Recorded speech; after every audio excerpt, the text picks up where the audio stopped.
Welcome back to Irwindale, California. It's the NASCAR Whelen All-American Series Super Late Model 100. Our second big event of the night for the NASCAR Whelen All-American Series. Hello again. Rick Allen, Phil Parsons. Once again, we switch gears. We go away from the K&N Pro Series, and now we go to the super late models, Phil. And a super night for these guys, too. National television audience, these guys are on go. These cars are a little bit different than what we saw just a few moments ago with the K&N Pro Series cars. These cars weigh about 3,000 pounds with a driver. They make about 500 horsepower, and these cars were actually about a half a second faster than the K&N Pro Series cars in qualifying. So very, very fast. Remember, most of these guys run this racetrack regularly all year long, and this is their chance to really shine on television. Some of the names that we're going to be watching and taking a look at as they run around this racetrack 100 times. Guys like Luis Martinez, Ryan Reed, Rip Michaels will start on the pole tonight. So he had a very good qualifying run. Alex Haas also starts up in the top 5. And Nick Joanides, we mentioned him earlier in qualifying. He has won 2 track championships here, both the super late model and the late model. Let's go down to Dick Berggren. And I'm with Rip Michaels, and nobody has had more success at this racetrack. Turn around, face the camera. Nobody's had more success at this place than the Ripper has. 60 times he has taken home the checkered flag. He's won everything worth winning here, except he has never won on the big showdown weekend. Finished second twice, never won. How bad you want to win this thing tonight, Ben? Me and the IDEV guys want this really bad. I mean, I've did so well here. We've had a perfect weekend. I'm laying qualifiers down all night. I'm not lifting. I'm not cruising. This ain't a big cup race. We're dropping qualifiers all night. I'm either going to burn the car down and finish last, or we're going to drive away by a straightaway. And he's unemployed at the moment. He's a steel worker, no job. His wife got laid off. He needs the money. Let's go to Trado. And the driver who is the new sheriff in town, 34 wins in 3 years right here, and 14 times, Nick Joanides, you raised the trophy overhead just this season in the super lates. You've won everything but the showdown. How much do you want this one? Oh, we want it bad. You know, we got a great car here with the J&M Racing, Jackson Race Cars, Monte Carlo, and didn't qualify as good as, you know, we kind of expected to qualify in the back a little bit here. We're 10th, but we got a great race car. We've won the last 500 lappers here, so we're planning on making it 6 in a row. When it's 100 laps, it's Nick Joanides' name on the trophy. We'll see if it holds tonight, guys, as he starts 10th. Crowd waiting for 100 great laps for the super late model. The drivers are going to climb into their cars. They'll fire the engines when we come back.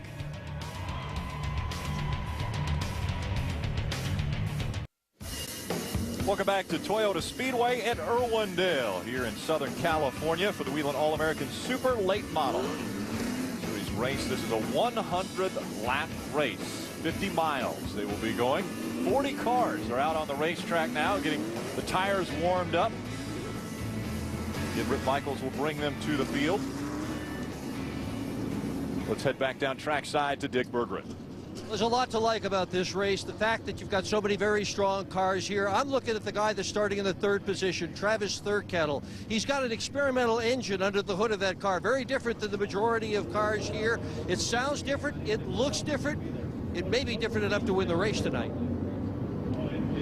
And Dick, I'm looking at the car that's sitting 9th on the grid right now. Ryan Partridge, this kid has only raced in a super late model 5 times. But you want to talk about a kid who's grown up at Toyota Speedway of Irwindale. He started in the Bandoleros, the Legends. He won the Truck Series title this past year. In those 5 super late races he's run, he's finished top 5 in 3 of those. Qualifying better than Nick Joanides says something about this kid's talent. We'll see how he quickly can make his way to the front in just the biggest super late model race of his life, as he's an Eshelman driver. The double-digit 33, 88, and 55 are all on the same team. We'll see if he's on the winning page here tonight.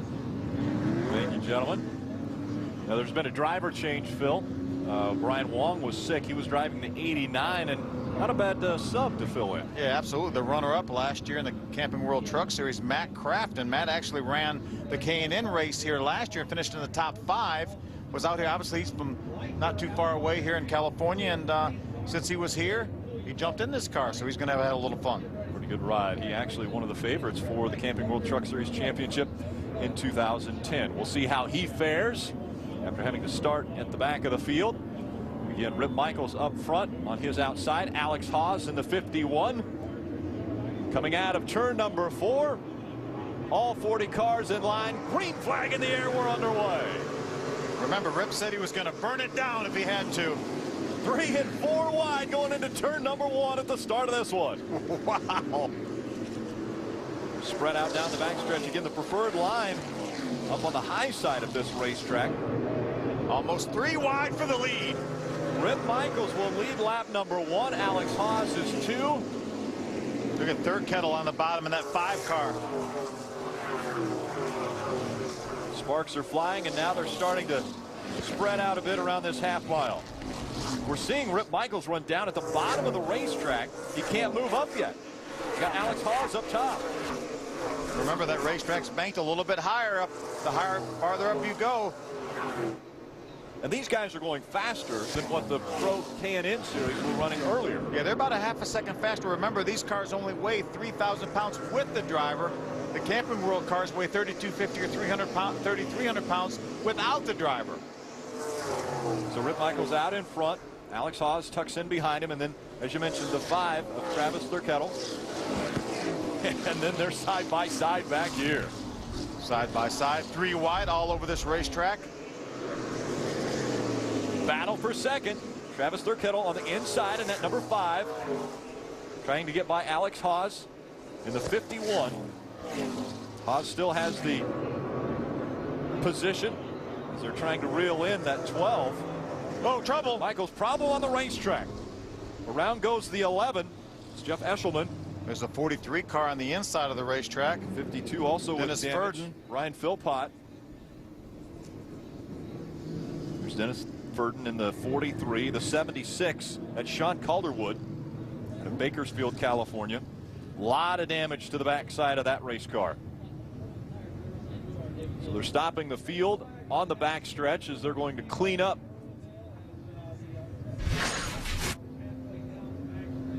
The middle of the backstretch. Saw a couple cars get together. Looked like the 7 of Ray Hooper Jr. also had some damage. He continued on. But it was this 11 of Jeff Eshelman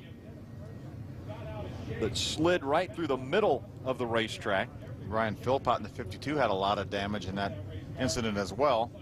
Safety crews out immediately to these drivers to make sure everyone's all right before they pull the cars into the infield.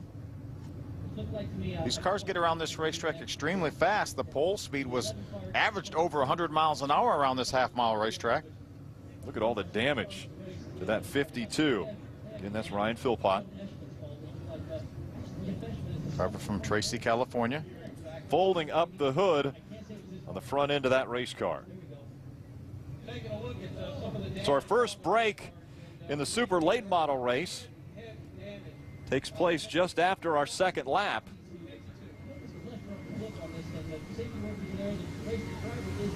And while we have a moment, while we are under caution, we got a special guest that's been able to join us up here in the booth. And what a phenomenal story that has taken place over the past 2 days.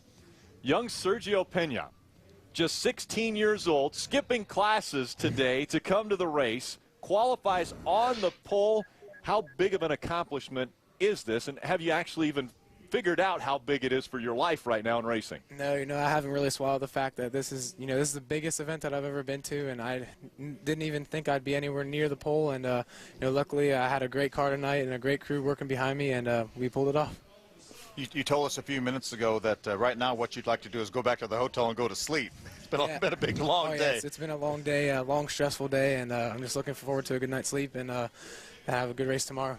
Now, how about 225 laps tomorrow? What's the longest oval track race you've ever run? I've ran 200 laps, but it was on a shorter track and definitely a lot less tough of a field. I'm starting right next to Joey Logano. I mean, this is just unbelievably, it's such a hard challenge, and I can't believe it's happening. What an opportunity. I mean, Revolution Racing putting in the seat for this race, and you go out there and you put the car on the pole. Yeah, I really have to thank everyone from Revolution Racing and NASCAR. They've put together such a great program for all these drivers. I think it's going to be a great season, and they're going to carry our careers really far. What classes are you missing today? All of them, really. And, sorry for missing all my class. I'm going to catch up with my homework, I promise. Yeah, but remember, he's in 11th grade now. Yeah, so. You've got an excuse, and actually we're documenting it right now. You're on the pole, so great job. Thank you. Great job. And so, obviously, Sergio's going to stick around, watch maybe a little bit of racing here before you've got to, like you mentioned, get a little good night's sleep. I'll be here hanging around watching the races. I have a few friends out in the super late model class, so I'll be looking forward to watching their race. Excellent, excellent. Thank you for joining us up here, and good luck tomorrow. Thank you. Again, the reason we're under caution, just after lap number 2, a few cars sliding down the backstretch. One of those, the 11 of Jeff Eshelman. You see him come across and get into the 7 of Ray Hooper Jr. So that brings us to our first caution in the super late model race. We'll be back with more green flag action after this. Welcome back. Safety crews have cleaned the racetrack, and the cars are rolling once again around this half mile for the Whelen All-American super late models. Let's go down trackside to Dick Berggren. Well, Jeff Eshelman, car number 11, pitted in a position that NASCAR didn't want him to. They wanted him to stay out of this infield area. He came in, and that's going to cost him a penalty. That was a brand new car. The whole tail end of that thing was pushed over to the side. They've got it looking pretty decent now, but with the penalty, it's going to be really tough for Eshelman to have a good finish. And Dick, the car that started 29th is Bear Resnowicki. Now this kid came from Las Vegas Weekly to race here and finished 4th in points and claimed Rookie of the Year honors. He kept his nose clean to finish 9 times in the top 10. But tonight, starting 29th, was the omen for him. He got center punch in the right side. The car came down pit road too early. He also was penalized by NASCAR. But again, this is the second trip down as they're trying to repair the right side damage. The body was pinned to the left rear tire, so there's obviously more damage underneath this race car for this young man who did very well this season, but not on the biggest stage in his young career in a super late here tonight. Difficult times for the 11 and the 95. Lights are out on the pace car. They'll pull that off the racetrack. The field back in the hands of the 12 of Rip Michaels. On his outside, Alex Hawes, as we get ready for the restart. Again, double file restarts in the All-American Series. This is the super late models coming out of turn 4. And green flag back in the air. Remember, a big advantage if you can get a decent start to start from the outside. All the way down inside the white line for that inside line of cars. Side by side for the lead. Look at Rip Michaels. Can he clear him? Not yet. Alex Hawes battling in the preferred line, that outside line. Let's see if he can get by him. Rip Michaels with a good run through 1 and 2. He takes the lead, and the caution comes out once again. Oh, upside down. The 75, actually 76. 76. That was the 76 of Sean Calderwood out of Bakersfield, California. You see Sean moving around in the car. Rolls the car going into turn number 1.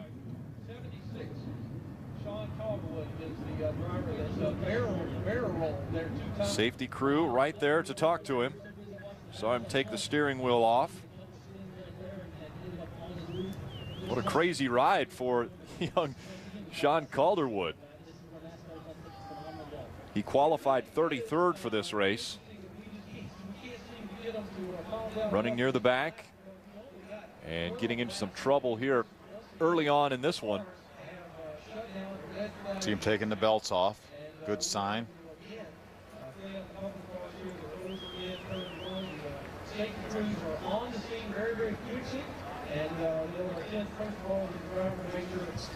It looked like what happened with Sean Calderwood is there was a car that had slowed in front of him, and actually he went up over the top of that race car, and that car got upside down. Yeah, see, that's one unique part about this Toyota Speedway is when you leave the racetrack, if you want to leave to the outside, you actually slow down coming off turn number 4, stay against the outside wall, and head towards the garage area before you get to turn number 1. And that may be what happened exactly here. And when Sean came by, it's already happened. Looked like a car was slow.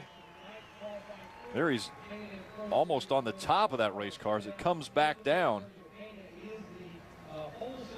Over one more time. Yeah, that was a pretty lazy flip right there. If you're going to have to get upside down, that's the way to do it. Well, hold on, Phil. You might be the only human on the world, I mean on the earth, that can say that was a lazy flip just because of what you did at Talladega. Yeah.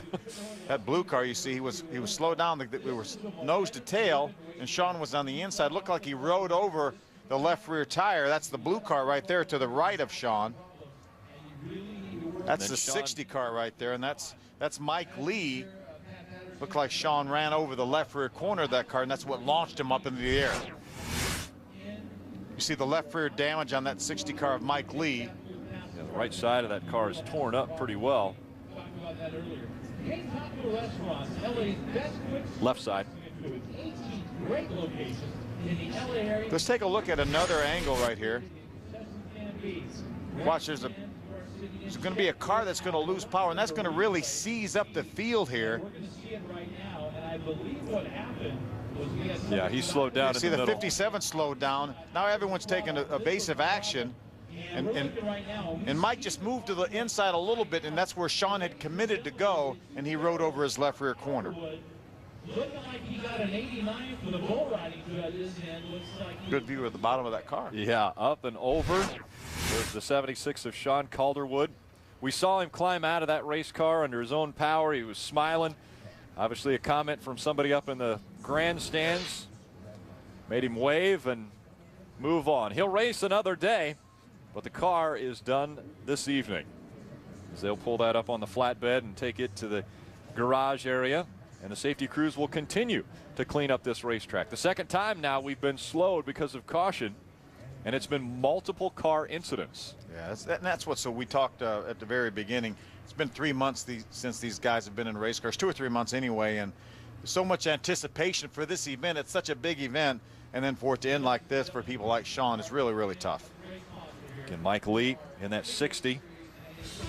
He was the car that catapulted the 76 up and over and over and over. We're under our second caution. We'll be back with more here on Speed. Welcome back to Irwindale, California. That is the car of Sean Calderwood. What a damaged vehicle that is now on the flatbed. Let's hear from him. He's with Dick Berggren. Now, Sean Calderwood has just climbed out of the ambulance. A smile on your face. What was it like being inside that car, flipping side over side? It was quite a ride. You know, I really don't know what happened there. I seen those guys in front start tangling, and I think I may have got up near the wall or in another guy and just started climbing, and then I seen sparks and stuff. It was quite a ride, you know, but everything's okay. I'm okay. Well, Sean hadn't been here for a while, but this has been a trip that will surely be memorable. Yeah, I think memorable might be an understatement for that little ride he did. We got a good look at that car. You saw all the cage and the metal plate that was underneath the driver compartment.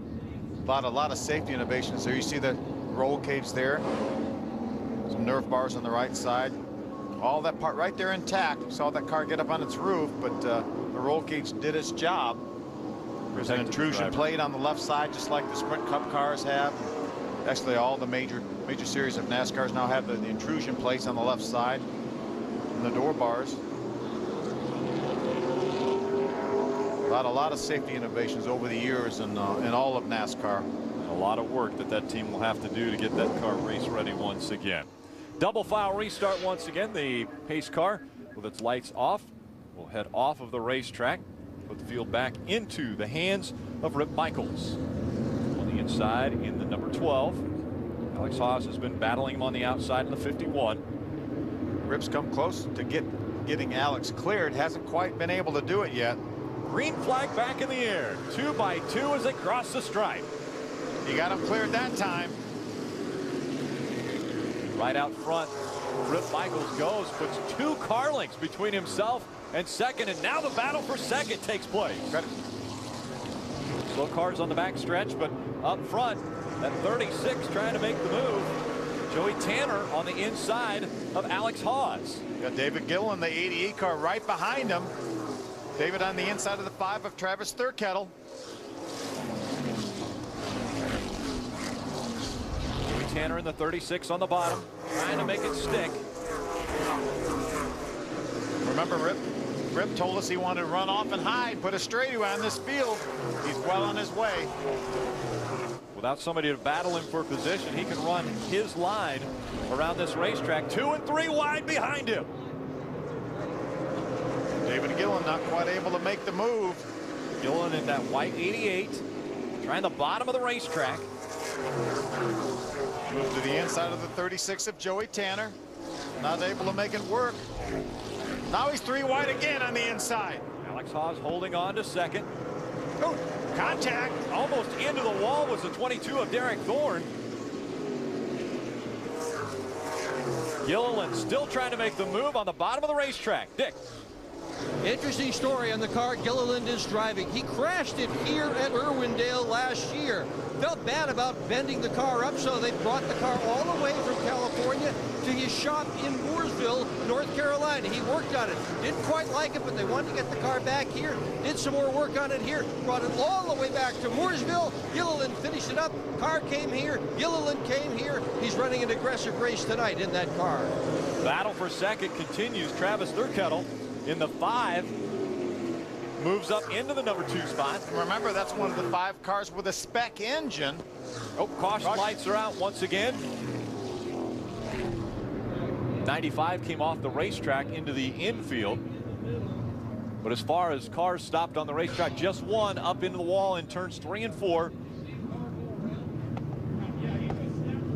The 06 of Julian Penruis.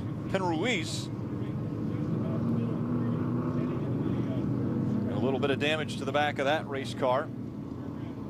You see some of the panel laying on the racetrack, so they'll clean that up. Julian Penruis, the driver.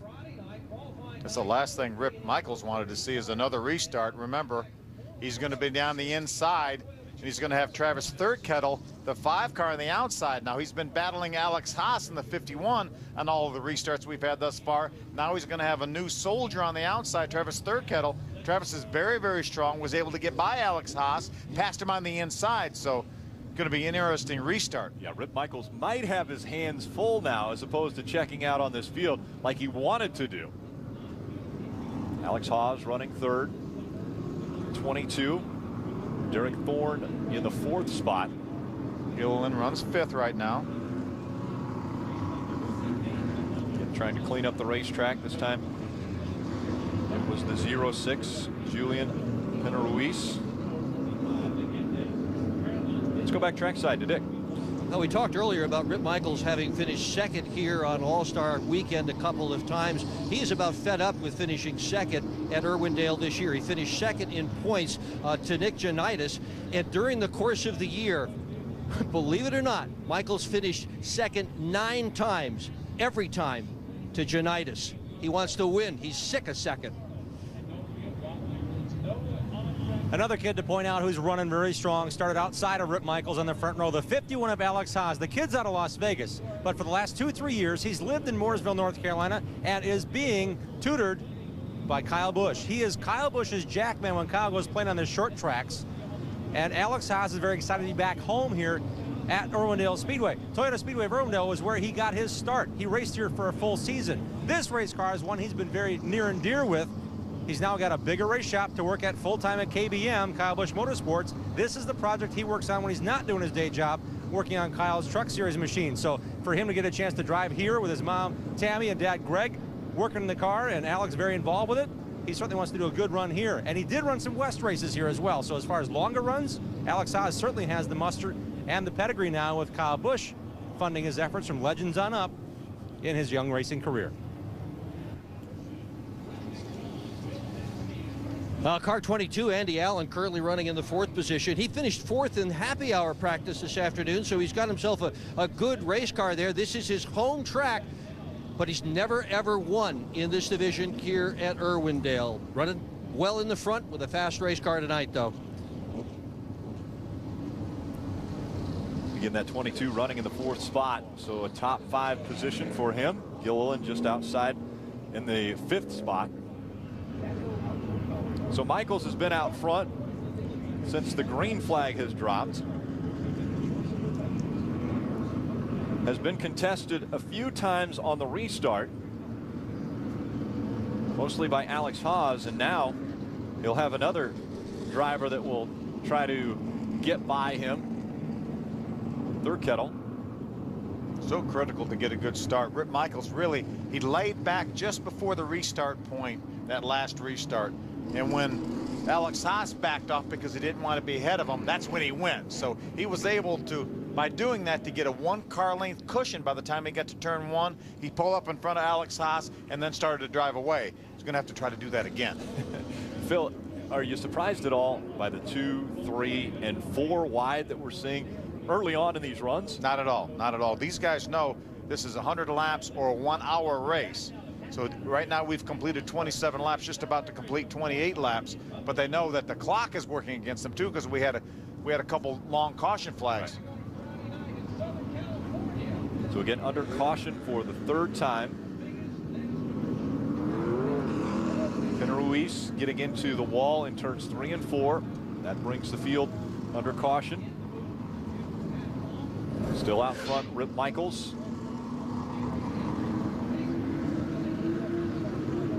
Travis Thirkettle right now running 2nd. Remember the spec engine, 1 of 5 in the field.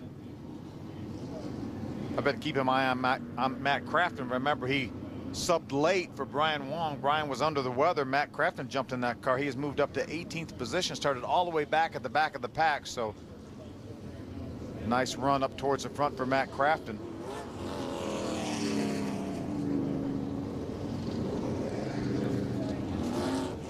A huge weekend here at Toyota Speedway at Irwindale. 6 years ago it was underway. Austin Cameron, 2003, the inaugural race. Bill McAnally getting that first trophy. And remember that year, Austin Cameron missed some races because he was battling cancer. That's right. Mike Johnson in 04 was able to hoist the trophy. The farthest starting position. Then in our race tonight, David Gilliland, actually in this super late model race also, but David Gilliland was able to bring home the victory in 2005. Mike Olson actually was flagged the winner. Failed post-race inspection. David Gilliland was given the win. Matt Kovaluk, biggest win of his career is what he called that win back in 2006. Joey Logano, much promise, driving for Joe Gibbs Racing. Made the most of that opportunity. Sure did. And then Matt Kovaluk, after Joey Logano gets penalized last year, Kovaluk takes over the top spot and is the only driver to win this event 2 times. Again, the All-Star Showdown begins tomorrow, 10 o'clock Eastern. And what a great weekend this is in Southern California for these short track racers. 40 East-West K&N Pro Series competitors going to battle it out tomorrow night at 10 o'clock Eastern. After the All-Star Showdown, it's the Whelen All-American late model race. That'll go 75 laps. So the main events taking place right at 10 o'clock. And remember, this is not the only event we're going to see for the rest of this night. We've got another race coming out after this, a 50-lap last chance race. Might call it a hooligan race to see who's going to get the last 6 spots for the All-Star Showdown tomorrow night. To make it into the feature event tomorrow night, we have 11 cars that will be battling it out for 6 positions. So the top 6 will advance to tomorrow night's All-Star Showdown. That will be coming up after this race. They're giving the field 1 to go. Rip Michaels on the inside. The 5 of Travis Thirkettle on the outside of row number 1. Alex Haas has dropped back to the 3rd spot on the inside of row number 2. And then outside of him, Derek Thorne in that 22. We talked about David Gilliland, former winner of the Toyota All-Star Showdown, running in this super late model race. Dick Berggren. David Beats' car is in the infield. Electrical problems are trying to get the hood off. David Beat, one of those names that we talked about. Names to watch, and it doesn't look like it's going to be his night tonight. Let's see what kind of restart Rip Michaels gets here. Travis Thirkettle, watch that last restart from the 2nd row. Out of turn 4, green flag back in the air. They're both in the gas simultaneously, and it looks like problems back behind them. The 25 gets around, the 36 also with problems. The 90 has damage, so the caution comes right back out. Remember, Joey Tannen was running up towards the front of the field in that 36 car. 25 of Scott Dodd. Near Loma, California. He stopped on the front stretch. Let's take a look at this restart. See the 36 car, he's starting 7th right now, gets jacked up and turned into the 25 car on the restart. A lot of damage to that 36, and that's Joey Tanner. And then everyone avoiding behind him.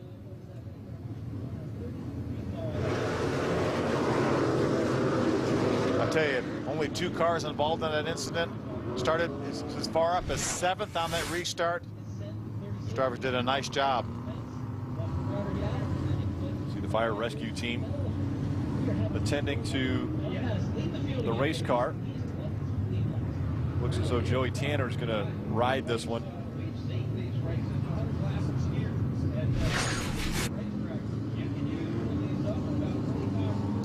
Contact has already been made. Joey Tanner then makes contact with the 25 car of Scott Dodd.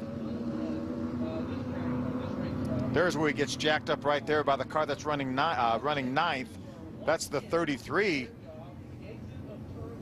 of Partridge, Ryan Partridge. 90 got sideways. Justin Johnson,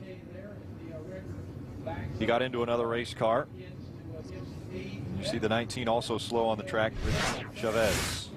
Nick Berggren. Car number 26, Scott Ruschenberg, taking his helmet off right now. He's all done. They looked under the hood. Right front damage to that car. Short night. Difficult night for a few different drivers. See a few people climbing out of the race cars. Some with more damage than others. Sean Calderwood, probably the wildest ride of the night, as he had a barrel roll across the front stretch. Damage to a few cars here, and just a frustrating night, I'm sure, for quite a few drivers. Hooking up to the 36. Now Joey Tanner, they'll pull him into the infield. We see the safety crews continuing. Again, Phil, I mean, we've talked about it. This was scheduled to be a 100-lap race. It's not going to make it that distance because there was also a time limit of an hour, and we're closing in on that 1 hour. We are actually, so these guys know that time is of the essence, and they're not able to watch the scoreboard and say, hey, I've got 66 laps to go to do something, or I'm going to have to make it happen quick. I'm not sure exactly when this race is going to end. We have that big 50-lap last chance race to get to the Toyota All-Star Showdown coming up right after this race. So they're going to have to hook onto the 25 of Scott Dodd as well.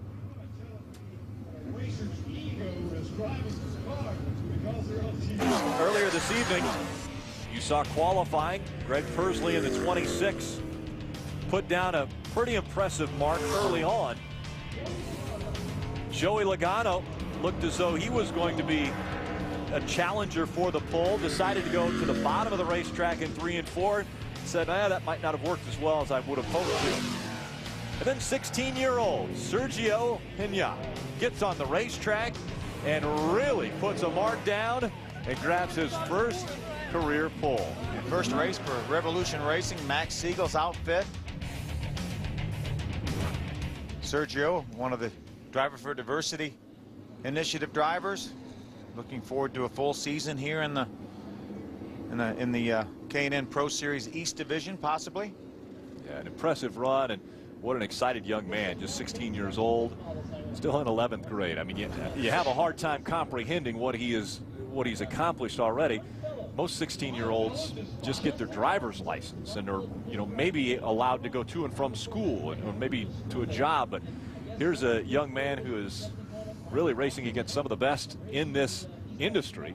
Joey Logano will start on the outside of him, and he grabbed the pole in his first ever race here at Irwindale. Can you imagine what that young man's going to think when he gets ready to restart, or gets ready to start that race on the initial start? He's got Joey Logano, who's already won this race, the Toyota All-Star Showdown. He won a cup race at Loudon last year. He's won a bunch of nationwide races, and here he is at 16 years old, and he's got Joey Logano to his outside, and you really have a disadvantage starting on the inside here at this type of racetrack. So I cannot imagine. We had him on the show here a little while ago, and he said, I just want to go home and go to sleep. He was so excited, and he brought up the fact that Joey Logano was going to be on his outside. As a young man, obviously you started your career a little bit later than he did, but was there somebody like that that you were just a little bit in awe of when you got to the racetrack? I think just about everybody. I mean, I was fortunate enough that I was around a lot because my older brother Benny certainly raced and started racing in the Cup Series in 1970 on a regular basis. So I was around a lot and I knew a lot of the drivers, but it was hard to believe that when I finally got out there with them, you know, that I was able to race against people like Richard Petty and David Pearson and Cale Yarborough and so many of my heroes. Hall of Famers. I mean, Absolutely. guys that, you know, will go down as some of the greatest of all times in the sport of stock car racing. And tonight we witnessed a very emotional night and an exciting night for a young 16-year-old whose career is just budding. There's Ron Fellows. He's spotting for the 90 team, Justin Johnson, and Dick Burgert's with him. Remember to turn this thing on. Justin Johnson in the infield right now, smoke coming out of the radiator, or what's left of the radiator. How hard a hit was that? Wasn't too bad of a hit. It's just unfortunate for the Vision Airlines Ford Fusion. My team works really hard to get here all season, and unfortunate, you know, the guys in the front get turned and we end up getting the result. Vision Airlines, we should mention, is flying back and forth between the United States and Haiti, bringing medical supplies to the people who have been involved in that devastating earthquake. I guess Kevin Croyer's probably not too happy about what's happening to his motor right now. Kevin used to be a staple in the Camping World Truck Series. Won an awful lot of races with Brendan Gaughan, who won his first ever pavement race here. That's right. At this racetrack. Jim Trado. With Joey Tanner running 7th on their restart, and everything changed for you. Had a good run going. What happened?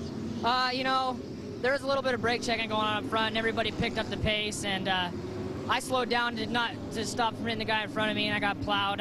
It's a sad deal. We had a really good car. It's a brand new car we brought out. The crew did an awesome job tuning it up. We had a little problem there in the middle of the race. The car was getting really loose. Dial in some front brake. It was getting better and getting better. You know, it's a shame. You come all the way from Oregon and you have such high expectations, but you know, what do you do? The thoughts of Joey Tanner driving the car at 36. Joey Tanner had qualified 4th and already out of this race. Michaels on the inside. Let's see if he can hold on to that top spot. Green flag back in the air. He has a good jump. See if he can pull up in front of him. Slow car behind him, but looks like everybody's going to get through into the first turn. A great restart, rocketing down the backstretch is Rip Michaels. As a matter of fact, Alex Haas was able to get by Rip Michaels, but look at Gilliland on the bottom. Here comes David Gilliland running 3rd now on the inside of that 5 of Travis Thurkettle. Trying to battle for the 2nd spot. Gilliland making the low line work. Well, attempting to make the low line work. Almost makes a little contact with Thurkettle there. Watch Thurkettle drive back up beside him from the outside. Thurkettle pushing him down the racetrack as they got into turn 3 the last time by. Gilliland still has the left sides below the white line, and caution flag flies once again. We've got a car stopped in turns 3 as the field gets to him. That was that 0-6, brought out our last caution. Julian Penaruz. A little more damage to the rear of that car.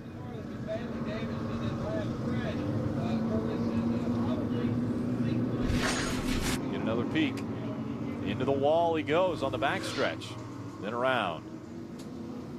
Nobody around him. No. He was a little bit high. May have been a little bit of loose stuff up there. He was so high, right up against the wall. So the caution has come out once again. Time is running out on the Whelen All-American Super Late Model 100.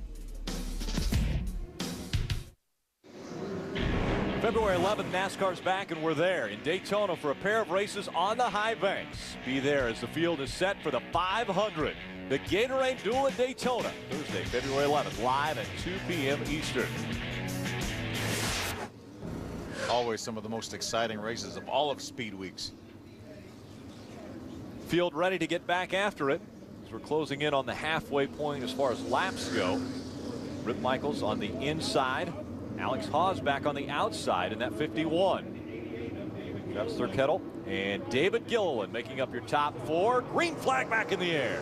We have Gilliland on the outside. That's the first time he's been on the outside this whole race, I think. We'll see how he does up top. He had been running below the white line, still side by side for the lead. Alex Haas with the advantage as they go through 3 and 4. Look at Gillen now. Rip Michaels pulls up on the inside. Alex Haas by almost a car length. That is the first time anyone other than Rip Michaels has led this race. Alex Haas went by the stripe just in front of the 12. Let's see if he can hold on to the spot. Perfect illustration of the disadvantage of starting on the inside for Rip Michaels. Cleared him with a car length, and now to the bottom of the racetrack. Haas trying to block that 12. Travis Thurkettle in the 5 on the inside of the 88, taking the 3rd spot away from David Gilliland. Rip Michaels trying to battle back on the inside. Rip has a great race car, just had the disadvantage of starting on the inside on that restart. Ran it very hard as they went through 1 and 2 down on the bottom of the racetrack. Wasn't able to get by that 51. Now he's got a car length he's got to make up. 22 coming into the picture. That is Derek Thorne. Gillen now goes back down to the inside, trying to pull up on Travis Thurkettle in the 5 car. Very tight racing up front. Travis Thurkettle in the 5. He's running 3rd, and David Gilliland right behind him in 4th. Field begins to stretch out. There's the 22. The red 22, Derek Thorne. Problems in turn 2. Nick Janitis, the 71 car, no caution yet. No caution comes out. They stay green. Nick Janitis hasn't got the speed up, though, as he sits on the apron in turn 2. He gets lapped. Caution flag is now out. Nick Janitis a lap down. Nick gets it refired. Yep, surprise of the night there. He is your super late model and late model champion. I was watching Nick. He was outside the top 10 when this happened. Take a look at this issue. Right in the middle of the racetrack. Matt Crafton goes to the inside. Nick comes down there. Matt was down there below the white line. Nick came down there, squeezed him. And unfortunately, Nick is going to pay the price. Matt was able to continue on.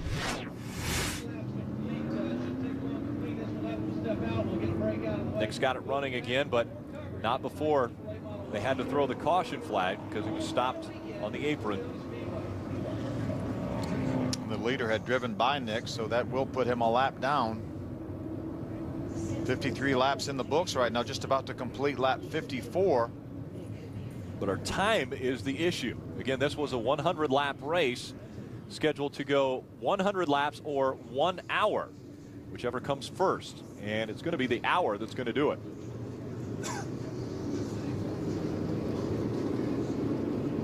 Should be a pretty quick realignment here and get ready for this restart. No debris on the racetrack. Yeah, they waited a long time even to throw the caution to see if Nick Janitis could get that car fired back up and moving around the racetrack. Now Rip Michaels will restart from the outside, the preferred liner on this racetrack. He really paid the price that last restart for starting on the inside. Alex Haas was able to get the advantage from the outside. Now the roles will be reversed on this next restart.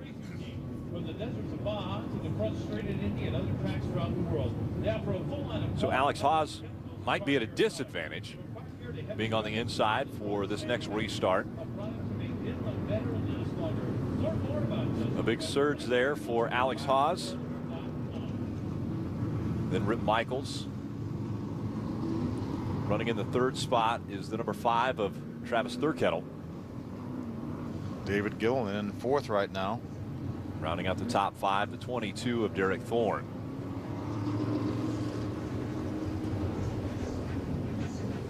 A lot of action up at the front of this field. And then we've seen some accidents take place back in the middle. Most dramatic tonight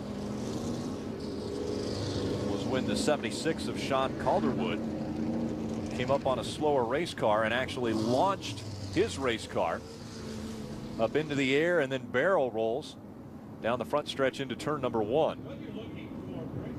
He walked away.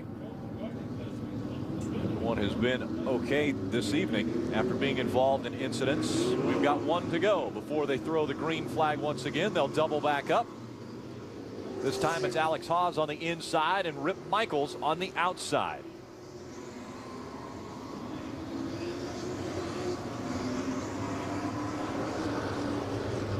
Travis Thurkettle inside of David Gilliland, making up row number 2. Once again, the pace car will pull off the racetrack. Really want to see how Rip Michaels handles this restart from the outside. This will be the first time he's restarted this race from the outside. Alex Haas is pushing him way up the hill. Out of turn 4, a good start for Alex Haas, and now he slows as they go across the stripe. Rip Michaels is able to get by. Had such a good start and then just seemed like he lost all his momentum. Looks like he's back up to speed now, but he's running about 5th. Looks like the classic miss a shift for that 51 of Alex Haas. Rip Michaels takes advantage of it and back out front. David Gilliland right now running 2nd in a side-by-side battle with Travis Thurkettle. Alex Haas battling right on the back bumper of David Gilliland, wants to get that line to move. Gilliland gets a little bit sideways, 3 wide. 2 and 3 wide across the stripe. Thurkettle in the 5, trying to battle for that 2nd spot. Gilliland holding on to it sideways as they come out of board. Into the wall they go. Thurkettle hits the wall hard in the 5.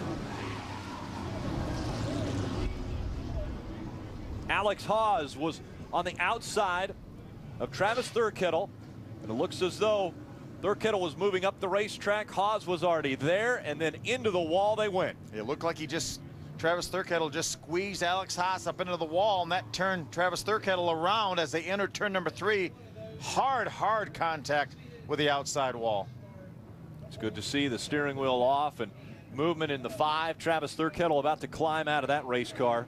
See the radiators burst, and you see the rear end housing is bent back. The right rear tire is askew. Obviously Travis waving, he's okay. But such a good race car and premature ending. Take another look at this.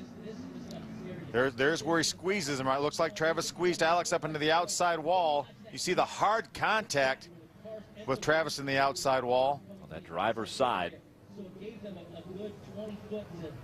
Then the 16 car comes along, Jacob Gomez, and runs into the 5 of Travis Thurkettle.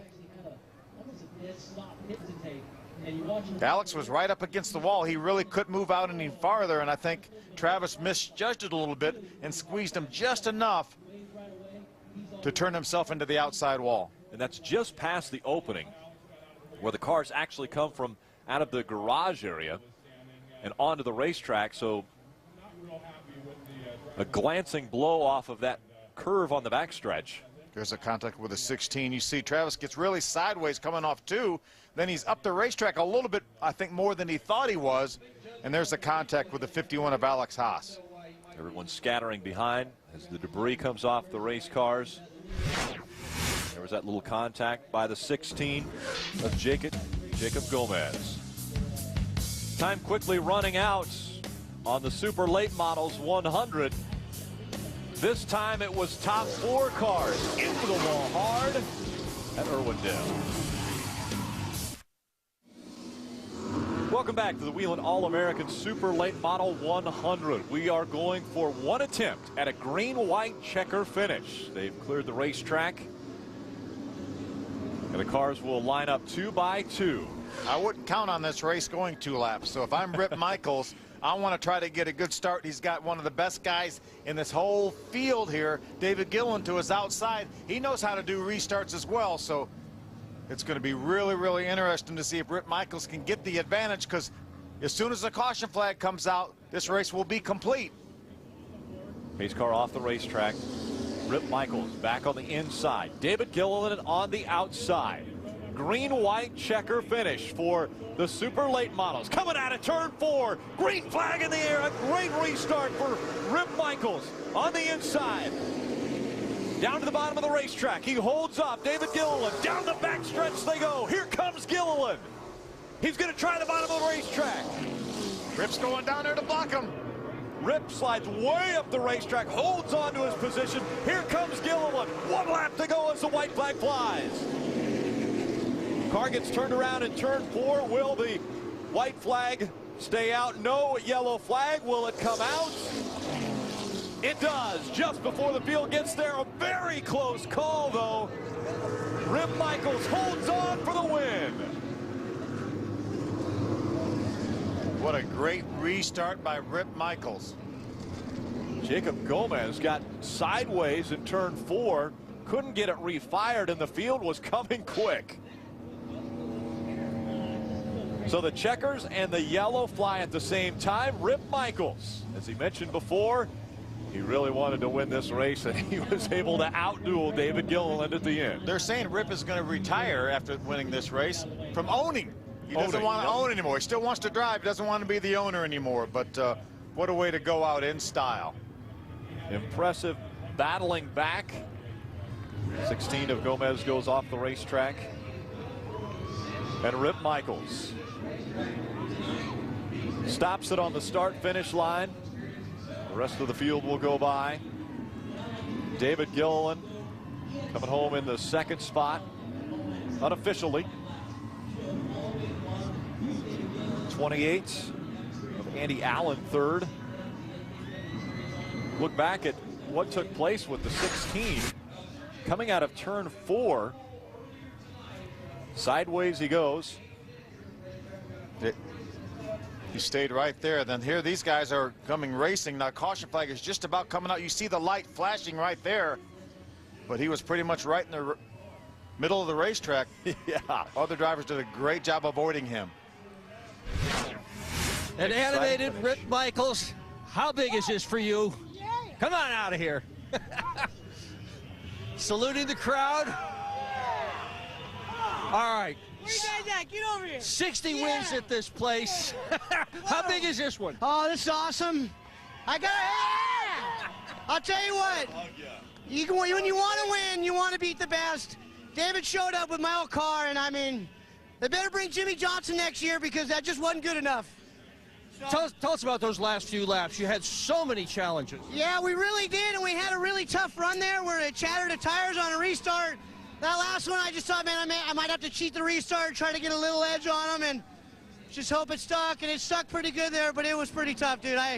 He was on me. What were you thinking when you were in 2nd spot and that 51 was ahead of you? You know, I was just hoping we'd go green. I knew I had a good car, and if we could get rolling, I'd be a lot better. But this race, we knew it was going to be about restarts.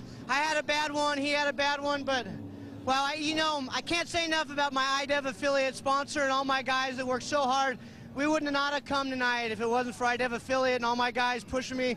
We thought we were retiring, do the Brett Favre and maybe make a comeback next week, but this feels good. I can't believe we finally won this race. It's a big deal. You're not retiring, are you? I don't know. Probably not. Probably not. They won't let me now, so I figure Mark Martin's about 8 years older than me. I think Roush might call tomorrow morning, probably looking for somebody to take over, so I'm available. I'm ready. Okay, Rick, take it away. Well, either Roush is going to call or Jimmy Johnson, as Rip Michaels called him out and said, I'll take him on next. Unofficially, here's your results.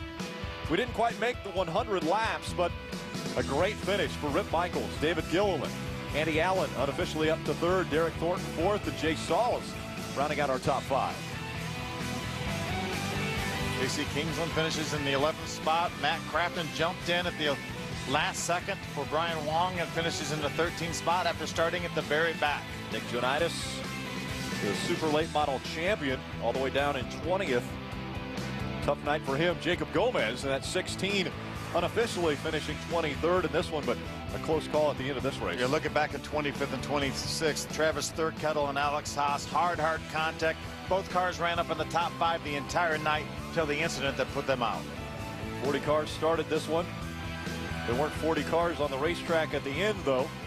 We had quite a few cautions that stopped us from going the full distance. David Gilliland over there giving the hug to Rip Michaels. He wanted to give a hug to Dr. Dick Berggren as well. Pretty happy about the way this one ended up. Stay with us. We're coming back for the last chance race, the Open for the K&N Pro Series. 11 cars vying for 6 spots.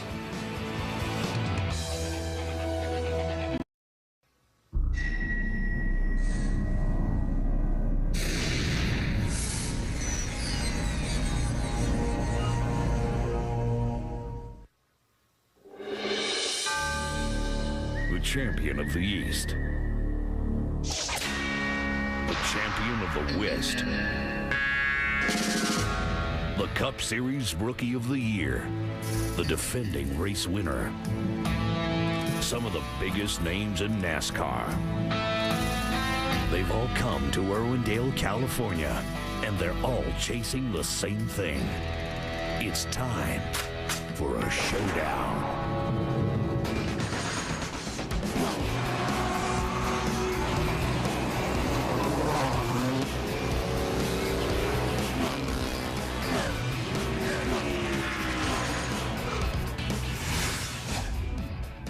Welcome everyone to the NASCAR K&N Pro Series Toyota All-Star Showdown from Toyota Speedway in Irwindale, California.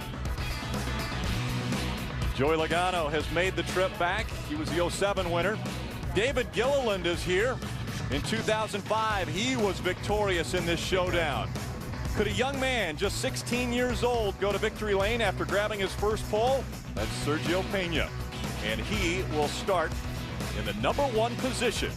We're getting ready for the Toyota All-Star Showdown. A little bit cooler evening tonight. Just 57 degrees. The skies are clear above, so we don't expect any precipitation, which we had seen in the past at this event. Tonight's event will kick off with the Toyota All-Star Showdown under the moonlight. There will be 3 segments, 2 100-lap segments separated by 10-minute breaks, and then a sprint at the end, 25 laps for the showdown. And then we'll kick off the All-American Late Model Series race. They will go 75 laps to conclude our evening.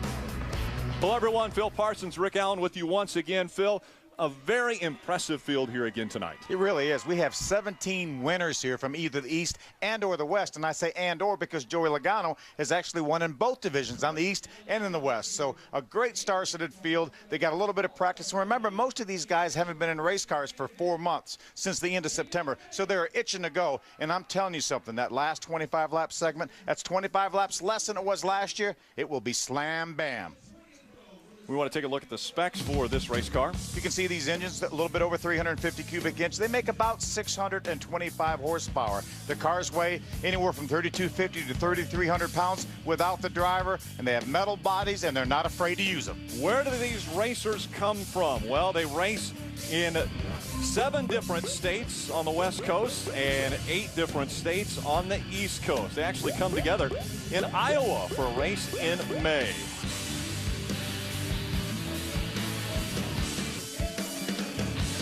Last night, these racers took to the racetrack to qualify for tonight's race. Heading out early on was Sergio Pena, and he set the pace. He was the man who put a mark up, and we were a little bit shocked by what had happened because we weren't expecting something like this. But Max Siegel, he was excited about the results. Yeah, Max, along with John Stoyer that own Revolution Racing, I think blown away would be a better term to see this 16-year-old youngster win that pole position.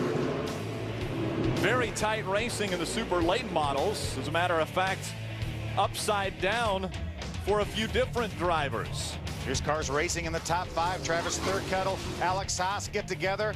Another melee. Those 2 drivers were running in the top 5 at the time of that accident, but it was Rip Michaels that hoisted the trophy at the end of the day. And the final event of the evening last night. And that's the guy leading. Yeah, saw 11 drivers trying to qualify for 6 spots. He was out front, got turned around, and was not able to finish that one. That was Ruben Ravello that got turned around, but Michael Self was victorious in that race. He will start in the 35th position. And with our pole sitter on pit road is Dick Berggren.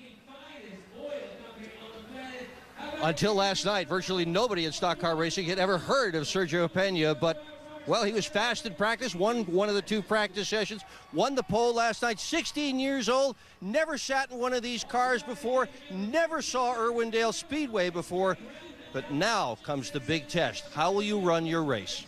Well, you know, I'm just going to go out there and try to get to a fast start, keep all my fenders on for sure, because I'm sure there's going to be a lot of beating banging out there. So, you know, those last 25 laps are definitely what's going to come down to. And veteran Andy Santerre will be keeping an eye on him. It's Santerre's car that Pena will be driving.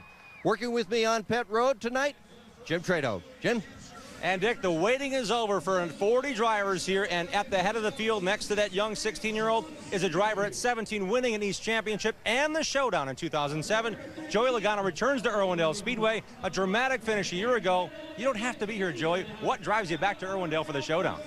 For a lot of fun. I tell you, this is my 3rd year I've been out here. I have a blast running here. Toyota Speedway is one of my favorite tracks. It promotes awesome racing, so there's no brainer for me to come back out. You know, I haven't raced since Homestead, so I've been pulling my hair out. So I'm excited. Mike Olson's actually brought me a good Home Depot Toyota here, and I'm stoked. I got my new crew chief for the Nationwide Series.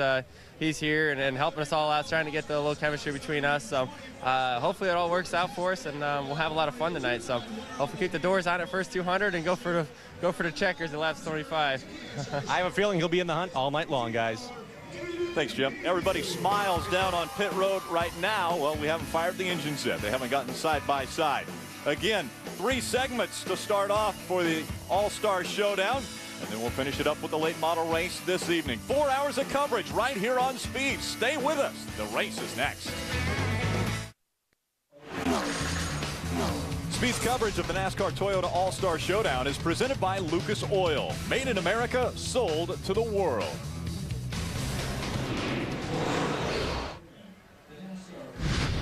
Last year, the Toyota All-Star Showdown moved from late fall to the following January. This allowed drivers from other series to participate in the race. Truck Series veteran Ron Hornaday and Brian Eichler were racing for the lead just past halfway when they made contact, causing a huge wreck at the front of the field. One of the drivers involved was Peyton Sellers. He had minimal damage and found himself leading the race on the last lap. Going for the win in the final turn, Joey Logano made an aggressive move that ended up taking out Sellers. Logano crossed the finish line first, but NASCAR penalized him for rough driving, giving Matt Kovaluk the win. He was the first repeat winner in 6 years. That was a year ago. Let's take a look at the former winners of this race. Austin Cameron, the first winner in 2003. Mike Johnson was able to win the race in 2004. He's the first East winner to ever win this race. Austin Cameron being from the West. In the field tonight, David Gilliland was victorious in 2005. Mike Olson actually crossed the finish line first. Failed post-race inspection, gave the win to David Gilliland. We have seen some crazy finishes here at this racetrack. Matt Kovaluk in 2006 got his first win out of racing from the East Series. Said that was the biggest win of his career in 2006 out here. Joey Logano, young Joey Logano with a great season in 2007, also running in the East Series. Won the championship that year and came out and won the Showdown. At 17 years old. Matt Kovaluk, the first repeat winner of the All-Star Showdown. He also didn't cross the finish line first, but ended up in victory lane at the end of the event a year ago. Let's take a look at Toyota Speedway at Irwindale, a half mile. The important thing is the banking. 6 degrees on the bottom, progresses up to 12 degrees at the top of the racetrack. The preferred line here at this racetrack is right up next to the wall, but to pass, you're going to have to go down low, and that's why these guys run 2 or 3 wide all the way around this racetrack. We saw 3 and 4 wide last night, and we wouldn't expect anything less. Take a look at our race analysis. It will be 225 laps. Again, that's broken into 3 different segments. We're going to run 100 laps, have a 10-minute break, another 100 laps, 10-minute break, and then it's 25-lap shootout for all the marbles. Drivers about to climb into their cars. We will be getting underway. The engines will fire, and we'll see racing when we come back.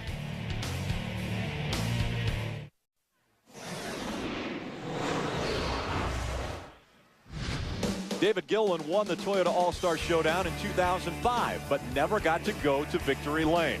While Rex claimed some of the best cars all night, Gilliland was able to stay out front and battle for the win. Mike Olson eventually took the checkered flag, but he was later disqualified for using illegal wheels. Gilliland got the credit for the win, but none of the glory.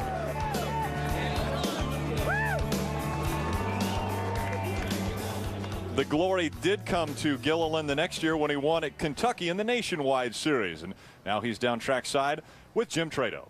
And Rick, David knows how important this race is for West Coast racers that want to get a shot, and he did just that in 2005 with that victory. That was the last time here at the Showdown. You walked away with a big trophy, David. What drew you back here tonight? You know, just coming back here, we got a lot of friends and family out here, and this is the racetrack I cut my teeth on, you know, in the asphalt. Got my first asphalt win here at Toyota Speedway, and just it's great to come back out here. I thank Darryl Wong and Image Motorsports and Quicksilver for coming on board this weekend and giving me the opportunity to come out here and hopefully try and win another one. Last night you were pretty racy in a late model you helped prepare and drag out here from your shops in Mooresville. This is a fairly new car for you. What do you think about starting 7th and your chances to take on the hardware again?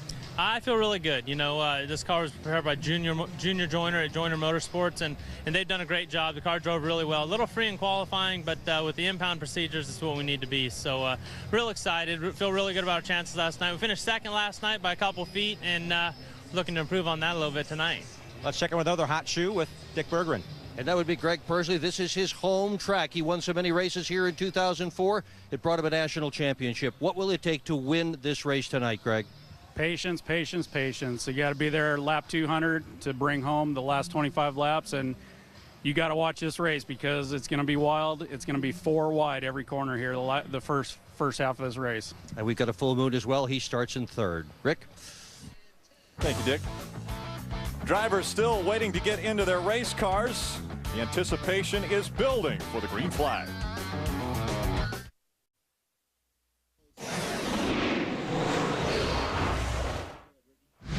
'2007 pole sitter Sean Case had led all 74 laps when he was wrecked by the lap car of Moses Smith.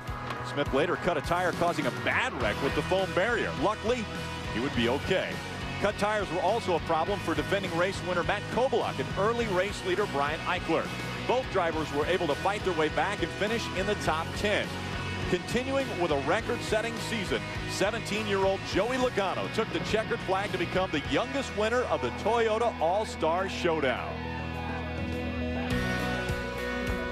Welcome back to Irwindale, California. It's the 7th annual Toyota All-Star Showdown about to get underway. The drivers have strapped into their race cars, and we're waiting for the command to get the engines fired. Before that, let's go trackside to Dick Berggren. It's such an interesting field here on the pole. We've got a 17-year-old kid who's never raced here before, never raced these kinds of cars. Outside of him, a 19-year-old who has been here before, who has won here before. Behind them, a track champion and also a series champion, and a lot of people who have far more experience at either this racetrack or with these kinds of cars than the 2 guys who are starting on the pole. And did I mention that there's a full moon tonight? Fasten your seatbelt. We're at Irwindale. And Dick, think about this. These 40 cars here, at least some of them have won championships multiple times. Maybe starting in Legends cars on through. So now we know Sprint Cup drivers want to come back and play. They want to win this trophy. But to do that, they've got to survive 225 laps. The breakout segments are going to be critical. From lap 101 to lap 125, we may see the hand played by a number of the front runners to see what their car can do for those 25 laps, because that's all they'll have left after the lap 200 break. They all want to prepare and survive to that point to get a shot at the trophy. Thanks, Jim. We'll be riding along with a few different drivers tonight, one of those being the number 17 of David Mayhew. He'll start 24th in his MMI Ron's Rear End Chevrolet. We're also going to ride along with our 2009 Rookie of the Year in the West Series, Paul Hiraka. He will start his Napa Filters Toyota from the 16th position. Eric Holmes, series champion on the East a few times. He will start in the 4th position in his Napa Autoport Toyota, and he'll also carry a camera for us. West Series champion. So the drivers are strapped in. That means that the next thing on the list would be to get the engines fired up. And to do that, we've got a very special guest giving us the command. We go trackside for that. And our Grand Marshal for tonight's event, he's played the character Rowdy Burns in the movie Days of Thunder. You know him, actor Michael Rooker, with the most famous words in all of motorsports. Drivers, start your engines!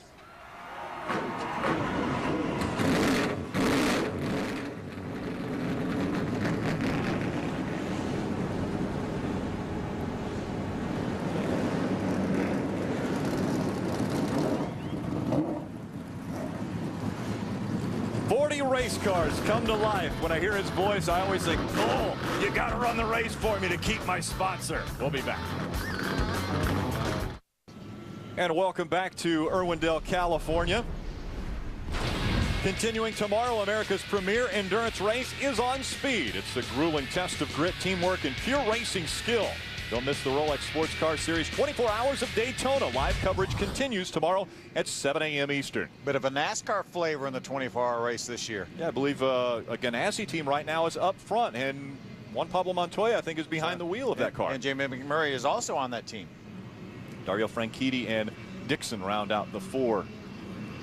Cars just beginning to roll around the racetrack. This half mile, as you mentioned, progressive banked racetrack from 6 degrees at the bottom, 12 degrees up near the wall. That's where we saw the preferred line last night.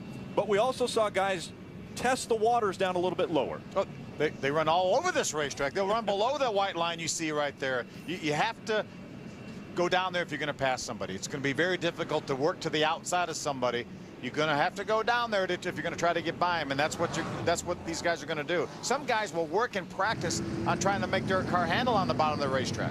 Now, we saw a year ago, Joey Logano decided he was going to go to the bottom to try to make the pass and ended up slamming into the car that was leading, and then he went to, well, he didn't go to victory lane, but he crossed the stripe first. They said no.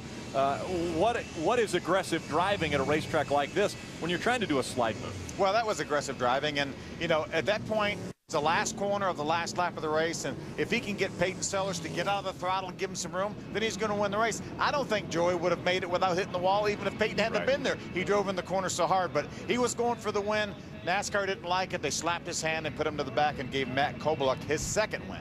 One guy who's got to be a favorite in this race would be Jason Bowles. He's been to victory lane a few times at this racetrack, hasn't he, Dick? He sure has, 3 times recently. He drives car number 6, and in 2009, he won the Western component of the championship in the K&N Series. But tonight is his last night, not only in this car, but potentially in the series as well. He and his fiancée have moved to the eastern seaboard, where they have taken up residence in Charlotte, North Carolina, in hopes that Bowles can make the step up the ladder to NASCAR's higher level division. So tonight, as the last night in his race car, he's got nothing to lose. It'll be pedal right flat on the floor all night long for Jason Bowles in the 6 car. And Jason Bowles will have company in terms of what the future may hold in higher divisions in NASCAR. NASCAR Nationwide Series, there's Matt DiBenedetto's home next year. 10 races starting in Nashville. Tonight, he pilots the car that has won 2, or at least crossed the stripe first, in 2 Toyota All-Star Showdowns here with Joey Logano behind the wheel. This is the magical chassis 132. This young 18-year-old may not be back in this series as well. He won twice this year, including at Loudon, in this race car. So did Kyle Busch, and so did Joey. These guys raced this car. Joey wanted this car, but Matt begged hard enough. He's in this car, in the East car that he won with to lock himself in. He wants to bring that car home for a big victory. He said he begged hard, and it may pay off with Mike Sibley on the box and the veteran crew that Joe Gibbs has assembled for him. I'll tell you one guy, Rick, I want to keep my eye on is Sean Case right there. Sean qualified in the 5th position. He came oh so close to winning here. Remember, he got taken out, but he also had a 2nd place finish here. Sean Case did a great job winning an ARCA race last year at Rockingham. Very, very talented. Full season in this Teddy Marsh Whelen Engineering car. Look forward to him to have a good night tonight. Now, he's got a couple teammates that'll be on the racetrack, but you really, this isn't a teammate sport, especially when you go to an all-star showdown. In a short track, a half mile like this, relatively flat. No teammates here.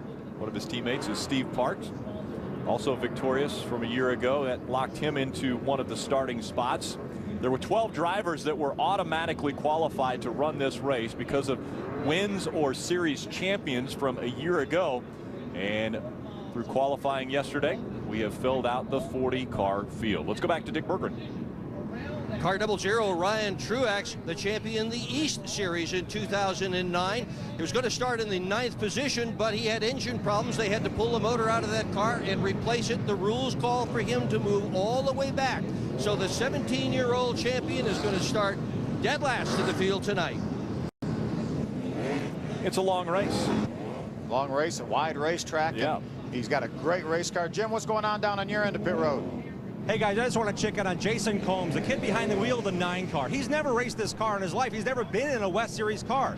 Last Saturday, Bill Sedgwick, the crew chief for Jason Bowles, and the man who's been behind championships for Mike Duncan and now Jason Bowles, went there and tested with him. He said he was impressed with this young man. He's been keeping his eye on him as he races around the West Coast in the SRL Late Model Series. He gave him the chance, and thankfully this kid's got the opportunity to shine. Bill is high on this kid. They have different plans for next year, but a great story for this kid making the most of an opportunity for the first time in this series on the biggest stage of his young career.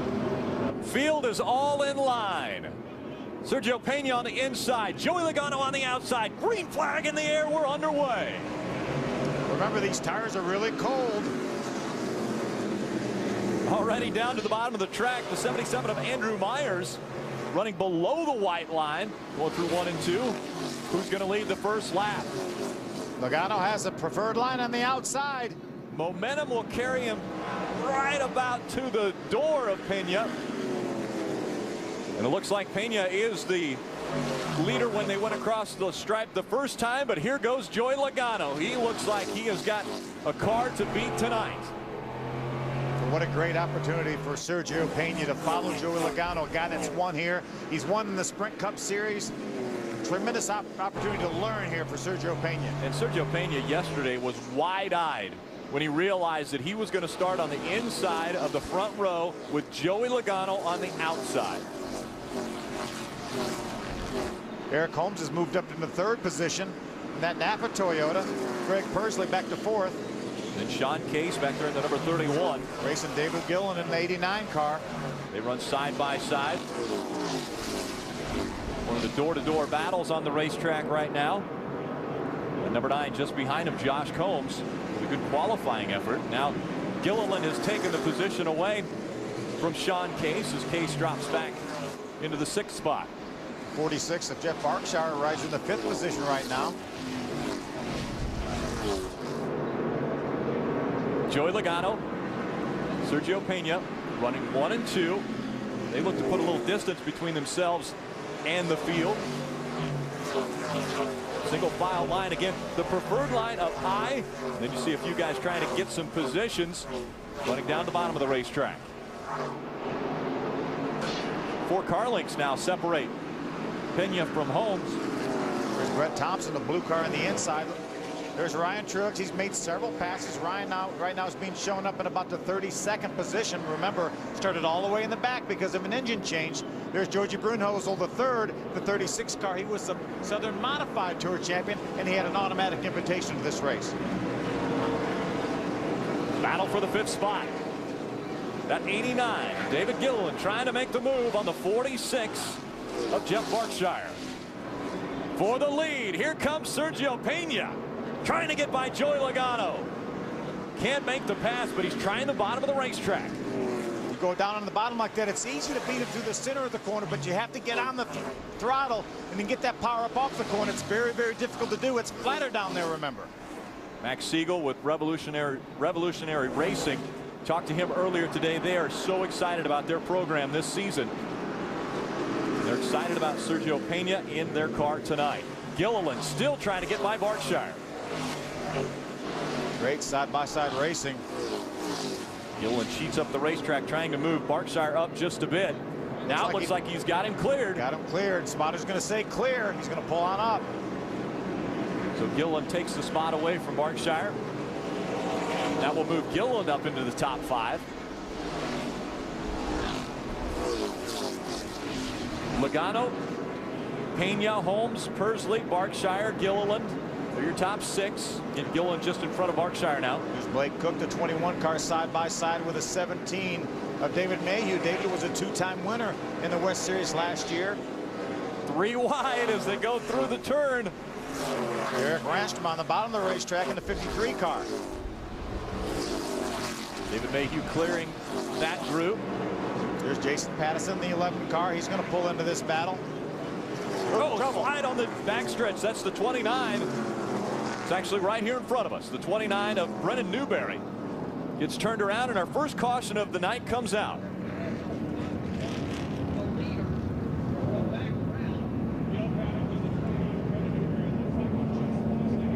Lap 13. Brennan Newberry out of Bakersfield, California. He hasn't refired. He will lose a lap, though. The leaders have gone on by. In this series, we do double file restarts. And we do have lucky dogs. So someone will get a free pass to get back on the lead lap. I'm not sure we had anybody lapped yet. Looks like maybe the 55 car may have been lapped. Jonathan Hale. So again, a one-car accident. Look, top of your screen, he's on the inside trying to get by. Remember how hard it is to get the power down from the inside. Just lost the back end. They're coming from the left side. There you see him come across the start-finish line sideways. Did a nice job blocking the brakes up as to not hit the inside wall. Brendan Newberry. Syndex Tropics Chevrolet. He gets it going in the right direction. We'll slip away for a quick break and come right back for Green Flag Racing.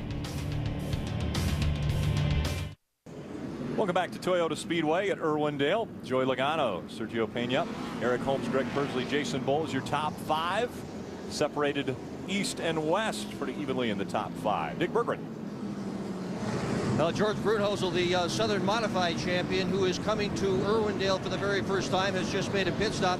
Major adjustments to that car. Brunhosel has done much of the work on that car himself. They came here with a very short pit crew, and they have been struggling with it since they arrived. Car still not right for Georgie Brunhosel. And that's difficult early on in a race to have it not handling the way you want to. Again, they can't actually change tires until the first break after lap 100. Coming out of turn 4, Joey Logano leads the field now. Green flag back in the air. What a jump by Joey Logano. Cleared Sergio Pena. As a matter of fact, Sergio's going to lose a couple more spots. 3 wide. Here comes Eric Holmes taking second away from Sergio Pena. David Gilliland running to the bottom of the racetrack. He'll also try to get in for that battle for second. Sergio tried to get back to the outside of Eric Holmes. Didn't quite make it. David Gilliland now battling for that 3rd spot. Sergio Pena has dropped back to 4th. Greg Pursley in the 26 rounding out our top 5. Yeah, Barkshire battling with him. Pena's on the inside. Gilliland's going to get by. He's going to follow Eric Holmes. Remember, the driver of the 4, Sergio Pena, just 16 years old. He's in 11th grade. He really smiled when I asked him if he was skipping school. He was excited about that. Joey Logano checking out now early on in this one. Eric Holmes trying to give chase. David Gilliland running 3rd. See teammates battling back there, the 9 and the 6. Josh Combs in the 9. Jason Bowles in the 6. Sean Case just in front of them in that 31. In front of Sean Case is the 46 of Jeff Barkshire. Josh Combs still trying to get that bottom line to work. See the 98 right behind this teammate battle. The 98, Matt DiBenedetto, he rounds out the top 10. Augie Vidovich, the 50, right behind him. So the field only slowed 1 time up to this point. That was when the 29 of Brendan Newberry got sideways and lap number 13 coming out of turn 4 slid across the start finish line, and it looks as though Sergio still dropping back. Jim? Well, the plan was at the start, Andy Santerre told me that they're going to let Sergio find his groove and run his pace. Don't push the issue. They said if you feel you can challenge to make a pass, go ahead and do that. They have Jerry Babb up on top spotting, Andy Santerre down in the box. I hope they brought spare batteries. They're talking to this kid a lot, but they're very proud of his effort, and this car being a home-built chassis in Andy Santerre's shops. It's the first time on the racetrack, and this kid's finding his groove early. Phil, we saw David Gilliland point for Sergio Pena earlier. I think it was a situation where David really doesn't want to run side by side right now. He was just kind of motioning to him to say, hey, let's just take it easy. But Sergio said, no, I've been waiting my whole life for this opportunity. All 16 years of it. Yeah, what a phenomenal experience this has to be for the young 16-year-old. We've got some side-by-side racing. Matt DiBenedetto in the 98 getting passed by the 50, driven by Augie Vidovich. Yeah, Augie only has 4 previous starts in the West Series, but he actually won a pole at Fontana, California a few years ago in one of his starts. Vidovich with that pass moves up into the top 10. There's Gilliland dropping back just a bit now as Sergio Pena has moved up into the 4th position, back into the 4th position after restarting in the 2nd spot. This is what we were talking about. We see them running side by side. Look out the window of the red car. David said, come on now, there's no need to run side by side like this, and then Sergio drove by him. Phil, I'm sure that veterans never pointed to you when you were racing, did they? Yeah. Rookies did, veterans did. If looks could tell a story, that one was a novel right there. So a few people may have pointed. I've done my share of pointing as well. Still out front, Joey Logano now putting the 55 back a lap down. Eric Holmes, a good run early. And the Napa car running second. Sergio back into the third position. There's the onboard of Eric Holmes in the Napa Toyota. That's what it looks like from his vantage point. Looking forward to that 25 Home Depot of Joey Logano. Look at all that racetrack down to the left of these guys. There, and it looks like a lot of rubber is laid down on this racetrack as well, but they're just using that upper line right now. I love the patience that just about this entire field is using right now. They know they're going to get a break at 100 laps. They can adjust on their cars. There's a double zero of Ryan Truex. He's made his way up into the top 20, Dick. Yeah, he's moved past an awful lot of cars, and he has been in a lot of traffic tonight. The 17-year-old Truex had to start in the back of the pack because of that engine change. I just talked to his crew chief, Mike Gricci, who told me that they're very happy with the way the car is behaving. It's handling well. The replacement engine is performing well. Truex, who started in the back, has got a shot to win this thing tonight. Battle for the second spot. Took it away, actually, was Sergio Pena. Was able to get by that 20 of Eric Holmes. So now Sergio Pena making up ground on the racetrack again. Could that be a rookie mistake early on in this race, as well as early on in this segment, running your tires this hard to try to get up to the front? I don't think so. We know they're going to put new tires on at lap 100. Might as well see what you have here. We've already gone 34 laps, so we've already gone longer than the distance of the last segment. Here's his pass for second right here. Sergio has an excellent race car. See here, wiggles a little bit above the corner. Sergio's going to drive it hard down in the corner. See if he does a little slide job on him. Does a little slide job, and Eric is going to give him a little bit of room here. Side by side at the start-finish line. But Sergio gained that 3/4 of a car length. That was key. Now he gains another 3/4 of a car length. And that's just enough to get him ahead of Eric Holmes. Able to complete that pass. The one trouble right in front of the leader. Sparks right there in front of Joey Logano. That's the 2 of Daryl Haar. Daryl out of Edmonton, Alberta. And that brings out our second caution of the evening. And once again, it's a one-car incident. That happened right in front of our leader, Joey Logano. It looked like Sergio Pena was able to gain on Joey Logano, but then they came up, and Daryl Haar, unfortunately, looks like he cut down the right front tire, made some contact with the outside wall. Now, again, drivers, if they do come onto pit road, they can come onto pit road during the caution, but they can't change tires. Now, in this situation, he will have to change the tire. Yeah, when a tire is damaged like that one is, then NASCAR will make the call that, yes, you can go ahead and change that tire.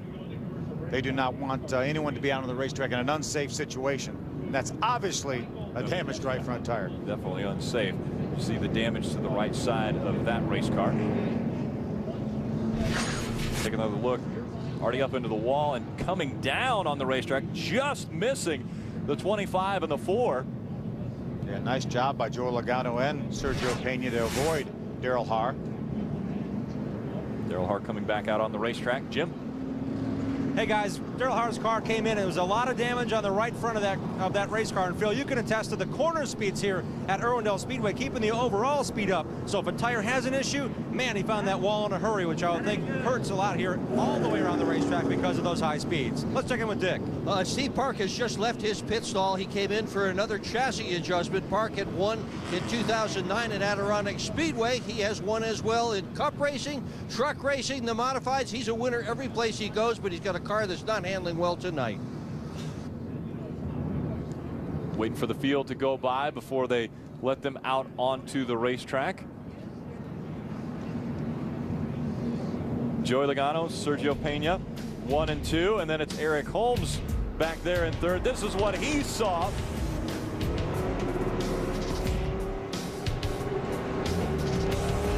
Fireworks early, sparks late.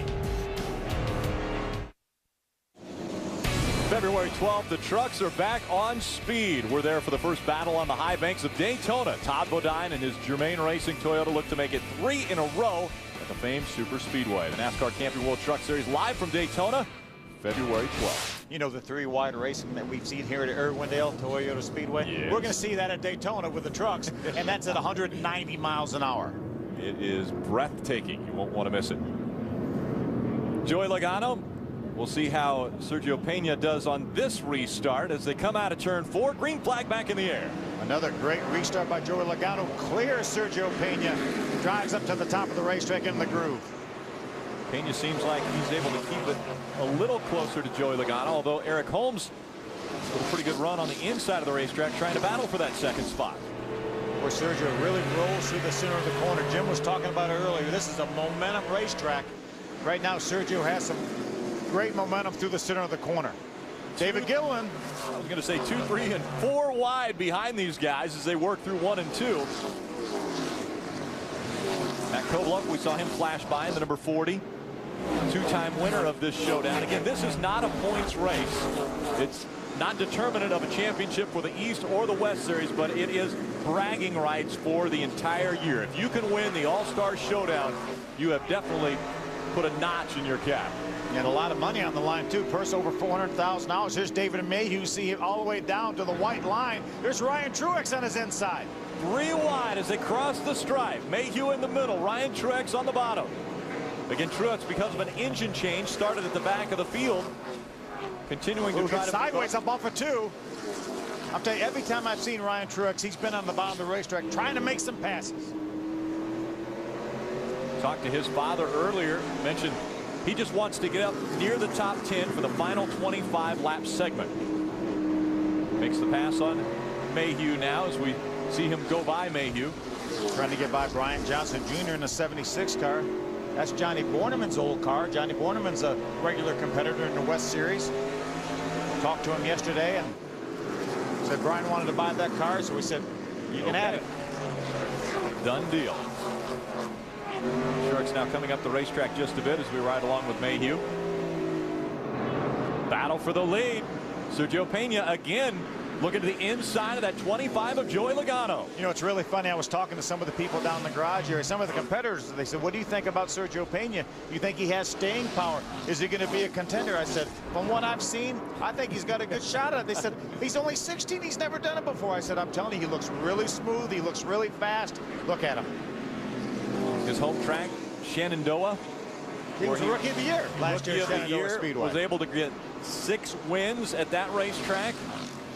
And he has a ton of talent. He has a little bit of an open wheel background, a lot of formula racing and on road courses, obviously, primarily. So very, very inexperienced on the ovals, but a bright, bright future. He's gaining a lot of experience tonight as he gets all over the back bumper of that Home Depot Toyota. And I don't think he's content to ride behind him too much longer. Hey, we haven't seen any contentment out of Sergio Pena yet.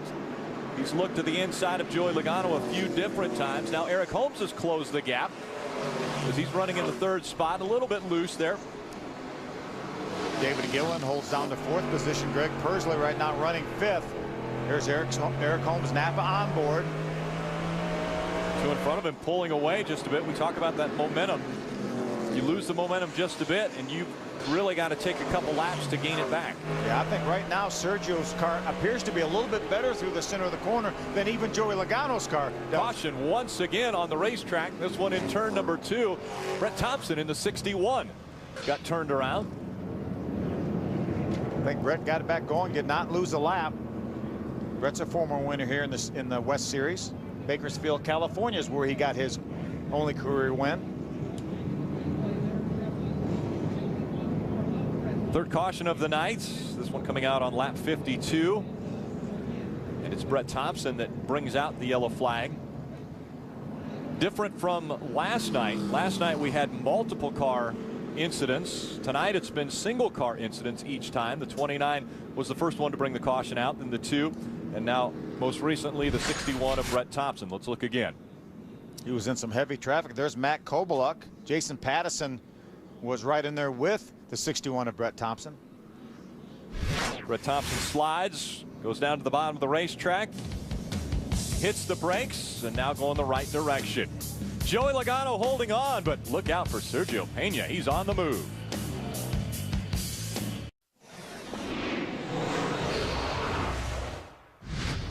...2003 was the inaugural year for the Toyota All-Star Showdown. It pitted the best drivers from NASCAR's Touring Series against each other in a 125-mile race. In the end, it was Austin Cameron from the West beating out Andy Santerre from the East.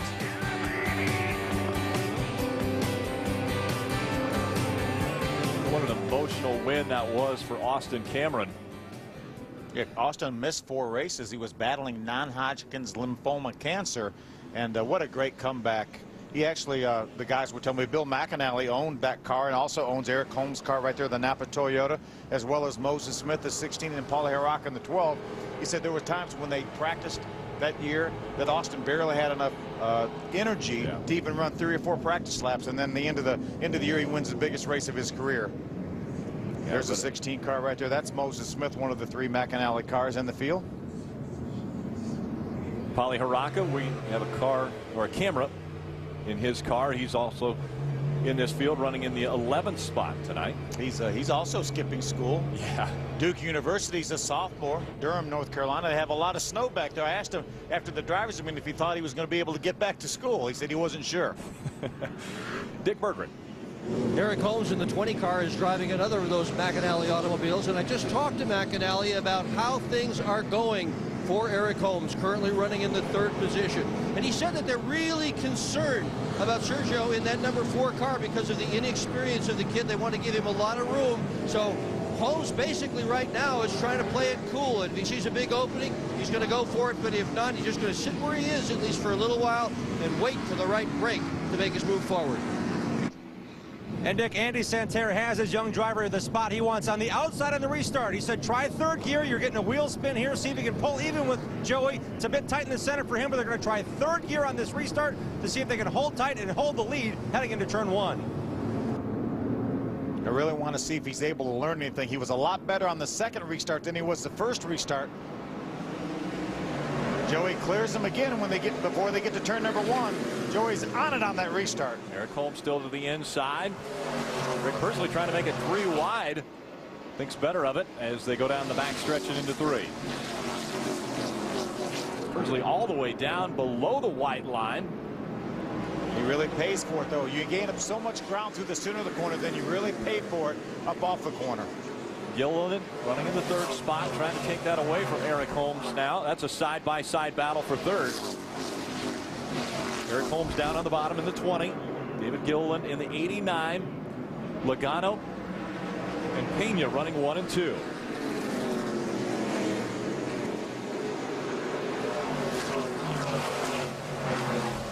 Yellow stripe on the back of some of these cars indicating a rookie stripe. And it's on the back of that 4 car, and we would have to say definitely a rookie because he's never run in the K&N Pro Series before. Yeah, without a doubt. Had never seen this racetrack before he got out here. Doing a terrific job. Yeah, he's giving Joey Logano all he can handle right now. All over the back bumper. Yeah, a little contact there. But I'm back here, Joey. Do you think he waves like in the movie Days of Thunder? Do you think he waves, hello, I'm back here? Yeah. 3 wide now. On the bottom of the racetrack, the 11 of Jason Pattison. Paulie Harraka, the 12. Ooh, it's getting tight up there. Matt Kobluk on the outside in the 40. Battle for the lead. Here comes Pena. Not able to make the pass. Actually broke the rear wheels loose a bit. There goes that momentum we talked about. Yeah, just can't get the power down there. Very, very flat at the bottom of the racetrack. Persley's trying to make it work on the bottom. Trying to get by the 31 of Sean Case. There's Jason Bowles to 6. Jason now has moved up to the 8th spot. Persley's dropped back. We saw him battling for the 3rd position after the restart. Now he's all the way back into 6th. Again, double foul restarts for the K&N Pro Series. Problems in turn 2. Around goes, I believe that's Candace Musney. It is Candace in the 62 car. Did a nice job qualifying through the last chance race last night. Was holding her own. Looks like she's going to get the car righted and stay on the lead lap. Candace made she used to be a regular out here at this racetrack, made the move back east, run some Hickory, Tri-County, around the Charlotte area. Fourth caution of the night coming out. Candace Musney in that K&N Chevrolet. She's actually a teammate of the 26 of Greg Pursley.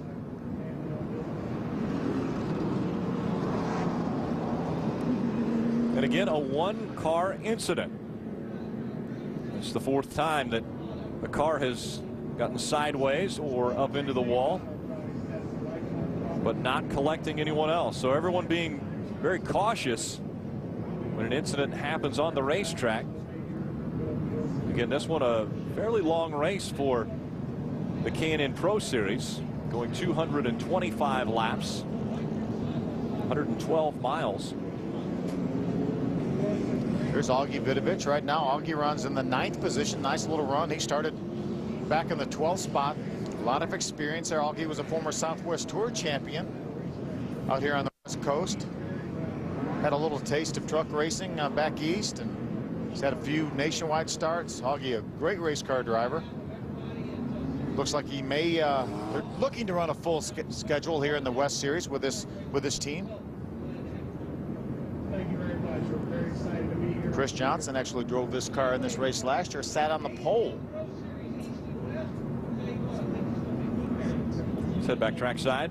Dr. Dick Berggren. Car number 46, Jeff Berkshire, currently running in the 5th position. That's just about where he started. He was supposed to start in the 6th spot, but with the movement of Truex back, he actually started in the 5th position. He's got a well-handling race car, even though it's a very old car. It's a 2005 car, originally built by Ray Evernham for Scott Riggs. But the car has always finished in the top 5. It's solid. And tonight, finishing is what Berkshire has his mind on. He has been to this shootout race on 2 separate occasions, and both times he has failed to finish. Berkshire running well. And Dick checking in with the leaders radio, just listening in to what Joey Logano and his new crew chief for the Nationwide Series for 2010, Kevin Kidd, were discussing. They know that the 4-car of Sergio is a little bit better than they are, and it's obvious to them that they're losing speed in the middle of the corner. Joey's had to check it up, and his woeing up has affected how the number 4 car of Pena has been able to corner. They can see that the Pena car is a bit better right now, but what they're going to change is how Joey can roll through the center, and Joey also is discussing how slick the bottom is on these restarts. It's the advantage to the outside, and he may try for that at the break, or at least set up those first 25 laps as we talked about after our break to see what the outside will hold on these restarts. 2 series champions getting automatic bids into this race. One of those being Andrew Ranger, who comes from the Canadian Tire Series. Right now, he's running in the 25th position. He was 2-time champion in the Canadian Tire Series, won 6 races last year. One of the other series champions, George Brunholzl, in the number 36. He was the Wheelan Southern Modified champion. A lot of people in racing would know George from that name because of the Brunholzl Jacks. His dad would invented a Brunholzl Jack, race jack, and they didn't invent a jack, but he certainly invented a very quick jack, a 1-pump jack. And a light one. Guys carrying it over the wall. Coming out of turn number 4. Green flag back in the air. Joey Logano, another great start. Now he's got David Gillen right beside the 4 of Sergio Pena. Look at David on the bottom. David Gillen takes second away. Sergio Pena now battling for the lead.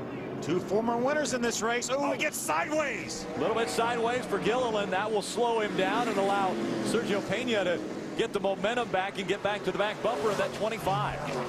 Oh, and right in front of him goes David Gilliland. I'm not sure he was clear. I'm not sure he was clear. He goes to the inside again of Joey Logano.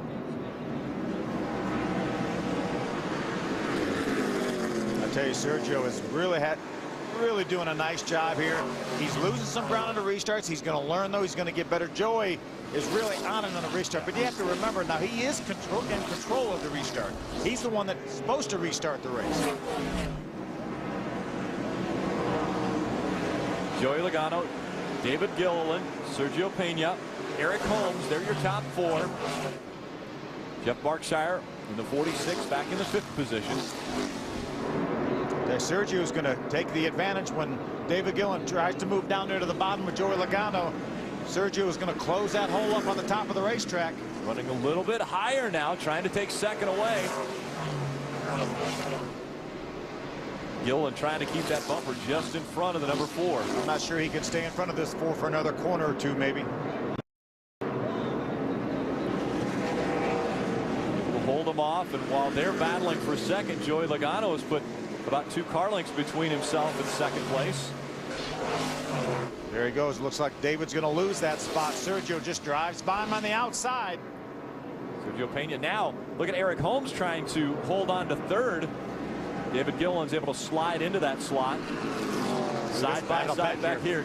Jason Bowles in the 6 on the bottom of the track. A little contact there, it looked like. Markshire in the 46. There's Josh Combs in the 9. That's teammate to Jason Bowles. Right in that battle. There, Greg Pursley. Augie Vidovich continues to move forward. Augie Vidovich in the 50. Greg Pursley is back a car in the 26. Teammates right here battling nose to tail. Jason said, I hope my teammate gives me a break and lets me in. Give me a slot here. We're working somewhat together. Look at Augie go to the bottom. Augie Vidovich making the move. Here comes a battle for the lead once again. Sergio Pena looking at the inside of Joey Logano. Sergio really gets through the center of the corner. Just can't quite get the power down up off the corner. Slides it through the turn. He works his way coming out of turn number 4. Now he'll tuck back up behind that 25. It's fun to watch here. We have about 23 laps to go till the first 100 lap break. How much of this is a lesson for that final 25 laps? Figuring out what your car can do on the bottom of a racetrack. How about seeing him get sideways down there? Couldn't quite get the power down.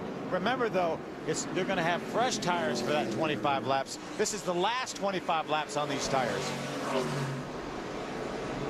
Sergio Pena doing an excellent job tonight as he chases Joey Logano. Logano has been dominant. He was able to get out front early in this one, and he has not relinquished the lead.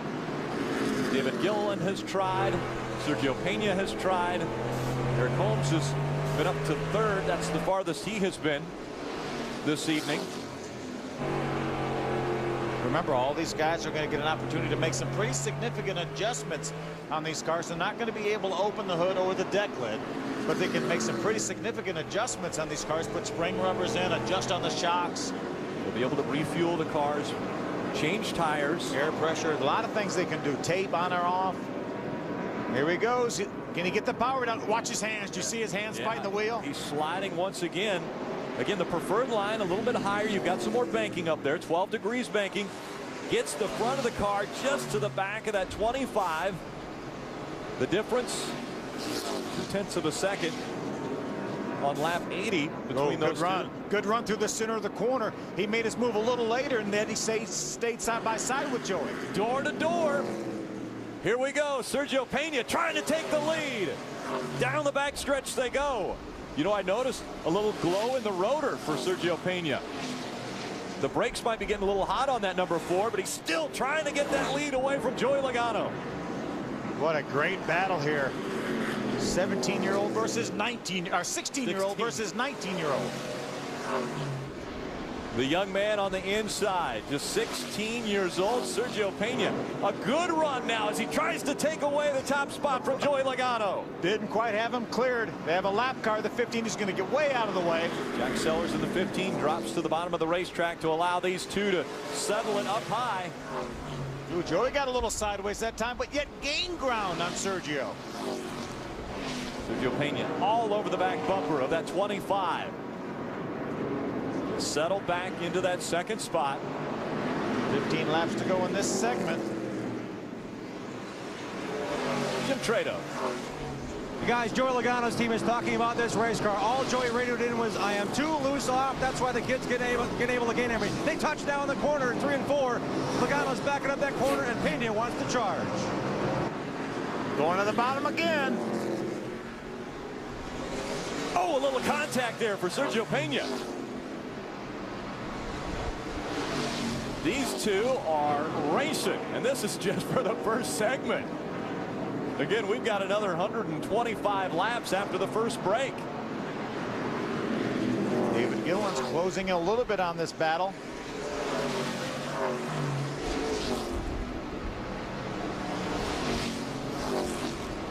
Yeah, this battle's fun to watch here with these two young drivers. David Gilliland closing the gap now in third. Eric Holmes back there in fourth. Just behind them, the 31 of Sean Case running in the fifth spot. Riding along with Eric Holmes. He runs a little bit higher line. And again, Sergio Pena looking to the bottom of that 25. Hey, I would like to see Sergio get the lead because I would like to see what he can do on the restart from the inside. He's not able to do anything with Joey on the restart from the outside. I'd like to see what would happen if he's in control. Ooh, just about has him cleared. Very close, very close. And across the start-finish line, Logano still gets the nod as your race leader. But it was 4/1000ths of a second that separated the two when they crossed the stripe. Here's another run. Again, going after him again. Slides up, has to get out of the gas just a little bit. And Logano holds on to the top spot. See the interval at the line. What we can say is right there, a car length is about 0.2 of a second. Yeah, a car length difference. Inside of 10 laps to go in this segment. Logano, Pena, Gilliland, Holmes, Case. Then it's Berkshire, Bulls, Vinovich, Combs, and Persley, your top 10. Matt Kovala, two-time winner, just outside the top 10 in 11.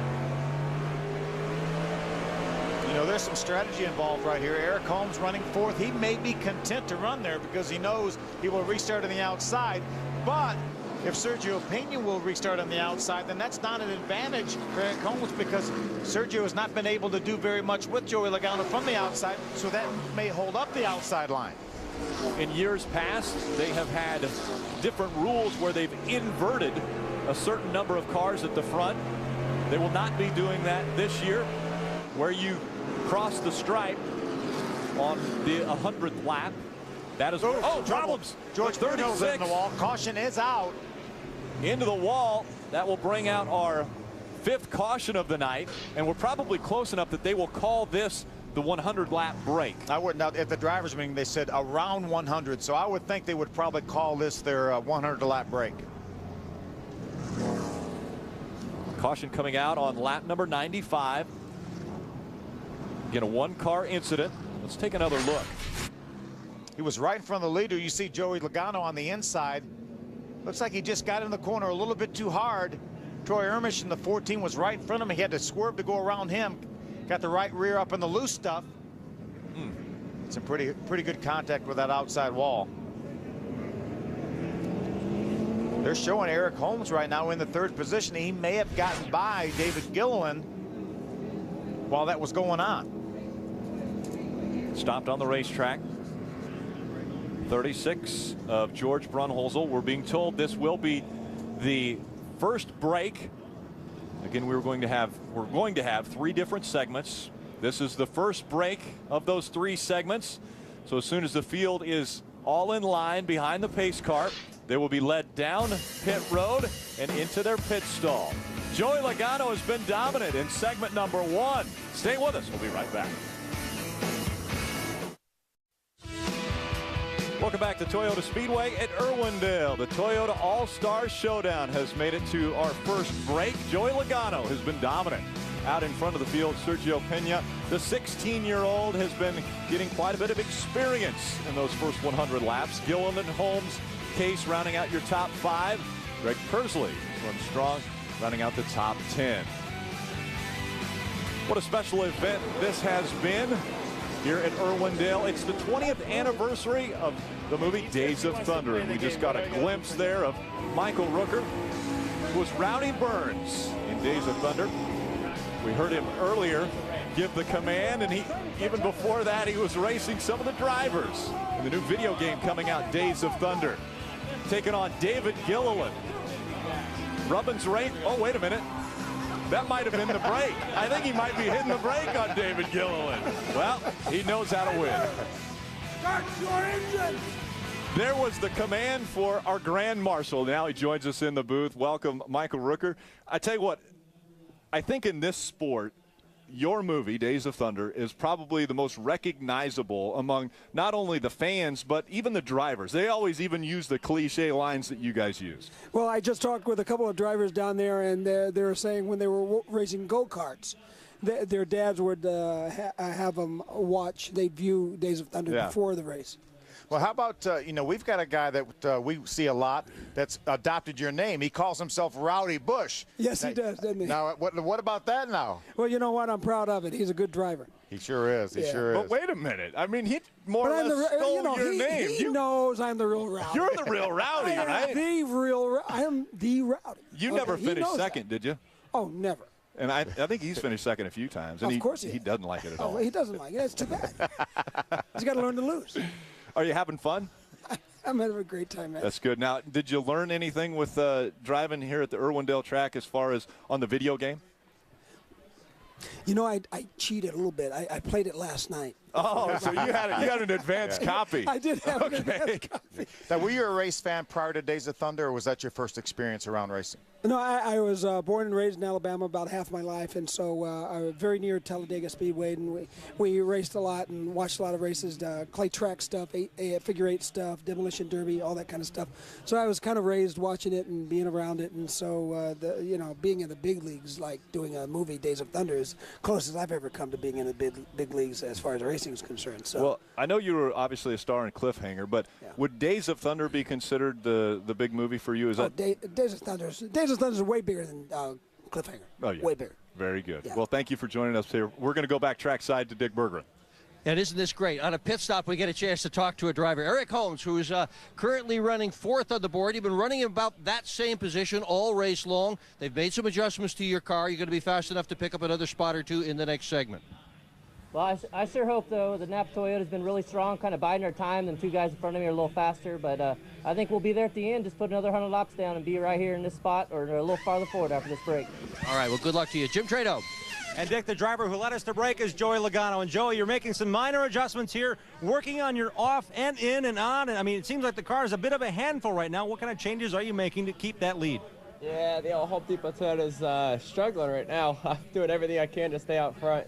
The Ford is definitely better than us, so we're making some changes, trying to help me in. It seems like he beat me mostly in through the center. I feel like I had a good car on exit, so we're trying to help my entry so I can at least drive it in there any harder. I can't really drive it into the corner any harder without locking up the tire and the nose bouncing and all that. So that's something we struggled with in practice. We never really figured it out. So we're trying to fix that a little bit and help the car rotate, and hopefully our drive off's still there. So. I don't know, me and Kevin have been going back and forth on all our changes. We don't really have much notes to go off of with this thing, so we're just kind of winging it and hope for the best. You saw this car for the first time when you got here. You shipped the seat up to Mike Olson's shop. You said it's kind of an old school setup, so the changes you're making are somewhat of a gamble, but do you know what you want out of these bias ply tires? When it comes to those last 25 laps, you guys talked about keeping the right rear under this car as well. How do you do that? Yeah, this run here, we're really going to focus on the first 25 laps.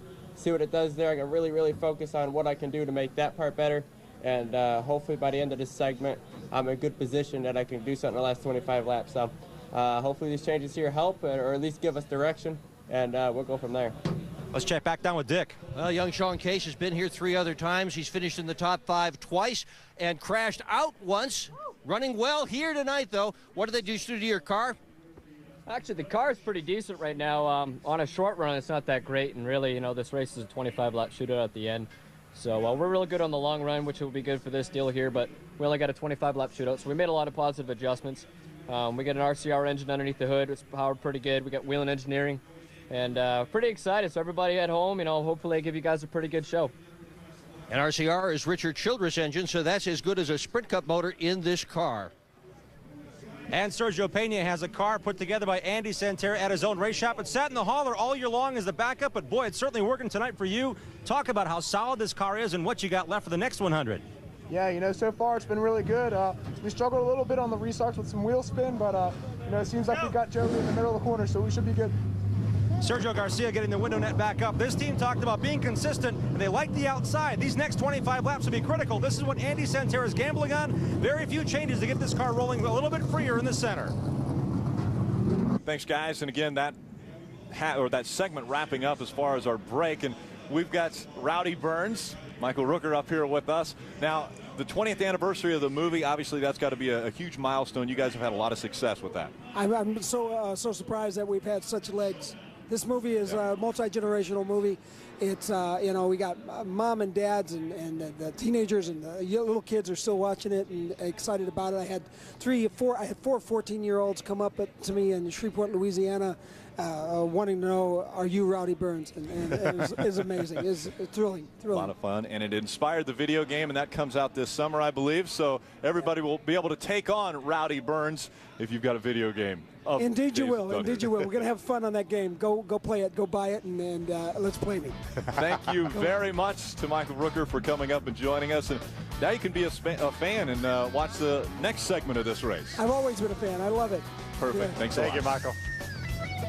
So the cars are rolling back onto the racetrack. They'll be put in line, and we will see the green flag when we come back to Irwindale. Thursday, an All-American tradition is renewed as Speed Weeks begins in Daytona. The season starts here from the first practice to victory lane. Be there for Danica's ARCA debut, the Gatorade Duel, and the season opener for the NASCAR Camping World Truck Series. Live coverage on Speed begins Thursday at 4 Eastern. Do you know we're going to have 134 hours of coverage from Daytona on Speed? You and I? 100. Well, I wish, but all of us. But we've got a cast of thousands. We do. It's going to be a lot of fun. Take a look back at our first segment of this Toyota All-Star Showdown.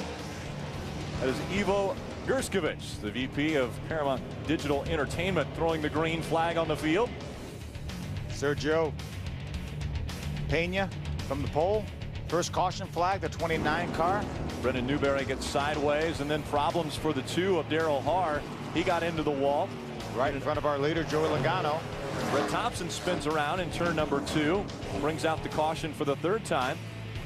Joey Logano, after getting out front, had great restarts, but the young man, Sergio Pena, continued to battle back and challenge him on the inside, never able to completely clear him.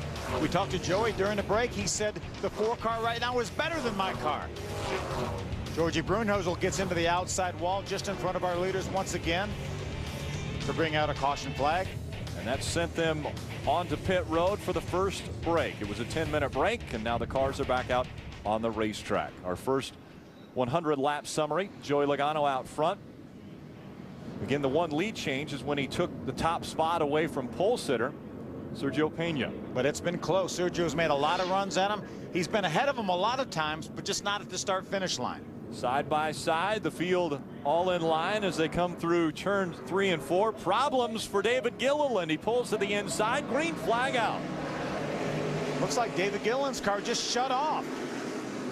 Gilliland just about to go through turn number 4. Turns hard left and is stopped on the racetrack. What's going on, Jim? The car lost power. When he came down pit road, he also lost power, and it took a little while. The car sat. They refired it. The yellow is out for Gilliland's stalled car. He said, I lost power coming off the corner. Something electrical is wrong with this race car. It's a very strong car chassis-wise, but can't go without electricity. What a horrible break for David Gilliland. Up in a great position. Let's take a look back at what happened. Just getting ready for the restart. Watch the 89 car left of your screen. Everything seems to be okay right now. Then all of a sudden the car just shuts off. You see him wiggling the car to try to warm the tires up. I wonder if maybe a wire broke while he was doing that. There's no power on that car whatsoever. Had to bring the caution flag back out. Oh, he's saying, wait a second. I need to put the steering wheel back on before you push me. He's going to try to get it refired. Looks like he was going to climb out of the race car. But now that the safety crew has got there, actually the tow truck is going to push him. Better get that steering wheel on there. So he'll drive it back into the infield. He may see if he can refire it here, but there it goes. Sure enough, David Gilliland gets the engine fired back up. There's Matt Crafton. What a great season Matt had last year in the Camping World Truck Series. Second in points. Second to Ron Hornaday after Hornaday won his 4th championship in the Camping World Truck Series, and Matt Crafton, an impressive performance to finish second. Let's go back trackside to Dick Berggren. Car number 6, Jason Bowles, running in the 6th position, also with electrical problems. Tonight, remember, is his last night in this series in this car. The alternator has quit. They've got 2 batteries in the car. They're hopeful the 2 batteries are going to get him all the way to the tail end, but if they don't, Bowles will be a DNF today. David Gillen still having a problem. Car actually stalled again. Wrecker had to pull it behind him. The window net's down now. I think David Gillen probably just going to take it to pit road. Takes a hard left turn and goes behind the wall in the infield area. So I'm sure the team will take a look at that. But a difficult night for David Gillen as he was competing for a top 3 position in that first segment. See, David looks like he's taking the helmet off. So tough break for David Gillen. Great top 5 run the entire evening. Jim Trado. Guys, they think it's the alternator here, and David had such a good race car. All they did was adjust tire pressure. We saw Matt Crafton talking to his crew chief, Junior Joyner. They were set. They thought after about 5 laps they could hang with those leaders. Restarting third, the car just quit. And David, the obvious disappointment is how good the race car was. Did the alternator quit before you came down pit road as well on that break? The alternator didn't quit. We got an electrical problem, man. It's a shame, man. Image Motorsports and Darrell Wong put together a great race car. We had a lot of fun. We finished second out here last night, and I was sure we were going to be able to get one tonight, man. Great car. Junior Joyner, Joyner Motorsports, everybody that put this thing together was car was good, man. We were just kind of biting our time cruising. I pushed them guys a little bit, see what they had, and came up a little bit short, but we'll come back and try and get them next year. We kind of disappointing end, but oh well, we were good. Very good indeed, guys. He was certainly a contender. Let's check in with Dick. George Brunhose behind the wall. What happened? Yeah, it's a shame to go out that early. We just overheated the brakes early and couldn't come back from it, pumping them up down the straightaways, but lost them going into turn 1 there and went straight to the floor. So it's a real shame. I got to thank all the guys at Marsh Racing for giving me this opportunity. Fiber Wrap, Mr. Bill Higbee, Oval Speed Unlimited. Without them, I wouldn't be here. Better luck next time. Wish you well. Thanks. Get ready for a restart. Field coming through 3 and 4. Joey Logano, Sergio Pena 1 and 2. Pena a little bit closer to the inside. Let's see how he does on this restart. Joey Logano with another great one. Here comes Eric Holmes. Look at Sean Case to the bottom of the racetrack, battling for the 2nd spot. He's got in front of Eric Holmes. Now he's side by side with Sergio. What a restart for Sean Case. To the bottom of the racetrack he goes. Now Sergio Pena able to get on the back bumper of that 25 once again. He will hold off Sean Case. Sean's going to be able to slip into the 3rd spot in front of Eric Holmes. Now to the bottom of the racetrack goes the 4. Pena trying to get by that 25, maybe on fresh tires. It's when you're most vulnerable, right on the restarts. Joey Logano thought the 4 might be just a bit better. We'll see if Pena can get by him. Great corner right there for Sergio. Has half the car, cleared him, and now Sergio Pena in front of Joey Logano. I'm telling you, Rick, I wouldn't be totally surprised. You see Andy Santerre pretty excited about that. I wouldn't be totally surprised to see Sergio open up some distance on Joey. We'll see how well he does out in front now. The first real lead that Sergio Pena has had after winning the pole yesterday. Joey Logano has been strong since the drop of the green flag. Sergio Pena out front. Joey Logano runs 2nd. Sean Case, Eric Holmes, and Jeff Bartshire, your top 5. There's Eric Holmes taking a look now toward the inside of that 31 of Sean Case. Great move on the restart by Sean Case. Got down to turn 1. Everybody had fresh tires on. He just drove it to the bottom and it stuck.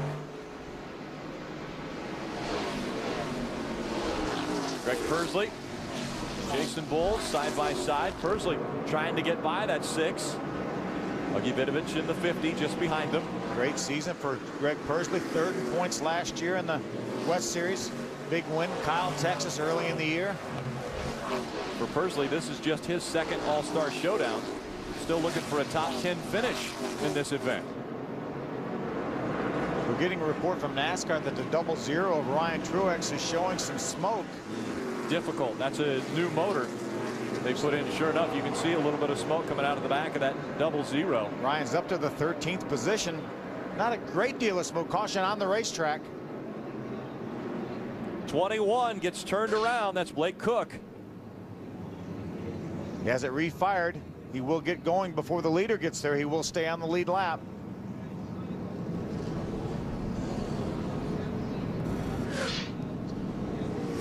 Seventh caution of the evening. Blake Cook bringing it out this time. It's Pena out in front of the field. Meet the daring who face down fear behind the wheel. Wednesday speed takes you for a ride on a highway of sheer terror, where one slip of the wheel can end in a fatal 400-foot drop. Dangerous curves, $1 Million Highway, Wednesday at 8 p.m. Eastern, only on Speed. Dick Berggren. Smoke coming from Ryan Truex's car. Asked his crew chief Mike Ricci what it's all about. He said, oh, it's just a little bit of a fender rub. Isn't that what they always say? Jim. Judging on past history, guys, the race has not gone clean to the finish in the traditional 6 years of the Toyota All-Star Showdown. Andy Santerre, the crew chief for the number 4 of Sergio Pena, was talking to his driver. Again, we mentioned before the race, these are the critical laps, 101 to 126. We're smack dab in the middle of those. They reminded their young driver to keep those tires clean, because this is the segment till about lap 26 or 30 now at the green flag run of how they're going to predict and make their changes at the next break at lap 200 for the final 25. They were very confident with what they had in their race car. They did very few changes on that stop, actually. We couldn't ask Sergio about those as the crew wanted to get that net back up, but they're comfortable with this race car, and he'll get a chance to start the race on the inside. The leader does not have a choice. He'll have to start on the inside, so this is, again, a good test for lap 201 to 225 to the finish. Andy's wife Sue was wearing a tiara yesterday because she had a bit of a milestone for her birthday. We told her we were going to tell. Yeah, she turned 29, I believe, I think so. That's a pretty big milestone. Yeah, it's a big milestone. There's Sue right there. Less the tiara. Revolution Racing. She said Andy made her make an entire lap through the garage area with that tiara on. Just so everyone would ask. Now we're going to see Sergio is in control of the restart. Now we're going to see what happens. Joey's been so good. I'm telling you, I really look, even though Sergio is in charge, Joey's been so good in the restarts. I think Joey has the advantage. There's a double red line on the wall when they come out of turn number 4, and that is the start area where the lead car, who right now is Sergio Pena, is supposed to start the race, and he has that option. We've seen Joey Logano have great restarts. Now it's Sergio Pena's turn to do the same thing. We'll see how well he does on this restart and if he can get in front of Joey Logano. Been spinning the tires right now, and that's the disadvantage. You see that next white line, that's about the restart point. Coming out of 4. Pena into the gas, as is Joey Logano. Logano with a good start on the outside. Here comes Sean Case to the inside. 3 wide for the lead. What a great job by Sergio Pena. He's going to hold that lead. Now Joey goes to the inside. Here comes Joey Logano. That's the first time we've seen him on the bottom side of that dashed line. He's been running the high line all night long. Eric Holmes is going to take advantage of Sean Case being on the inside. He's going to take over the 3rd spot. Here comes Greg Pursley, and they're 3 wide, about 10 rows deep. Little contact behind in that 3 wide mix-up. Everybody keeps going the proper direction. So Sergio Pena checking out now on Joey Logano. Eric Holmes running in the 3rd spot. Sean Case is 4th. Here comes Greg Pursley. Jason Bowles in the 6th, mixing it up just in front of Paulie Haraka.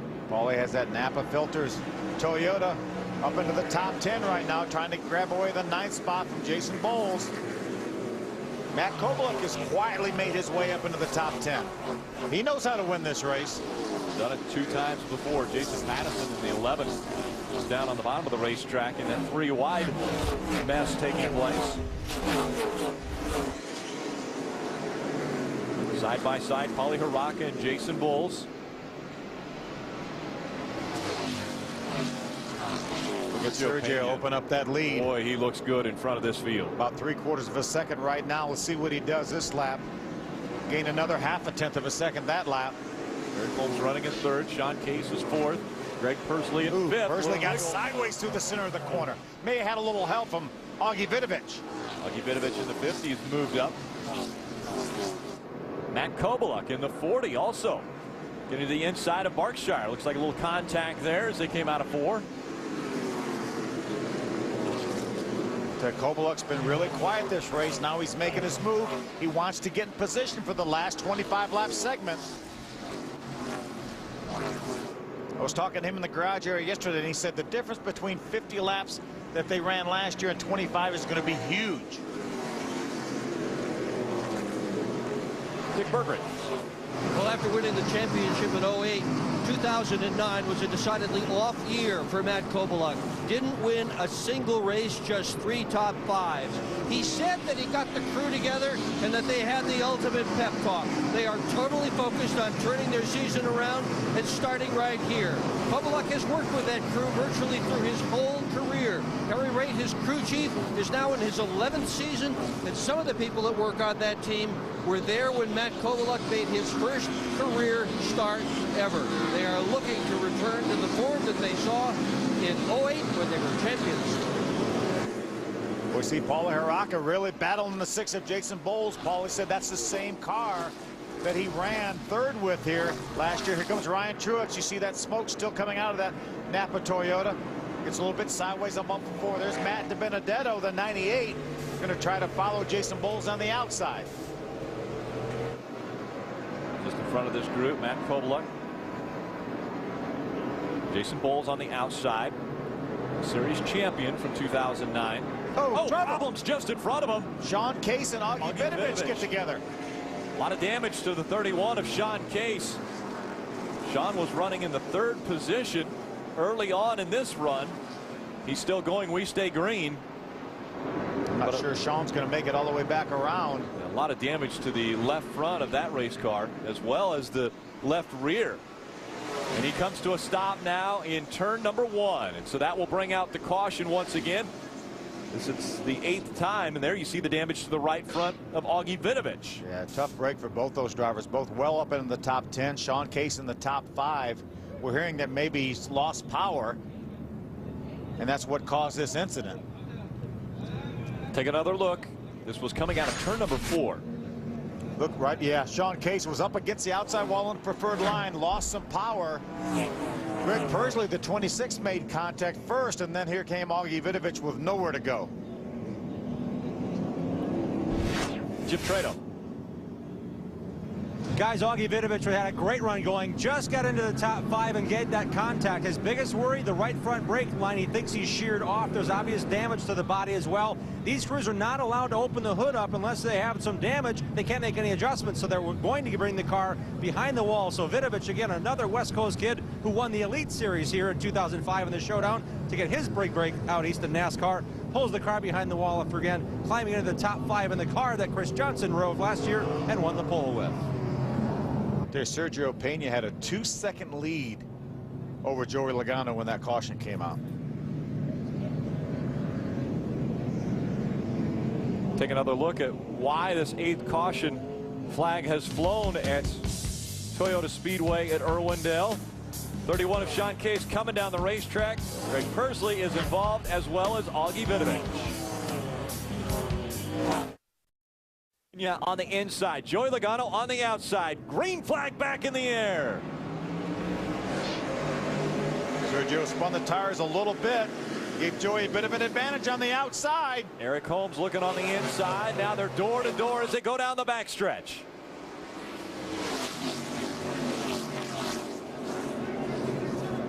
Sergio up the racetrack. Caution comes out once more. 84 has problems. That's Jamie Dick in the 84. Jim Englebright's turned around in the 1 car.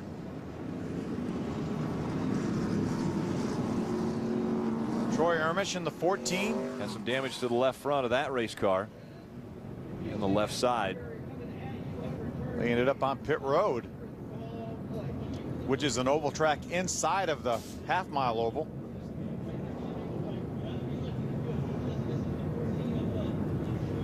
See the damage to Jamie Dick's car. Jamie Dick not happy at all with Candace Musney, it looks like, as he bumped into the back of her. Dick Berggren. Eastern team owner Teddy Marsh towed 3 cars out here. 2 of them are parked side by side in the infield area. Both of them wrecked. Sean Case just got one of them. What happened to you?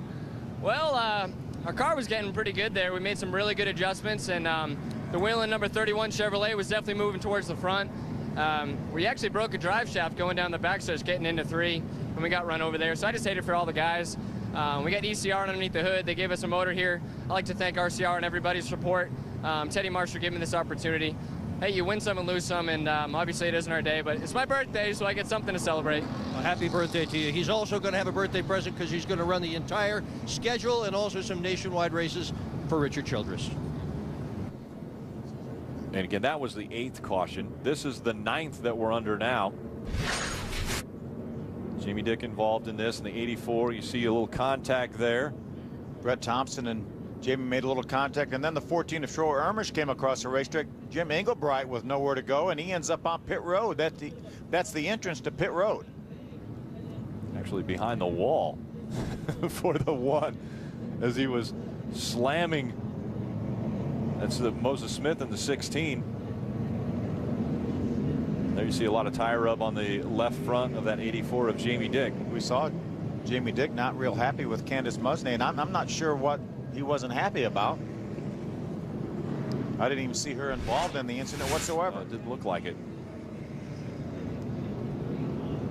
So again, it looks like a little fender rub there for Jamie Dick in the 84. Brett Thompson in that 61 just on the outside, looking to figure out where he's supposed to slide into this field. I would think Jamie's probably going to make his way to pit road here. This is after the incident, and Jamie comes up and he may have thought that was a different car. Yeah. Truthfully, I'm not sure. I didn't see Candace involved whatsoever, but Candace's teammate right now with a right rear tire. Now NASCAR will allow him to change that tire. Remember, he was involved in the incident with Sean Case a few laps ago. Greg Pursley was running 4th when he makes his way to pit road here. Dick Berggren. Pursley has run up front all night long. He is so familiar with this racetrack, and he runs so well here. But the right front corner of that car is damaged. That's the steering wheel, if you will, the right front tire. They've got to get that as straight as they can possibly get it, but they don't have much time. Losing laps as this goes on.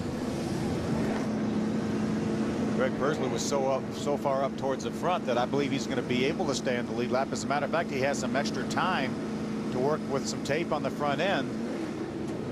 Before they'll let him back out on the racetrack, the field will go by, but he'll tack onto the back of the field. He will stay on the lead lap.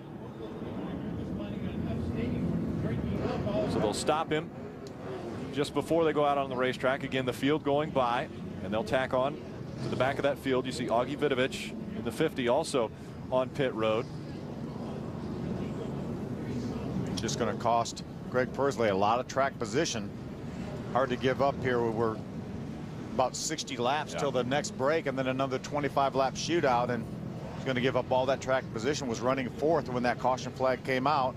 Now he will restart somewhere around 33rd, 34th. So Sergio Pena having a little bit of difficulty on restarts. Well, especially with Joey Logano. Logano has had great restarts, and Sergio Pena has had a difficult time staying in front of him. Well, when Sergio's 19, like Joey Logano, he will have had a lot more experience on restarts. That'll give him 3 more years of restart experience. Again, an impressive weekend for Sergio Pena, grabbing his first ever pole in the K&N Pro Series, in his first ever race in the K&N Pro Series, and running 2nd right now to Joey Logano on the racetrack. The junior at Davidson Day School in North Carolina. Former karting champion. You know, Paul Haraka, who's in this field right now, actually being shown in the 7th position, was the first driver to ever win from the Driver for Diversity initiative in this type of series, either the East or the West. Paulie won 2 races last year in the West Division. He was also the first track champion they ever had from the D4D program, and that was at Roseville, California 2 years ago. Max Siegel heading up the Drive for Diversity program, Revolution Racing. Very, very ambitious schedule for Revolution Racing. Going to have 4 East cars this year to run the full schedule. Also going to have a bunch of late model cars as well. And also there's crew members involved too. They also have some, not just drivers. Not just drivers, but they're going to have crew members, and they're going to develop them. So it's a great initiative. And Max Siegel was and John Story, who are involved with Revolution Racing, both came from DEI recently. So good leadership at the top, and Andy Santerre running that program. Good leadership all the way through.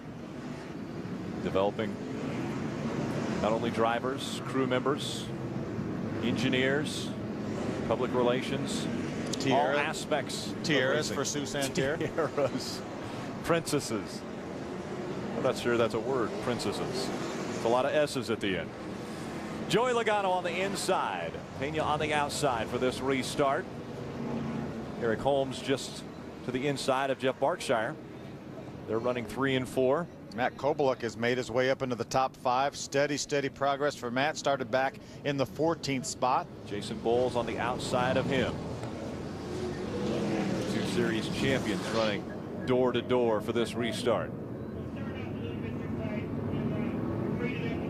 Logano has impressed us with his restarts. Here's another one. Green flag back in the air. Pretty even restart right there. This time Pena gets up to the outside of that 25 and battling for the lead. Great battle for the lead. Joey's trying to use up all the racetrack. He squeezes Sergio up.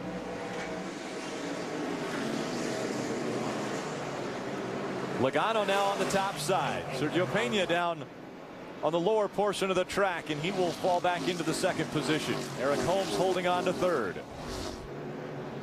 I'm going to tell you that 4 car of Sergio Pena, he definitely has the best car, but you never know how the last 25 laps are going to shake out if they get a late restart.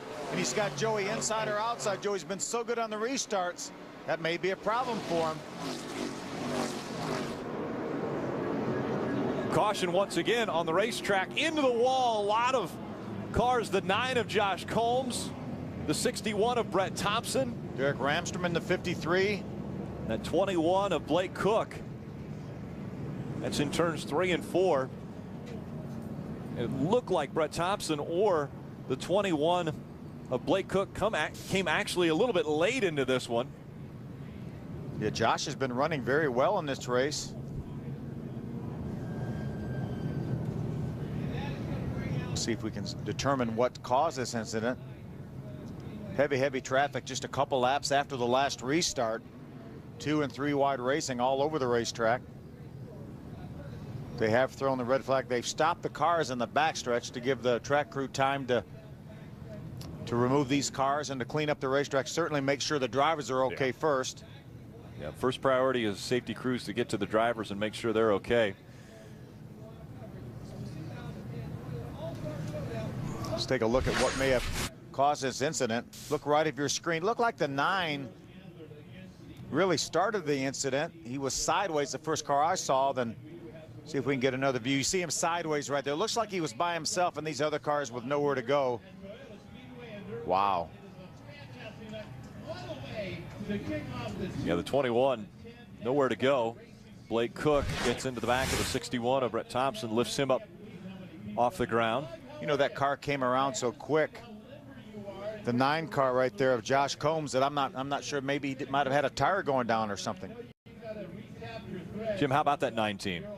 Well, one thing that Josh Combs did say, A, he was okay, and B, he thought he got pinched down by the 71 of Eddie McDonald. When they went in the corner, he said he really didn't have a choice. The 71 pitched him way down, so by the time we picked him up, the car was already on its way. So unfortunately for that young man, who hopefully gets some more shots in the West Series with his owner from the SRL Series, and his car that Bill Sedgwick put together, kid had a pretty good run. Hopefully there's more of the sights of Josh Combs here in the West Series. Dick? Matt Kobaluk from 14th to 6th. Perry Wade is the crew chief. How much more smoke have you got in that hot rod? Well, I think we're getting close. The Mohegan Sun Chevrolet is really starting to come around now.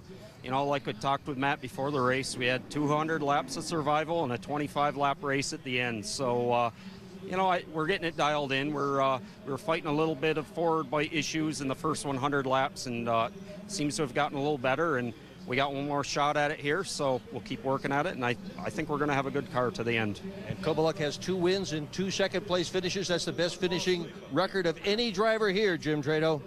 And Andy Santerre has the quickest kid in the field. Boy, you said you got one heck of a hot rod. Tell me about that lap 101 to 127 plan. How's that going to play out for you in the final 25?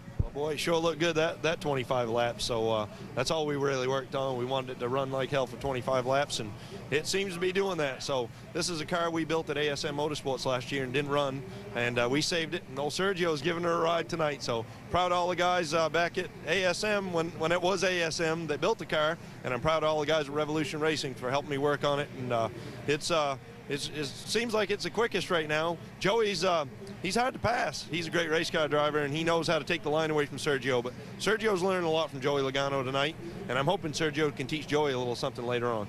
You put a lot together here with Blair Addison getting the Revolution Racing going, and you're going to run 4 teams here in the East this coming season. But this shines a spotlight on you and this opportunity here at the Showdown. You've been first or second. I think you should have a lot of trophies on that shelf back home. Here in the Showdown, how special is it to again be in contention for a big victory here at Irwindale? Well, I love coming out here to the Toyota Irwindale Speedway, and you know, every year I've had a shot at winning. Been close to myself and Sean Case. We've got a few seconds, but tonight I'm hoping we can pull one off, you know, and it would be a miracle. I mean, this kid's from Virginia. Nobody knew him until last night. He sat on the pole, and he's doing a heck of a job. You know, we thought the pole was one thing, making a quick lap, but to go out here and race wheel to wheel with Joey and not rub any fenders or anything, I'm real proud of this kid right now. And Andy Santerre and Jerry Babb, again, veterans on the radio with this kid. As Buddy Baker, my buddy that won the Daytona 500, has said, it's easier to pull a rope than push a rope on a kid. They've reined him in a couple of times to cool the tires down. This kid's got what it takes, and he's got veteran leadership to keep him up front. Safety crews continue to clean up the racetrack. We're under a red flag condition. The cars are parked. We'll be back for more racing.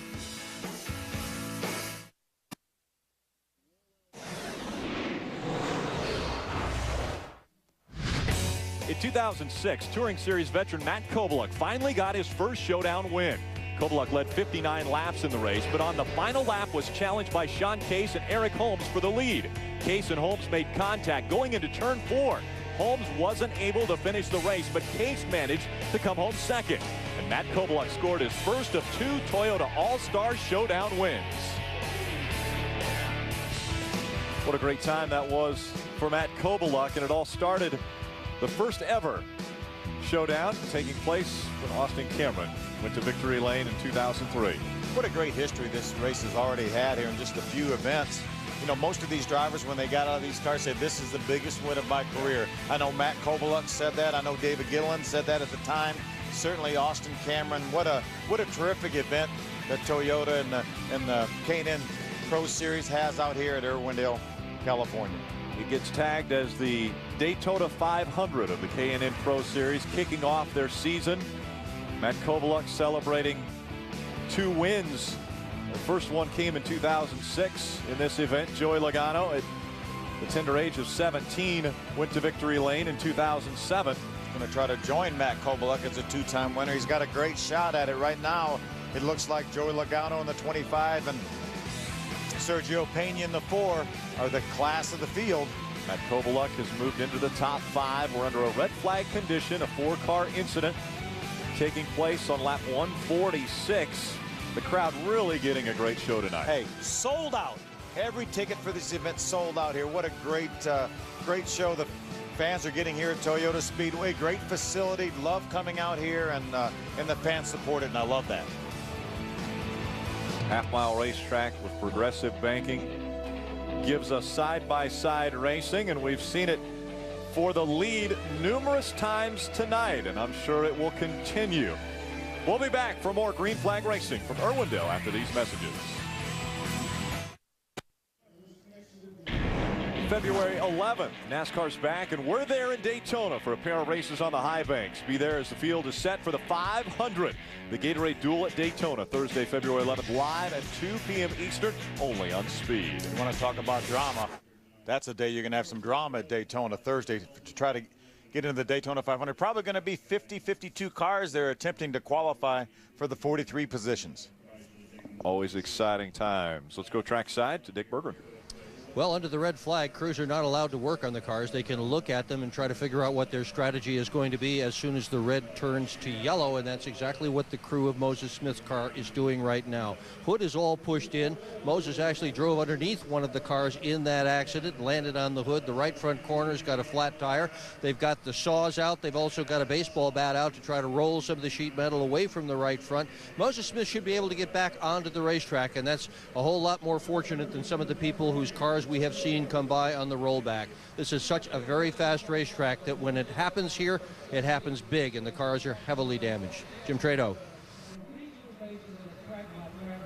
And Dick, able to stay out of the mess really has been Joey Logano. He has been talking on the radio about the car's not that great. We've got a chance now to talk to his crew chief, Kevin Kidd. The first time you guys are working together with kind of a foreign race car. How is that meshing? And what do you guys have planned for that break at lap 200? You must have been talking about that already. Oh, yeah, we're definitely talking about the break. You know, the meshing with Joey's been going well. We, like you said, it's the first time out for both of us working together. And, you know, it's a little bit of language, trying to learn each other. And when he says tight, I need to know how tight and how much to go and how much we need to do to fix the car.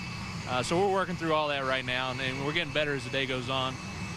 You know, for the final 25, it's going to be a crapshoot. It's going to be probably a lot of cautions. Sort of playing on a green-white checker here at the end, or at least a possibility of it. We'll do what we can. We really need to free our car up to have anything for the 4 car. He's pretty much the class of the field here. We've been able to lead a lot of laps, but Joey's really had to work for it, so we need to free our car up. When you guys do that, I know you're talking about a lot of different things. Air pressures, bias-ply tires, probably something you haven't worked with in a while. How much factor in does Joey and his experience and his flat-out seat feel play into the factor here, or is it your call? Yeah, bias-ply tires, exactly. Been a while since I've worked on those, and you know, I'm going a lot off of Joey. He's been able to run these races a few times in the last few years, and he was full-time in it a few years ago. So trying to lean on him a little bit. He's probably got a better feel for the bias-ply stuff than I do. It's old school, and I'm having to take an old school lesson here. Kevin Kidd coming over from Richard Petty Motorsports in the offseason as a race engineer to work with Joey in the Nationwide Series next year. This is race 1 for those guys. Dick? Derek Ransom's car is an absolute mess. It just came in on a rollback. What happened to you up there? I don't know. The number 9 just spun out right in front of me, and I had absolutely nowhere to go. How bad is this thing? You got any chance at all of getting back out there? No chance at all. We're going to take it apart and get ready to go home. Not much left to take apart by the looks of it. Difficult night for Renstrom. Again, now that the yellow flag has come out, they will go to work on the 16 of Moses Smith, at least the right side of that race car. Another look at the reason why we're under caution. See the 9 of Josh Combs gets sideways. Derek Ramstrom comes along. Brett Thompson, Blake Cook, really nowhere to go. From the 0-5 of Justin Philpott spins and avoids the incident. Field rolling once again after our red flag for just a few minutes as they clean the racetrack. There's the 16 team going to work on the right side of that race car. They'll get it ready to go back out on the racetrack, and we'll be ready for racing when we come back here on Speed. Welcome back to the 7th annual Toyota All-Star Showdown from Irwindale, California, and the Toyota Speedway here at Irwindale. Field rolling once again after our 10th caution of the evening. Let's go down to Jim Trado.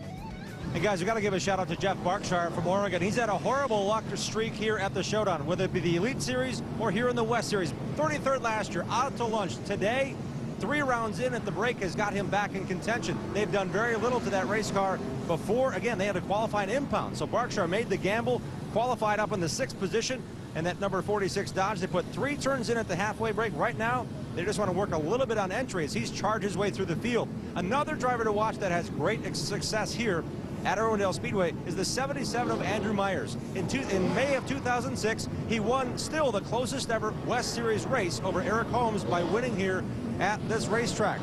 That team had gone down a couple of laps, actually 1 lap, because they got the lucky dog before our first break of lap 100. I checked in with his crew chief. He said the ignition, the kill switch, kept cutting out on caution. They lost a lap. They replaced it at the break, and they're very happy with that race car. And Andrew Myers has been making up spots 1, 2, 3 a lap now to climb into 10th and now up to 7th on the pylon on the lead lap.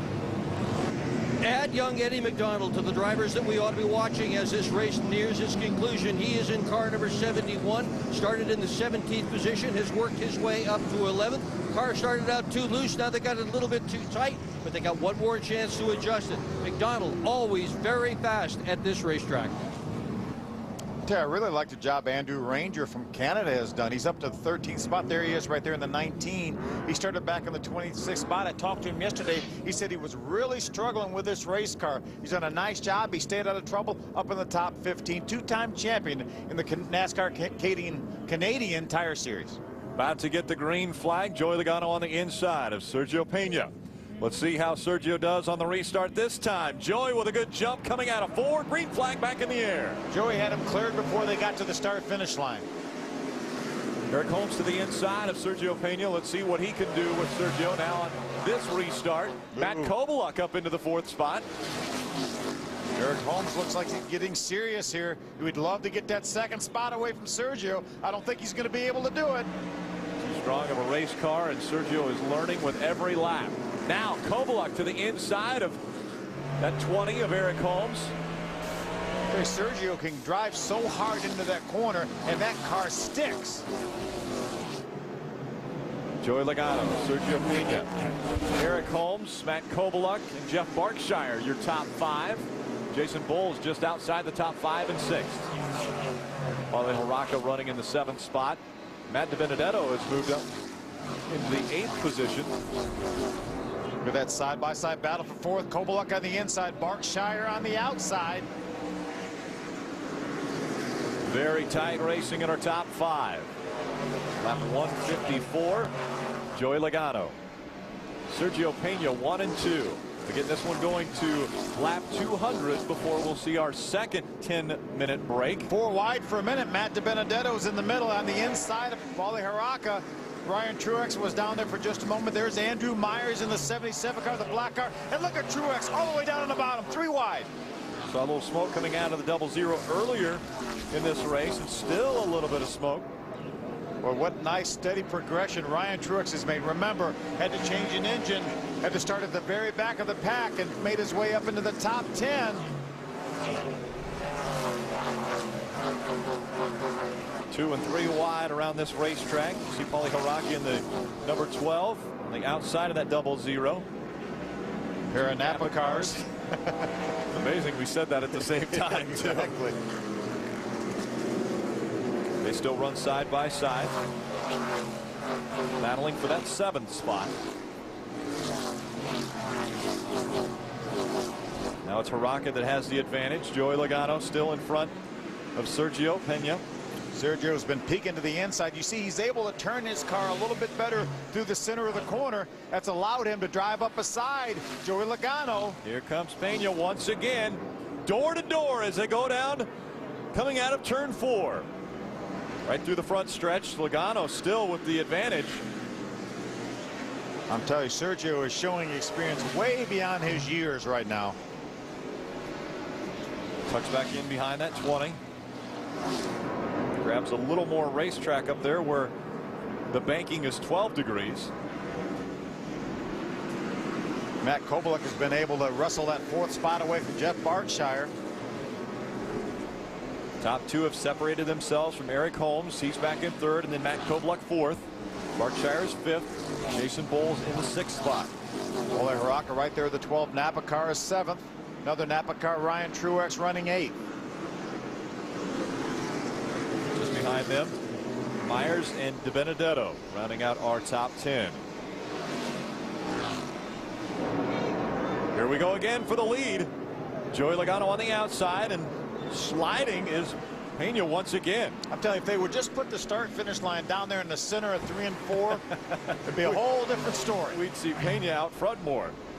But then Logano is able to keep that momentum up and come out of turn 4. There's Jim Englebright in the number 1, Greg Pursley in the 26, Augie Vidovich in the 50. Augie's several laps down from that earlier incident. Michael Self, one of the cars that had to race in from the last chance race in that 88.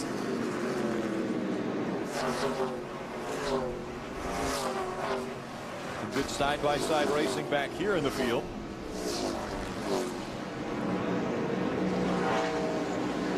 Augie's being shown about 9 laps down right there, 8 or 9 laps down. Just behind that group is the 16 of Moses Smith.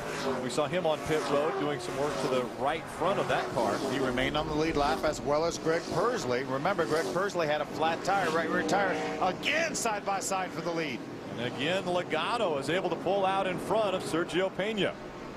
Put that start finish line down the center in 1 and 2, maybe. Here he goes again. Look at the inside of that 25. Now, we have seen him make the pass by working methodical on Joey Logano.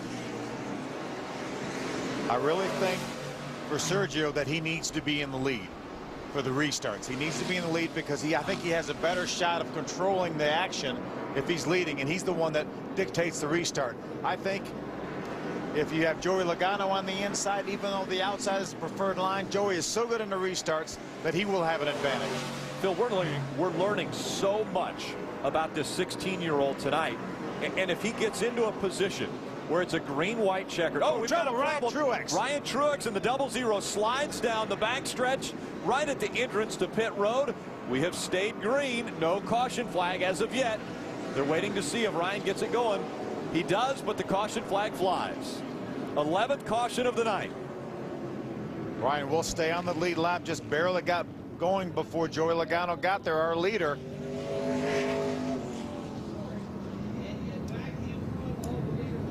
So 11 times the caution flag has flown tonight. Most recent for Ryan Truex, it was coming out of turn number 2. Take another look. There's Paulie Harrock on the inside, Ryan Truex on the outside. Paulie slides up a little bit, just makes a little bit of contact as they exit turn number 2, just enough to get Ryan turned around.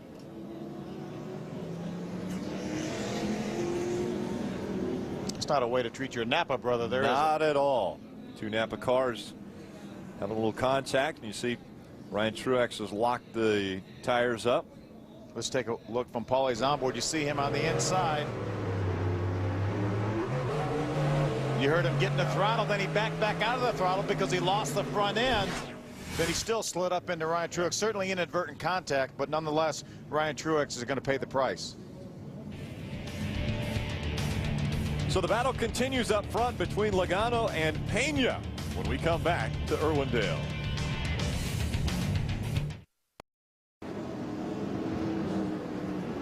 Welcome back to Irwindale, California, for the Toyota All-Star Showdown. The field about to get back to racing. Let's go back down to Dick Berggren. Now, Ryan Truex came into his pit with the hope that they would let him change tires. The NASCAR officials were right there. They couldn't find any significant damage to the tires that were on the car despite that finish. And as a result, Truex is still on the rubber that he spun around on. Race car's off. One of the things with the tires for Ryan Truex may have been flat spotting him as he slid across that back stretch. Joey Logano on the inside. Green flag back in the air. Another great restart for Logano.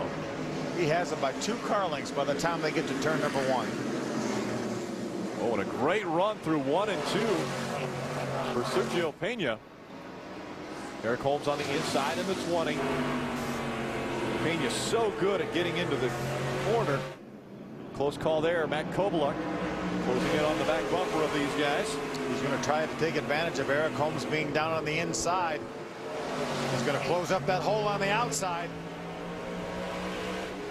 There he is, side by side with Eric Holmes. Look at him, look at him squeeze him down a little bit. Kovaluk on the high side. Eric Holmes down below him. Battling for the 3rd spot on the racetrack. Kovaluk is going to get that position. Contact. Contact again. Jason Bowles decides I'll get up here into this preferred line, see if I can get by that 20 of Eric Holmes. Eric was going to try to squeeze in between them. Wasn't quite enough room to do it. 2 and 3 wide behind them. They battled it out last year for the West Series championship. Eric Holmes finished 2nd. Jason Bowles finished 1st, and we're side by side again for the lead. Here comes Pena. He's got a run on the 25. Let's see what he can do as they go through 1 and 2. great racing. I don't know, these guys have been side by side so often, and they very rarely, if at all, have ever touched. Sergio's got it. Sergio Pena in front of Joey Logano. The crowd loves it. They're on their feet cheering him on. The 16-year-old from Virginia now in front of this field again. I'll tell you, Sergio has certainly become a crowd favorite here at this racetrack. Joey Logano running second. Matt Kobaluk up into the third spot. Boy, Joey's using him up right now. He's working him. I think the thing that is, oh, a little contact there. It looked like Joey Logano almost got into the back bumper of the 4. The thing that has impressed me is Pena has stayed off of the 25, and Joey Logano has really put a lot of pressure on that number 4. How about Kobaluk here? Kobaluk coming into the top 3. Now taking a look at the 25, see if he can get that second position away from Joey Logano. Remember, Matt Kobaluk went in turn 3 last year on the last lap, running third. Ended up with a victory. Held the trophy high at the end of the event. And he just happened to have a Joey Logano in front of him when the white flag came out. Kobaluk again trying to get to the inside of that 25 to take the second spot away. Matt Kobaluk really had a pretty dismal 2009, as Dick talked about earlier. Started out the year by winning this race, and then really did not have the type of year that we're used to seeing Matt Kobaluk have in the East Division. What a way to put that year behind him here if he can stay up front here and maybe get another shot at victory. We've completed 182 laps. Again, we're closing in on the 200 lap mark. 18 laps away from that. That will be the second break and the final break of this race before the 25 lap shootout. I think it'll be a huge advantage for Sergio if he can hold on to the lead. If we don't have any more restarts, Matt Kobaluk taking a shot at Joey Logano, not quite able to do it. But if Sergio can have the lead on that last 25 lap restart, he's going to be the one in control of the restart. He has a better shot, I think, of beating Joey from the lead than he does from the outside. He was able to get by him once the green flag came back out after our 11th caution. And our 12th caution has come out. The 46 of Jeff Berkshire spins around. He has the 22 of Jonathan Gomez caught up with him. And we've got sparks coming out of the 50 of Augie Vidovich as well. The right front wheel has almost come completely off of that race car. Jeff Berkshire gets back going. Will stay on the lead lap, as well as the 22 of Jonathan Gomez. Tough break for Jeff Berkshire. Had a great run going, been up in the top 5 most of the night, top 10 for sure. See, Augie Vidovich, as you mentioned, it just ripped the right front wheel and suspension right off that car. Moses Smith, we saw damage on that race car before, and it looks like he's got more now. Looks like he made some pretty hard contact with the outside wall. You see the cement dust inside the wheel bead. Not only damage on the right side, but left as well. Take another look. Looks like Jeff Berkshire maybe just got bumped by Matt DiBenedetto. Jonathan Gomez with nowhere to go. Well, all that was happening, it looked like problems behind them for Augie Vidovich. Looks like he maybe got together with a 29 car, Brennan Newberry. Yeah, that wheel almost completely coming off of the 50 of Augie Vidovich. Boy, it went from bad to worse for Augie. So behind the wall goes the 50, but in front of the field is the 4. Sergio Pena will bring us to the green flag when we come back. Welcome back. Still under caution. Caution number 12 from Toyota Speedway at Irwindale, the Toyota All-Star Showdown. It's the 7th annual All-Star race for the East and West Series in the K&N Pro Series. Joey Logano now will have to wait to see how Sergio Pena restarts this race. Joey Logano running second to the 16-year-old. Again, I thought Sergio has the best opportunity from leading on the restart, but I'm still going to give the advantage to Joey Logano. He's been so good on the restarts, even though Sergio has the advantage by the virtue of the fact that he is the one that's really in charge of the restart. Joey's been so good that I think he has the outside line. Explain to me why Joey Logano has the advantage. Is it a different gear? Is he different? Maybe a different transmission. Maybe a different second gear in the transmission. Okay. He doesn't seem to get the wheel spin that Sergio is getting right now, and obviously he's been in this position, you know, hundreds and hundreds of times, even at the age of 19. And right. Sergio, really, it's his first opportunity to do this. Let's go back down to Dick Berggren. Well, how old are you really? If you think about what your driver's license says, you might want one of these two teenagers to win the race tonight. You got a 16-year-old right now in the front, a 19-year-old behind him. But if you're a little bit beyond your teen years, the guy driving that 40 car, Matt Kobaluk, is 39 years old. Or you could pick the number 6 car, Jason Bowles, 27. So no matter what your age group is right now, you got somebody to cheer for and somebody that you'd like to see your guy beat. And Dick, Andy Santerre has been beaten enough times to know that it comes down to that final couple restarts. He told me before the race in 2006 he lost this race because Matt Kobaluk powered to the outside of him late in the going. He had the outside line and took the race away from Andy Santerre. Andy knows that he wants the outside on this restart. He'll have the lead. He'll be forced to the inside, but I say, as Dick mentioned, that 40 car of Kobaluk is the one to watch, as he's only led 60 laps here in the entire run of the All-Star Showdown. He's the only driver to run each and every time out here. I would say he's in position now to be worrisome for Andy Santerre, as how strong as he's come out in the last 15 laps for Kobaluk to challenge that young 16-year-old driver behind the 4 of Santerre's efforts. And that's a great point to bring up, Jim, as far as Matt Kobaluk. He's running every All-Star race. I mean, we've run 6. This is the 7th, and he's been here every year. His average finish is like 3.6 in this race in the previous runnings. 2 wins, 2 seconds. An impressive performance again tonight as he's worked his way up into the top 3. I'm sure he is not done yet. Sergio Pena now, the spotlight on him for the restart. We'll bring the field back to the green flag. Again, the driver in position 1 determines when they go. There will be a double red line on the outside of turn 4 wall about here, and the green flag goes back in the air. Let's see how he does. No advantage for Sergio unless he can dive it down in the corner. Kobaluk on the inside, 3 down wide. To the bottom of the racetrack, battling for the lead as they go down the backstretch. Pena trying to clear that 25 of Joey Logano. He gets by him, so he takes the top spot. Now Kobaluk drops back. How did that car stick? And he drove it in there so hard and it stuck. Jason Bowles trying to hold on to the 3rd spot now as Kobaluk looks like he's going to have to settle for 4th. It was worth a try for Kobaluk, though. Hey, see what you got. See if you can maybe wrestle the lead away. You never know when somebody's going to get sideways. You gain another position. Closing in on the final 6 laps of this segment. Again, we'll have a 25-lap shootout. To conclude this race, there will be another 10-minute break in just 5 laps. How about Andrew Myers now has worked his way up into the 5th spot? Andrew Myers in that 77 just in front of Matt DiBenedetto. Great battle, Matt DiBenedetto and Paulie Haraka. DiBenedetto in the 98, Haraka in the 12. There's Andrew Myers in the 77 just in front of them. 4 car lengths now, the difference between Pena and Logano.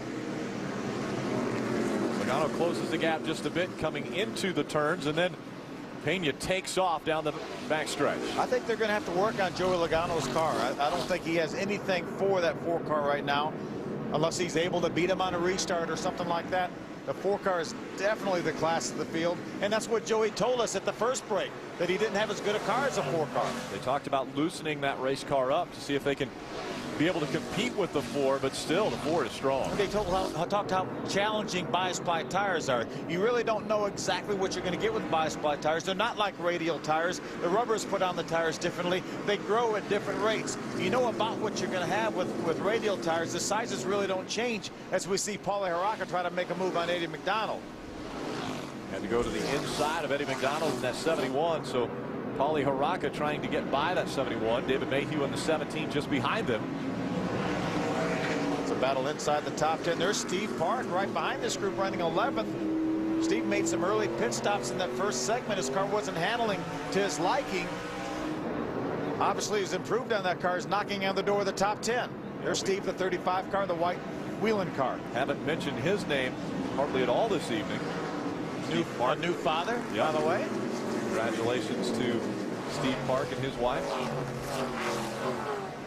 Jason Pattison right behind Steve Park. Good run for him. He runs in the 12th position. He's a former regular here at Toyota Speedway. And there's the caution for our 200-lap break. This will be the final 10-minute break for the K&N Pro Series and the Toyota All-Star Showdown. This time it is the youngster, Sergio Pena, out in front of Joey Logano. They will have just 25 laps to go to conclude this one.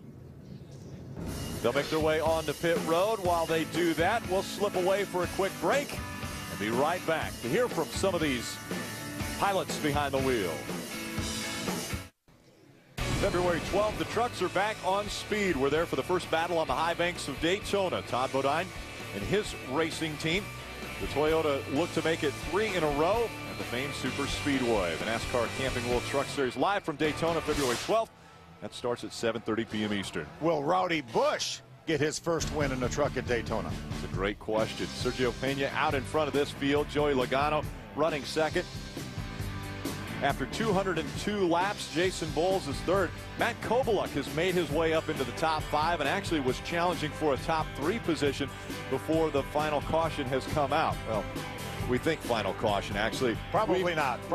We may have a few more cautions because this one is really going to heat up. Only 25 laps remain in this one. It goes to lap 225. So, Phil, we've seen the young guys really put on a great show up front, but there's some veterans that are back there jockeying for positions to be in the right place at the right time when the checkered flag flies. Well, they really are, but, you know, we see these guys running side by side. They're not touching too much. That goes out the window in these last 25 laps. Oh, yeah. You get the guy on the inside, he's going to squeeze over to the outside a little bit more, and he's going to squeeze them towards the fence to try to get him out of the throttle. I think anything's going to go in these last 25 laps. There's going to be no nice guys out there. There's going to be take no prisoners. Well, and we have seen a nice guy in Sergio Pena so far. Hasn't even touched the side of that 25 of Joey Logano. You think that goes out the window now? Well, I think it should go out the window, and he's got Andy Santerre on the box telling him, hey, do whatever you have to do. Remember last year, Joey Logano made a run at Peyton Sellers, and they ended up both hitting the wall. Joey Logano got to the start-finish line first. They took the win away from him for rough driving, and that gave the win to Matt Kovaluk. So I think anything's going to go, and you know, this is such a huge race. No points, and obviously Joey Logano's not racing for points anyway, so points are out the window, so we don't worry about that, and we've got 3 months to fix the cars. Let's go down to Jim Trado. And I'm walking over to Sergio Pena. Sergio, you've got a great race car. Your crew chief, Andy Santerre, put this piece underneath you, and he said you've got the best set of 4 tires for the finish. What are you thinking? Yeah, you know, I have to agree with him. We've been really strong in the beginning of the run, so I feel pretty confident for this in the last 25. And it's also been good throughout the rest of the runs. Joe's been really hard to get around. You know, I've had to try several different things and move my braking points all around everywhere. But, you know, so far so good, and hopefully we'll be able to go to victory lane. You've restarted on the inside. You've restarted on the outside. What are you thinking now, being told you got to start on the inside as the race leader once we get back going? Yeah, I feel a little bit more comfortable being able to set the pace rather than being on the outside. I've been spinning the tires a little bit too much on the restarts, but I guess that's something I just got to work on when we get back to Mooresville. And he'll probably have to get working back on that biology exam for this coming week as well, as he's just in the 11th grade, but man, what a great kid, what a great charge. Matt Kovaluk, the most successful driver in the history of this race. How do you run the tail end of it? You just run it wide open, Dick. I mean, this is the first time with a 25-lap shootout. We've had 50 in the past, so this last 25 is everything you got. So we're going to make a small adjustment here on the Mohegan Sun Chevrolet, and we're going for it. That bonsai move that you made to the bottom, you're going to be starting on the outside. Can you make a bonsai move on the outside at the green? Nah, I won't be able to from the outside, but we'll see. We'll get there. All right, good luck to you. Jim. Guys, I was going to ask the crew to get the window net down, but you see Harry Norcross here with Mike Olson's crew bending out the right front fender slightly. There's been a bit of damage here. As Joey, you've got a great race car, but your crew chief said not just good enough. What'd you guys do for the final 25? We're swinging for the fence. We're definitely not fast enough. Kovaluk found some speed. The 4 is obviously still the class of the field.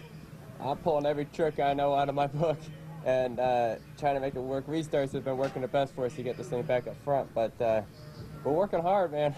we're swinging for the fence on this one. This is one of the tighter race cars I've ever driven, so I'm really trying to figure out anything I can do on the racetrack, and Kevin and everyone up there is just trying to find a little bit more for the race car. So we're definitely swinging for it this time, so we're going 0-0.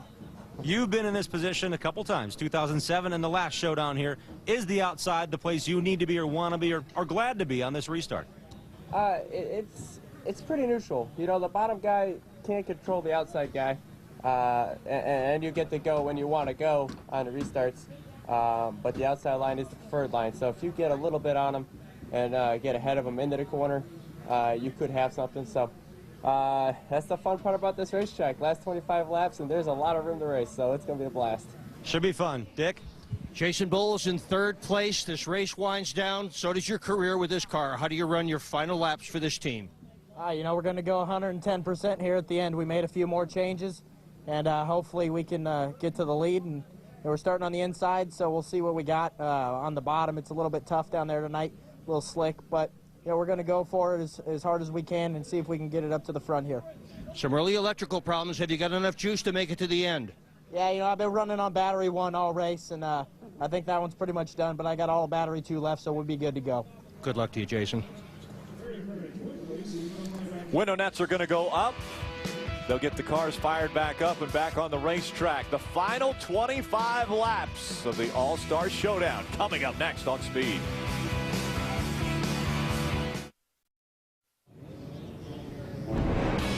Thursday in American tradition is renewed as Speed Weeks begins in Daytona. The season starts here from the first practice to victory lane. Be there for Danica's ARCA debut, the Gatorade Duel, and the season opener for the NASCAR Camping World Truck Series. Live coverage on Speed begins Thursday at 4 Eastern. So many great events down there at Daytona. We're going to have a great pre-race show, a 3-hour pre-race show prior to the Daytona 500. But I am really looking for Danica's debut in a stock car. That is going to be so much fun to watch. Should be a great event. What a great crowd here at Irwindale for this event, the Toyota All-Star Showdown. The second segment has just concluded, and we want to take a look back.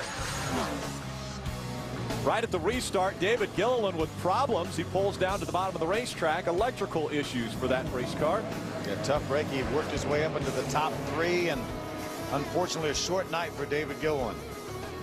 The battle continued between Joey Logano and Sergio Pena. For all 200 laps, we've seen that same battle, either side by side or nose to tail for these two drivers. Pena finally able to get in front of that 25. Problems for Josh Combs in the 9.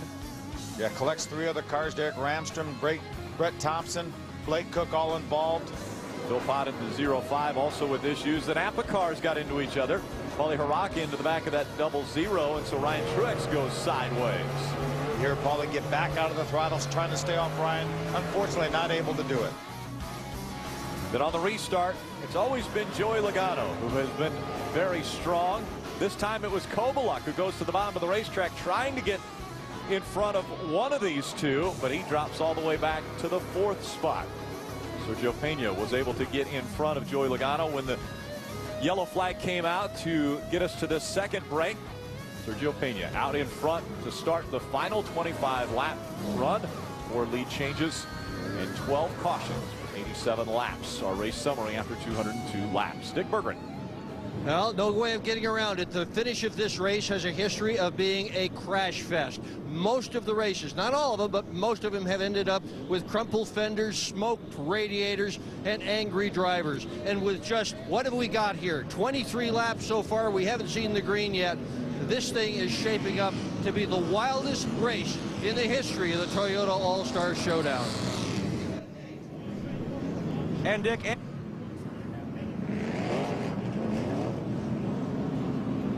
And Andrew Myers in the 77 car, guys, has moved into the 5th position. They need a longer run. They need about 10 laps, but in reality, they said the way Andrew's driving, they had a very small change, a little wedge out, but they need about 10 laps to catch back up to these guys. The car right behind him, yep, that kid I talked about at the very beginning of the race, Matt DiBenedetto. I just talked to his crew chief, Mike Sibley. He said they were way loose at the beginning of the race. They had a major change on lap 100. They got close. They only made small adjustments to the wedge, a little bit of air pressure up because of the final 25. And I said, Mike, is this your best set of tires? He said, I don't know if we have the best set or not. It's kind of hard to gauge, but we've got a good race driver and a really good piece. So Matt DiBenedetto will be heard from. He said, we want to be in the top 5, and I think we're going to get there pretty soon here, so he should be fun to watch as well. Well, Phil, the track gave us a few fireworks. What do you think about the drivers? I think we're going to see some fireworks. So as we talked before, no more Mr. Nice Guy. They're going to take that extra inch now. They're not going to leave that room in between those cars. There's going to be some bumping and banging. The final 23 laps of this 225-lap race. And the green flag about to come out. Can Sergio Pena complete a dream weekend after grabbing the pole yesterday and battling all evening long with Joey Logano? Can he get to victory lane and hoist the trophy at the end of the night? Joey Logano wants to be just the second driver to be a 2-time winner of the Toyota All-Star Showdown. Jason Bowles, series champion. Matt Kovaluk, a 2-time winner. They are in the top 4. Field all behind them as we come through 3 and 4 for the final segment of this showdown. Sergio Pena comes out of turn 4, back in the gas, but a great restart for Logano. That's the key right there. But Sergio has a strong enough car maybe to pass Joey back. Kovaluk on the high side. He's going to try to take second away from Sergio Pena. Look at Sergio try to drive through the center of the corner. Right up against Joey. Drops into second. Now back to the inside of Joey Logano. 4 wide behind these guys. Look at him, 4 wide. Bumping and banging. Right in the middle of that. Jason Bowles in the 6 now. A little smoke coming out of that race car. Andrew Myers in the 77 moves up the racetrack. Side by side for the lead, continuing between Sergio. Oh, there's contact that time. Sergio gets into the 25 of Joey Logano. Big wreck over in turn number 2. Problems will slow this race down now. Candace Musney in the 62 is stalled on the racetrack. They may revert back to the previous lap. That may give the lead back to Joey Logano for the restart. Great battle up front, and then we had 4 wide behind him. A lot of damage to that Napa car that just pulled out of your screen.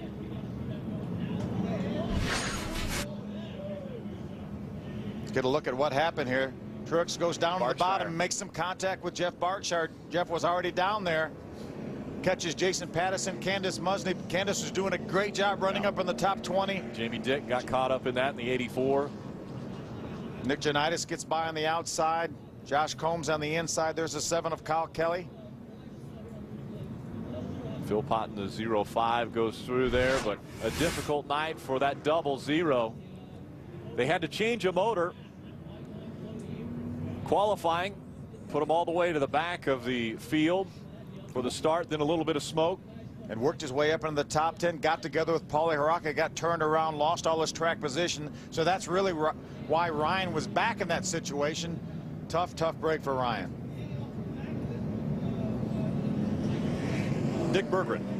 Ryan Truex is done. The radiator is punctured. The whole nose of the car is all pushed in. After having started in the back of the field, after changing an engine, he had worked his way forward, then got involved in a spin. Now this. Crew not happy. Another Napa car. Eric Holmes has got a bumper about to come off. Eric Holmes had been competing for a top 3 spot earlier in this race. Now he's running in the 5th position, just behind Andrew Myers. That's really just a piece of fiberglass back there. You know, NASCAR may look at that and say, hey, you need to come in here and tear that off. We don't want it falling on the racetrack and bringing another caution out. And it's about halfway off. Maybe if he's lucky, he'll get somebody to come up behind him and knock it off. But they don't want it to go underneath their race car. This is why we're under our 13th caution of the night. See, Jeff Bartshire goes all the way down to the white line. Ryan Truex, I don't think knew he was there. Came down for the same piece of real estate. Collected about 3 or 4 other cars. Let's go back down to Dr. Dick Berggren. With Ryan Truex, what happened? I don't know. Idiots. We come out. It sucks. You come out here across the whole country, run decent the whole night, clean, don't touch anybody, get all the way up to the front, and someone just takes it away from you because they run out of talent. You know, it's stupid, but nothing I can do about it. I'm proud of all these guys. They gave me a great car. I really think we could have won the race, but nothing you can do when you race against people like that. You did a terrific job tonight. We look forward to seeing you next time. Well, the emotions are running high now as we're closing in on the final laps of this race. Again, Ryan Truex had come down the racetrack. Berkshire was down there, so not sure if he's calling out Berkshire on this one or. See Mike Gricci talking about Berkshire maybe just driving down in the corner. But, you know, we talked about it during the break. You know, with less than 25 laps to go, I mean, you're not going to give an inch. Right. Because, you know, every inch you give could mean a finishing position, and it's just not going to happen. On a short track, there's just not enough real estate for all 40 cars. So Jamie Dix, number 84, will get towed off of the racetrack. Logano, Pena, Kobaluk, Myers, and the 20 of Eric Holmes. There are your top 5. There's Eric Holmes. Shot him in the driver's seat. They're continuing to clean up the racetrack. There's a little bit of fluid on the backstretch where a few cars were collected. So as they clean up the track, we'll slip off once again. Joey Logano, Sergio Pena putting on a heck of a show here at Irwindale. Welcome back, NASCAR K&N Pro Series Toyota All-Star Showdown. Closing in on the final 14 laps of this race. Jim Trado. Well, I just talked to Jeff Berkshire's crew chief, Steve Dykeman. He said, hey, we got into it after the 00 was gone. Jeff Berkshire, however, making his way back through. He stayed on the lead lap after that spin. He's had a really good race car, but unfortunately the fenders got caved in, so he had to come down pit road. That's why he's starting in the back with that damage. Berkshire led 68 laps and finished second here in July, so certainly he's anxious to get to the bottom and pass a bunch of race cars again, and he might have just been in the middle, but I didn't see the replay, and the crew chief claims the driver said the 00 was already gone. I don't think the crew chief was paying much attention to it either, really. Let's look at it. The 11 of Jason Patterson is going to force Jeff Berkshire down to the bottom of the racetrack. You see he's down there by the white line. Ryan comes down there trying to get a run on the 1 of Jim Engelbright. They make contact. That's exactly what happened. They were both going for the same real estate inside 25 laps to go. That's exactly what we would expect to happen. Lights are out on the pace car. He will make the hard left turn and go back into the infield, leaving the field in the hands of Joey Logano on the inside of row 1. We'll have 12 laps to go when we get this restart. The restarts have been so critical. Joey Logano has been so good on every restart, and now he's in control. And we've seen Matt Kobaluk go to the bottom of the racetrack as well. We'll see if Kobaluk will challenge Sergio Pena on this restart as they go through turns 1 and 2. Coming out of turn number 4, green flag back in the air. There he goes again. He clears him again before he gets to turn 1. Watch Kobaluk. Not able to do anything on the bottom yet. Look at Eric Holmes on the bottom. Great restart for the 4 of Sergio Pena, though. He's able to stay right on the back bumper of that 25 of Joey Logano. Little contact there. Sergio Pena just bumped Joey Logano a little bit. Final 11 laps of racing. Here comes Sergio Pena once again. Look at the inside of that Home Depot Toyota. Coming down to 10 to go. He pulls up beside him. Sergio Pena coming out of turn 4. Caution. Caution comes out once again. This time it's the 88 into the wall. David Gilliland in the 88 up in the... Michael Self. Sorry, Michael Self. Gilliland was in the 89. 88. Having to race his way into this one, and his night will end early as well. You see the fluid coming down the racetrack.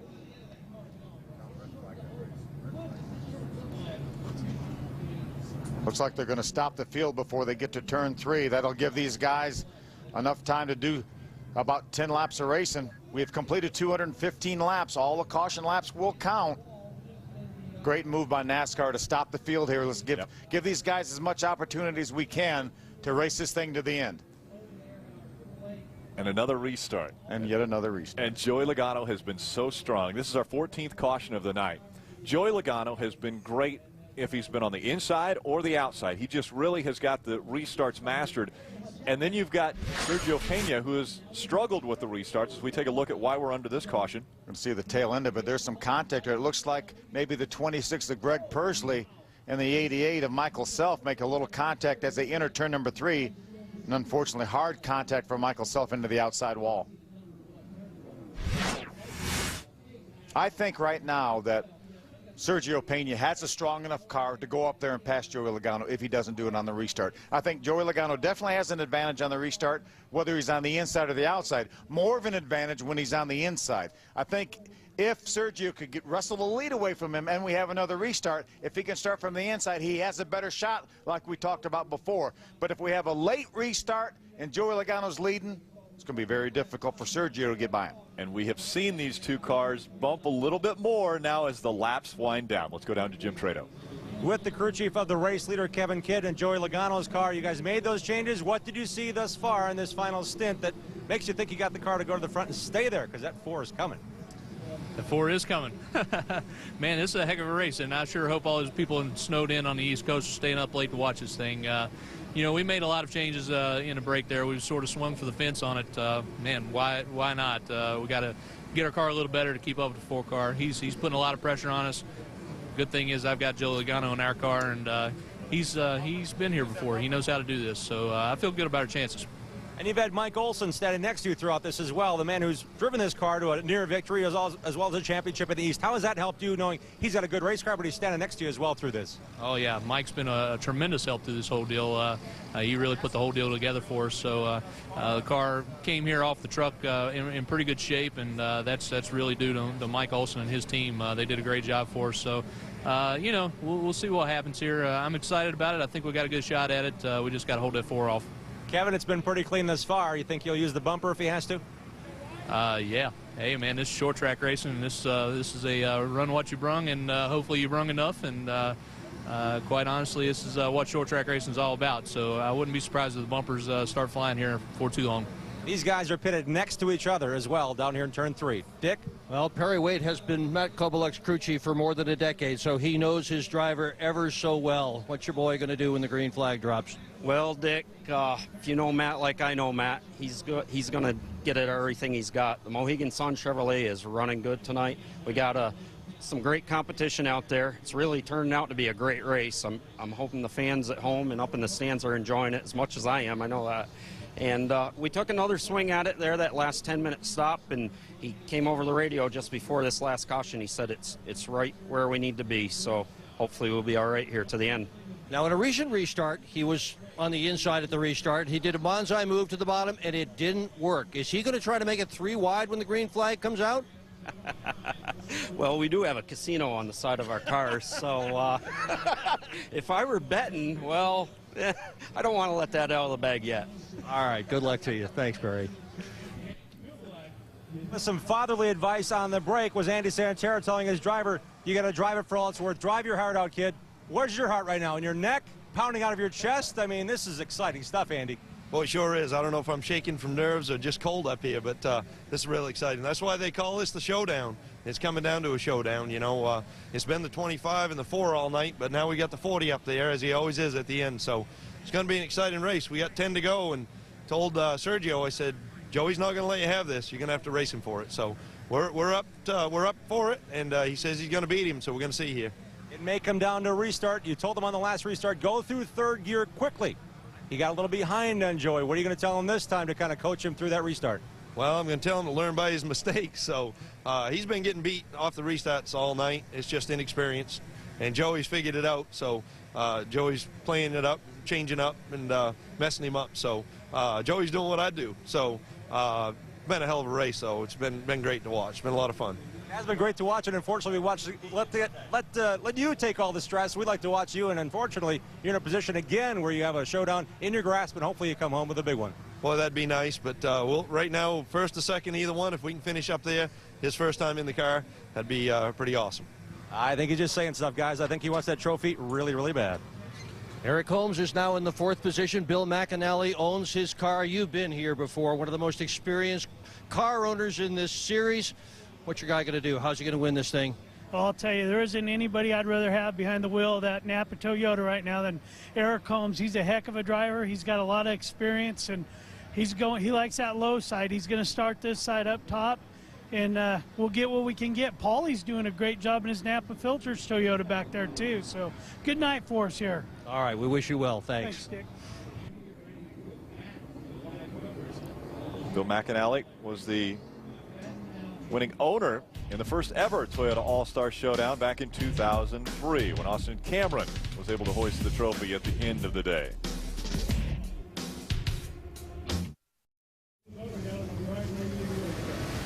Continuing tomorrow, America's premier endurance race is On Speed. It's a grueling test of grit, teamwork, and pure racing skill. Don't miss the Rolex Sports Car Series 24 Hours of Daytona. Live coverage continues tomorrow at 7 a.m. Eastern, unless you're on the East Coast right now, and it's actually a little bit later today. As we passed over the midnight hour, actually, I think we're at 1:30 almost on the East Coast. Ricardo Zonta is leading, that ex-Formula One driver. And Richard Westbrook is running second in a BMW after 9 hours, half second behind. Pretty tight race there in the 24 hours. It's going to be almost as tight as this race, I think. Almost as tight as this race. Jimmy Johnson, our 4-time Sprint Cup champion, is running 7th right now after 9 hours. Had a hard crash in practice earlier in the week, and they brought a backup car in, and they're running 7th after 9 hours. Cars are rolling once again. We go back trackside to Jim Trado. Guys, as much as we're focused on Sergio Pena and the great job he's doing in 2010, Revolution Racing has now taken the NASCAR Drive for Diversity a bit further. Andy Santerre will oversee 4 cars that have been designated by drivers that qualify for the Racing Revolution criteria. They're going to try to promote females and minorities in through NASCAR by putting 4 cars in the E-Series this year. And in the same building, they've identified and nominated 6 drivers as well to run in the Whelen All-American Series out of the shops in Mooresville, North Carolina under Andy Santerre and Blair Addis's decision-making. They are going to be testing once a week and running that 6 drivers at 2 different racetracks every Friday and Saturday night. And Max Siegel has put this all together, so it should be exciting to watch. Drivers like Sergio Pena coming to NASCAR through this E-Series, all under Andy Santerre and Blair Addis's direction. But again, Max Siegel, the one to thank for getting these drivers lined up and obviously identifying great talent. What a huge story right now with Matt Kobaluk getting pushed in turn number 4. He was running 3rd when the caution flag flew and the red flag came out. Now he was having to be pushed to be restarted. But usually when you have a red flag, NASCAR will allow you to be pushed and be able to go back to your rightful position, because it's not really your fault that you were under a red flag and your car wouldn't start. So Kobaluk is moving back up through the field to get into that 3rd spot that he was running in when the caution flag flew. Looks like the free pass is going to go to the number 2 of Darrell Hart. So he'll go around the field. 8 laps of racing. When they come back by, it will be 7 laps to go. So much hinges on this restart here. The four car has proven to be the fastest car all night, but Joey Logano has been the best by far on the restarts. Will 7 laps be enough for Sergio Pena? We saw a shot of Max Siegel, and Sergio Pena's father was standing next to him. And now the pace car off the racetrack. Joey Logano, Sergio Pena 1 and 2. Kobaluk back up in 3rd. Eric Holmes on the outside in 4th. Logano's been so good on the restarts. Here we go once again. Green flag back in the air. Logano with a great restart.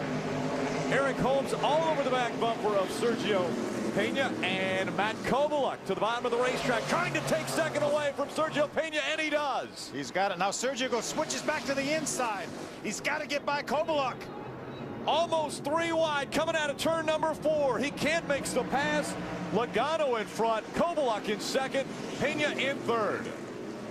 Pena knows he doesn't have much time, only 6 laps to go. He's got to get by Kobaluk before he has any kind of a hope to get by Logano. But how about Kobaluk putting himself in position to win this race again? It would be 3 wins for Kobaluk if he can get by Logano. We know Matt Kovaluk's not afraid to use the bumper. Kovaluk hungry, coming from all the way out of the East Coast to come run here at Irwindale. They cross the stripe. 4 laps of racing to go. Logano, Kovaluk, Pena. Here comes Pena on the inside of Kovaluk, trying to take second away. If he can get by Matt, he'll have a couple more laps to go after Logano. Looks like he just about has him cleared. He's going to clear him going through 1 and 2. And now, can he reel in that 25 of Joey Logano? 2.5 laps to go. A big gap now between Logano and the 4 of Sergio Pena. Here comes Kovaluk, almost to the inside of that 4. 2 to go. Logano looking good out front. Sergio is giving it all he has. Just took him a few too many laps to get by Matt Kovaluk, coming down for the white flag. Joey Logano comes out of turn number 4. White flag in the air. A half a mile to go at Irwindale. Again, this race is for bragging rights. No points on the line. A big check at the end. And Joey Logano spreading out the distance between himself and Sergio Pena. Coming out of turn number 4. Win number 2 for Joey Logano in the All-Star Showdown. Well, the best 2 cars finished first and second. Unfortunately, the best car probably finished second, but what a terrific job by Sergio Pena in his first ever K&N Pro Series race at 16 years old. Matt Kovaluk pulls just beside that number 4, and I'm sure the veteran Matt Kovaluk is saying, what a job you just did, showing us all what a great race car driver you're going to be. Kovaluk giving a little tap to the 25 there. They may have more contact after the race than they had during the race. What a clean car, too. I mean, that's a great point, Phil. The 25 doesn't look like it has a scratch on it. The 4 also doesn't look like it has a scratch on it. On a short track, that's amazing. And really, especially as close a racing as those 2 drivers did, all 225 laps. Yeah, really incredible job. Joey Logano at 19 years old, but we're used to seeing him do such a great job. He won this race before. He's won a number of nationwide races. He won a cup race last year. But I'm telling you, I've been incredibly impressed by Sergio Pena at 16 years old. First time, I never heard of Sergio Pena until 2 days ago, and here he is, just about beating one of the very best young drivers we have.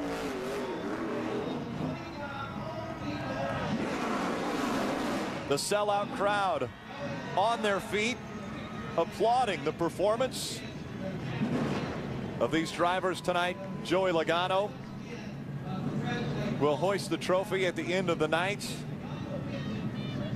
And we go trackside to Dick Berggren. And Joey Logano's car just spewing water after that big burnout. Joey, out of the car. Man, congratulations. What a run tonight. We're going to give him a moment to catch his breath and get out. Yeah, and unbuckle. That'd be kind of helpful. Yeah, come on out, Joey.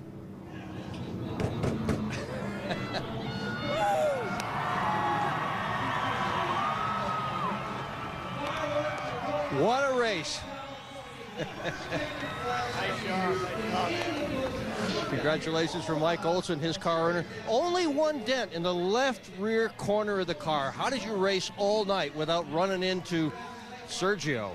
The left rear corner was actually after the race. Everyone congratulated me. So, oh man, that was, to be honest with you, one of the tougher races I ever had to win. I was sitting there on the last red flag, and I was sitting there thinking, like, most of the time when I'm in this scenario, I'm the second place guy faster than the first place guy. I was never usually the first place guy that's slower. And man, I just worked as hard as I can, tried to pull every little trick in the book out, and this is awesome. They come out here at Mike Olson's car and come out here and put the boat whooping on them. I'm just excited right now. This is why we came out here, is to have fun and get a big trophy, and I'm glad we get 2 of these things. This is a lot of fun for me. You run so well here, the top to bottom. It doesn't seem to matter what part of the racetrack you run on. Why is it you're so good here? I mean, I don't know. I think it's a combination of a lot of things. I think tonight, experience helped me the most. I think just having the experience on restarts was helping me a lot, and able to get the about every restart I was able to get the second place car. So I was really excited about that. I got to thank Kevin Kidd for coming out here. He's my new nationwide crew chief, and you know, without him, I'm not sure we'd been able to do it. So he helped me out a ton. My spotter, Mark Robertson, came up from North Carolina too, and kind of made this a fun vacation a little bit. And this is awesome. I was nervous coming out here, as I didn't know if we were going to have a shot at this thing and what it was going to have, and I didn't know if the car was going to be junk or how it was going to be, and it made me work, but it was definitely a good enough car to win. How about this kid, Sergio Pena, 16 years old, never been here before. What do you make of him? It was good. I tell you, I was talking on the radio, and you know, in the beginning of the race, it was easy to beat him on the restarts, and it was every time. I didn't have to do nothing special. As it kept going, he was starting to figure it out, and I was like, all right, now I got to start pulling some tricks out here. So, you know, he definitely, you can tell he learned throughout the race, and the way I raced him was starting to be the way he raced me when he was in the lead. But I knew as long as I can get in front of him and get enough distance on him, I was going to have him. And, you know, once I had 2-3 car lengths, that made up my mind on which direction I was going to go into the last corner. So that was a lot of fun. Congratulations. It was fun watching you. Jim? Sergio Pena, all smiles. Now, Sergio, think about this. 48 hours ago, you were hoping to get a chance to maybe get in this race. What are you thinking right now after that great performance you put on here, racing Joey Logano to the end? I don't even know what to think right now. You know, I'm just so happy, so emotional right now. This is the biggest accomplishment I've made my whole life. You know, I can't thank Max and John, Andy and Blair, the whole crew enough. NASCAR, the 909 group, Drive University program. You know, they put together such a good package for me. I couldn't have done it without them. You said at one point on one of the final restarts, guys, I've had the time of my life. This is the best day of my life, and they calmed you down by saying it's not over yet. How were you able to gain so much knowledge and so much speed to hold throughout the 225 laps? You know, just listening to my spotter Jerry and listening to Andy Santerre, you know, they gave me such good advice that I really couldn't have got from any other guys. They did great. You know, they guided me to this finish. Hey, man, awesome. Thanks. You too. Thank you. Thanks, man. Good job. Thanks. And they said race him clean, he'll race you back clean. What a great run for you. What a great start to what is hopefully a long-term NASCAR career. You put your name, Sergio Pena, on the map tonight. Oh, thank you. I had a blast. This is the time of my life. So. Indeed, and all the Revolution Racing people are down here as well. All the drivers he'll join this year in that effort have now joined him in a big bear hug with his father. Dick? And I'm with Matt Koboluk. Big smile. You didn't come to victory lane, but by golly, it sure looks a lot better this year than last year. You know, we would have loved to come out here with the victory. We had a good car on the short 25-lap run. These two guys were just a little bit better than we were, but past 25 laps, we were way better than they were. So, you know, that kind of worked in our disadvantage this year, but great job for the Mohegan Sun team. Great finish for Mohegan Sun Casino. We would have loved to come out here with the victory, but, you know, we did the best we could. How are these kids, these teenagers, running so fast and so well? You know, they're in good equipment, and they got good mentors. You know, Andy Santerre, you know, mentoring this kid. You know, he's got good equipment, and he's got someone good mentor him, you know, and he's using his head out there. So he's running good, and when you jump into good equipment, it's easier than trying to have to do it the way we did it, to come up from nothing and work your way up. So, you know, proud of my guys, because we've worked from nothing, and we've been contenders every time we come out here. So I'm real proud of them, and I got to give a shout to my wife and the kids at home. They're waiting patiently for me to get there, so I'm going to try and get out of here quick and get on my red eye home. What is there about this joint that makes you run so well here? Yeah, I don't know. I mean, it just lends itself to great racing, and you know, I'm patient, and I know when to make the right move, and we've just had a great success, and you know, it helps when you bring a good car. Indeed, and a good driver behind the wheel counts too. Jim? And speaking of a good driver, Matt, you set the pole at Dover. You won in this race car at Loudon. It may be your last race in this division. You came home fourth. Great job. Could you had something for him if the car wasn't so loose in the beginning?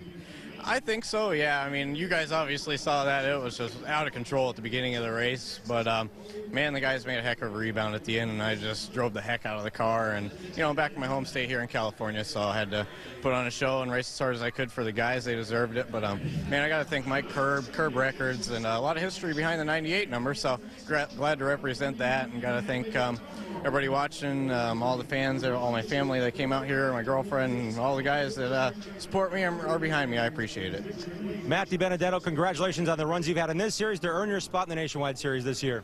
Thanks so much. Guys? Thank you, Jim. There are a few life-changing moments in sports, and this one could have just happened for Sergio Pena. You're getting a hug from his father. Max Siegel coming in, congratulating him. Joey Logano ends up the victor.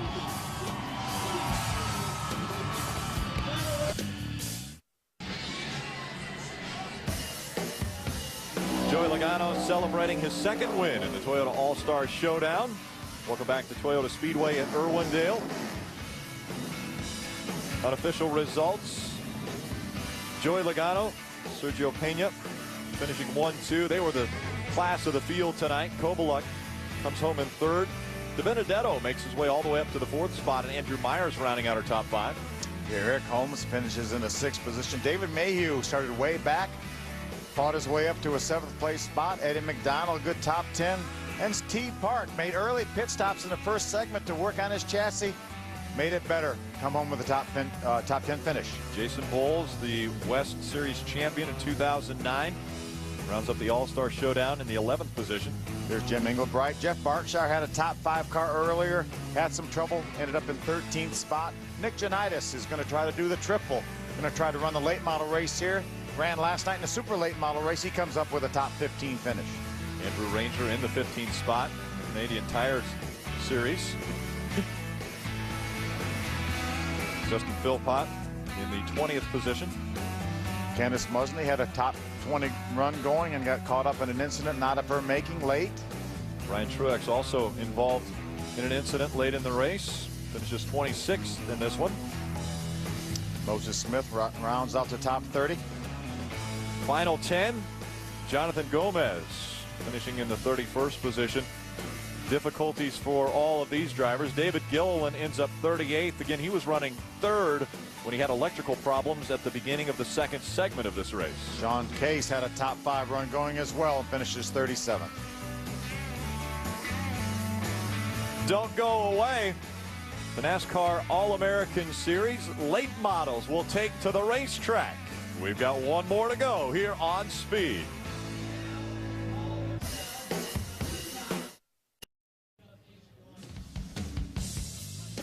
Welcome back to Toyota Speedway at Irwindale, here in Irwindale, California, for the NASCAR Whelen All-American Series late model 75.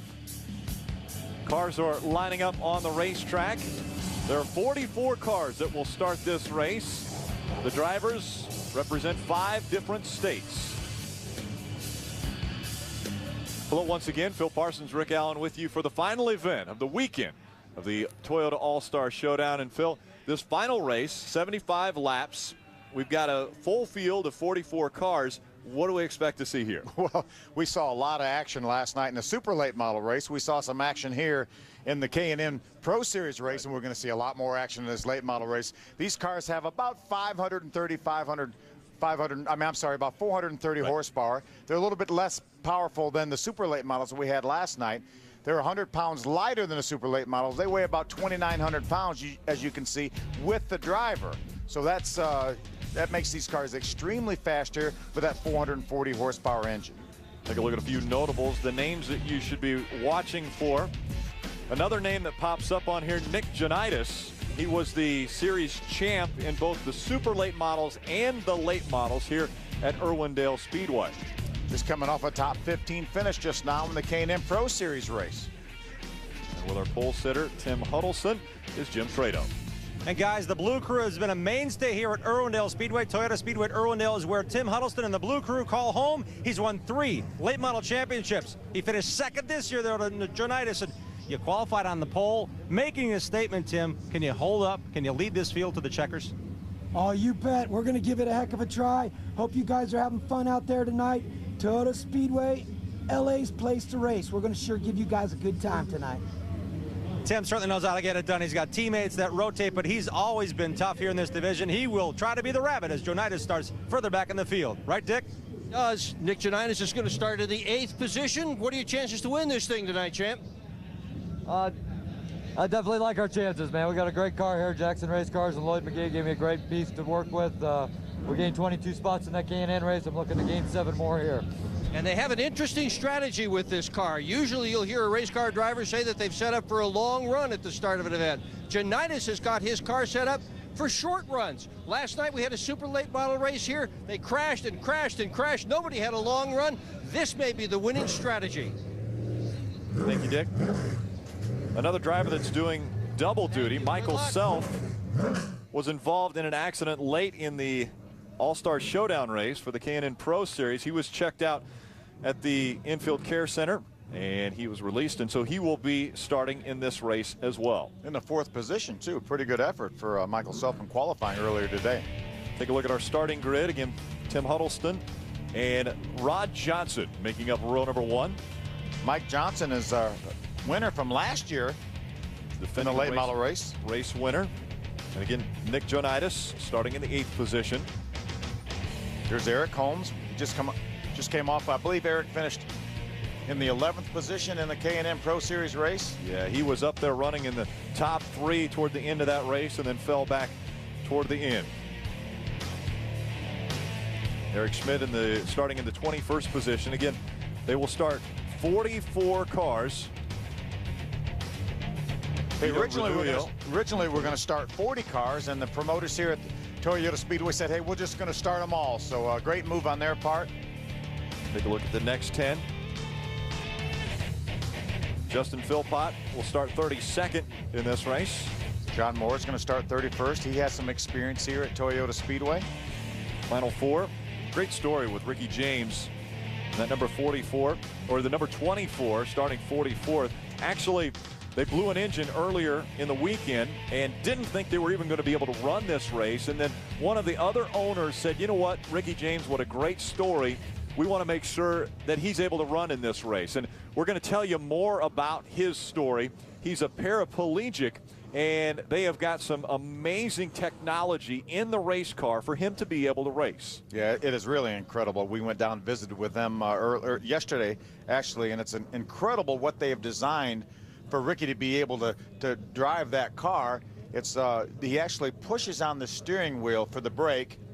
Let's take a look at this. We actually got some video of this earlier today. Ricky's car. There's the steering wheel. He pushes on the steering wheel, and that is actually hooked directly to the brake pedal. And you see the little gold ring right there? That's the throttle. He can work the throttle with both hands.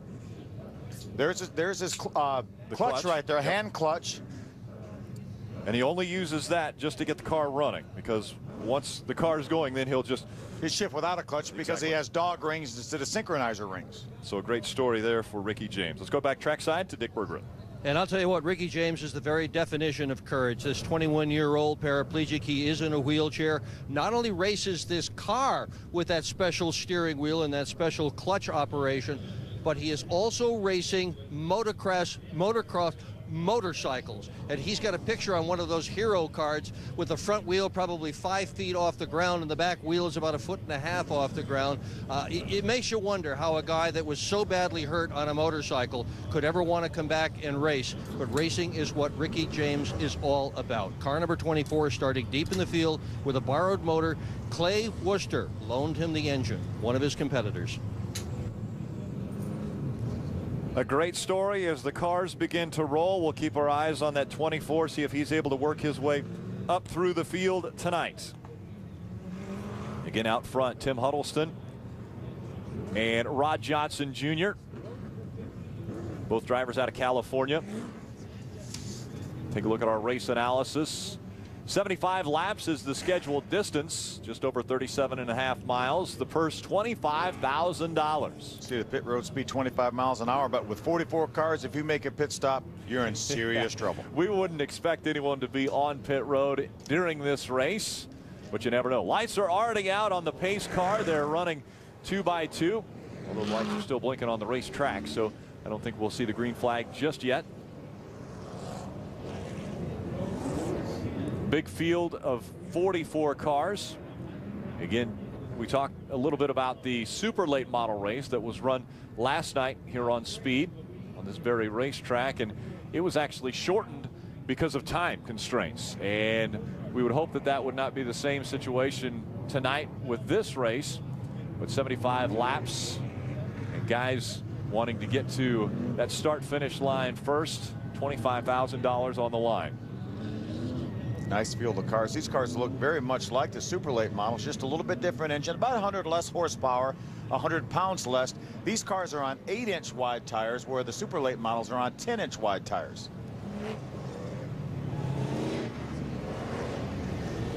Let's head back trackside to Dick. We might keep an eye on Eric Holmes, who is also running in this event. He came very close to winning the race that we just watched here on Speed. He is running for the very first time in a late model here, late model stock car. He's got a lot of experience in the K&N cars, but he's having a good time with this car. Less tire, less power. He's trying to figure out how to run it. And Dick, starting 14th to be car number 29, Jason Fensler. Jason actually qualified for last year's showdown as he won a West race last year. He's been helping on crews. He's got 16 years of late model experience, and he led this field in the only practice today earlier this morning. He qualified 14th, but I don't think that's going to show his true speed here. Fensler's got a lot of experience in all types of racing, mostly late models, but he ran here last year in the showdown, and I think he'll be one to watch from 14th. See how the field does. The lights are out on the pace car now, so we will be going racing once again. Remember, same thing here. Outside groove is really the place to be. Tim Huddleston has the advantage, though, on the start because he is in control of the start. Tim Huddleston in the number 50. Rod Johnson Jr. in the 15 car on the outside. Just behind him, Sean Bennett, Michael Self. Again, Michael Self involved in the K&N Pro Series race that just concluded. Was involved in an accident late, but he's made his way into the number 84. He starts just behind that 15 of Rod Johnson Jr. Green flag in the air, we're underway. Nice start by Rod Johnson Jr. Very even for the top two as they go down the backstretch. 4 wide there for about 5th on back. Way down on the bottom of the racetrack, the 17 of Mike Johnson. Remember, he's our defending champion of this race. This time a little closer to that white line goes Mike Johnson, still holding on to the 3rd spot. What's amazing, you look back towards turn number 2 and they're all over the racetrack, under the white line, up against the wall. Rod Johnson in the 15 out in front. And it's Tim Huddleston running 2nd, 3rd. Mike Johnson. There's a black and yellow car. That's Nick Janitis. Remember, he was track champion here in this series, as well as a super late model series last year. Nick Janitis out of Woodland Hills, California. A battle for the lead. Here comes the 50 of Tim Huddleston, trying to take the spot back. Looks like Mike Johnson may want a little piece of that as well in that 17 car. 2 wide for 2nd. Behind the 15 of Rod Johnson Jr. Okay, it looks like Mike Johnson has a really good car right there. Very clean race early on. Jim Trado. Hey, just more to the story of Michael Self. This is his 14th official stock car race. I talked to his crew chief, Mike Nick, before this event. This super late model is prepared in the shop that Mike oversees. One very valuable tool for this young driver at just 19 and his 14th. 13th was a minute ago. Always gets together here. Michael Self, certainly in the middle of it here. I'll tell you more about the story once we get back racing, guys. Yeah, the 4 of Sean Bennett goes around. Sean had started 3rd in this race. And that Bennett excavation. Dave Bennett Construction Ford. You just said we had a clean race so far. I jinxed it. So Sean Bennett gets it fired back up. Who's all his track position? Take another look. Battle for the 4th spot. They were side by side, and Michael Self was on the outside. Sean just slid up a little bit, made some contact, and around he went. There it is right there. He just couldn't keep that car down on the bottom. It's so difficult down there on the flattest part of the racetrack, the 6-degree part of the racetrack, to keep it down there.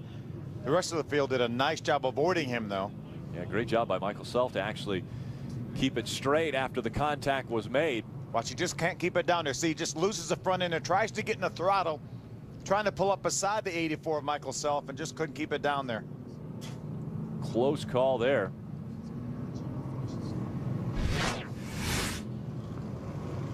You see the 4 stopped on the bottom of the racetrack. Let's go back to Jim Trado. Just to quickly finish up, guys, 84 Michael Self again, just 19 years of age. He came out here 2 weeks ago with this late model. and he was hoping that Mike Day could help him around this racetrack, and Mike went one step further. Mike does a number of shocks for a number of late model teams throughout the entire West Coast, one driver being Rip Michaels, who won last night's Super Late Model event. So what they do when they played out here 2 weeks ago, Rip was in the spotter stand at the door of the car when it came in. They got a great practice day, and also Mike Nick told me that the open race last night really helped Michael Self's confidence here at Irwindale, getting a chance to run and win that 50-lapper to get prepared for a good qualifying run and hopefully a good result here tonight in the late model division. Although many people think that auto racing is dangerous, Marty Wallace, who is driving the 00 tonight, will tell you that he is alive tonight because he was here last year racing. At this very track, following this event, he had a serious heart attack. NASCAR's traveling nurse, Laurie Sampson, and the track physician, Dr. Matthew, saved him. They worked on him right here at the racetrack and absolutely saved his life. He was told later by the physicians in the hospital that if this had happened out on the interstate highway, out on the freeway, they couldn't have gotten to him on time to have saved his life. Matthew Wallace said he is now on a special diet. He is having special cardio exercises that he does, and many of the nurses who took care of him in the hospital after that heart attack are here in the grandstand tonight to cheer him on. Another great story coming out of the late model division. Ricky James has moved up to the 32nd position as we talked about him starting at the back of the field. Jim Trado. Guys, I really enjoy talking when I get to Irwindale, California each year to talk to Sean Woodside, who's driving the number 45 late model here tonight. This is his first race since last year's showdown. Why? Because his business, with his father and a core group of guys, put the faces you know and read about in the entertainment industry on television. He has been working at the Grammys all week. He and his father set up cameras for major events throughout the country. They do the Dr. Phil show in studio. He set up the Grammys this week, had enough time off to squirrel away to get here to race tonight. Tomorrow he's at the Grammys, and he leaves Monday to help produce the halftime show at the Super Bowl with The Who in concert for that big show.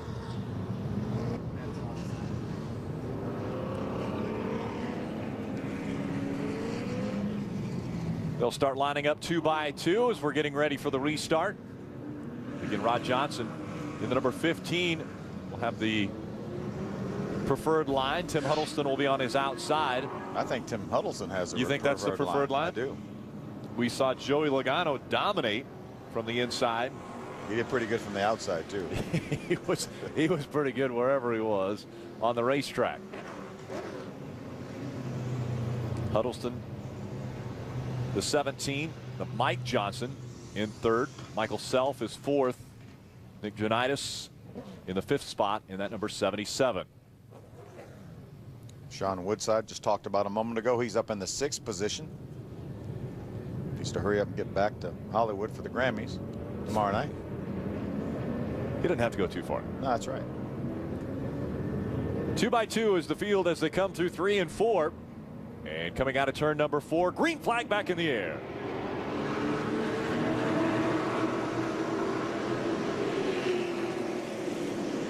Watch Tim Huddleston from the outside. Mike Johnson's going to make it 3 wide. Ooh, a little contact maybe. Contact there. Mike Johnson in that 17 all the way at the bottom of the racetrack. Little contact up above him. Caution. Caution on the back stretch. The 13, the 2. As well as the 47. Davin Craven's in the 2 car. Jason Piper in that 13. And the 47 of Mark Whitson. All involved in this incident. Second caution has come out from Toyota Speedway at Irwindale. We'll be right back with more coverage of the late model 75 after this. Welcome back, NASCAR Wheeling All-American Series. It's the late model 75 from Toyota Speedway at Irwindale. Lights still flashing on the pace car as the field lines up behind them. Dick Berggren. Did you ever have trouble getting your hood open? I mean, I have. Every time I get a new car, I can't figure out how to get the hood open. Carlos Vieira was involved in that crash, and he has been here on pit road for a very, very long time. And what the crew was trying to do was basically get the hood open. Everything was all bent up in front. They used all kinds of tools to try to get it. Finally, they gave up, took the hood off completely, and Vieira's back out there. Radiator's kind of flopping around, so I don't know how long he's going to last out here tonight, but back on the racetrack. I would think Dick would be able to get a hood open. He's a doctor, for goodness sakes. Jim. Guys, with 1 to green, I want to point out the race leader right now, Rod Johnson Jr., has never raced a late model before. This is his debut. He's a teammate to the driver next to him. They qualified on the front row. He's running for Tim Huddleston in his very first race. He won the Truck Series championship this year, and he's following in his dad's footsteps. His dad was the first ever super late champ here at Irwindale in their inaugural season in 1990. This kid just turned 20, and his dad and granddad run the number 15, and he's trying to make him proud tonight in his first ever late model race here of any sort. He's looking impressive as he gets ready to start on the inside of row number 1. Oh yeah, there's the damage to the number 54.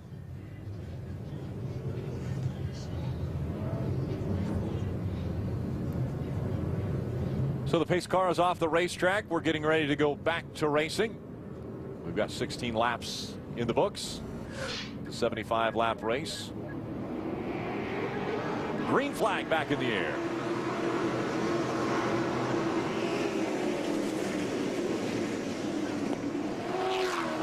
Tim Huddleston from the outside looks like he has the slight advantage. Working back to the inside, Rod Johnson Jr. and that number 15 slides back into second. Then it's Mike Johnson in the 17 running in third position. Sean Woodside has made his way up to the 4th spot.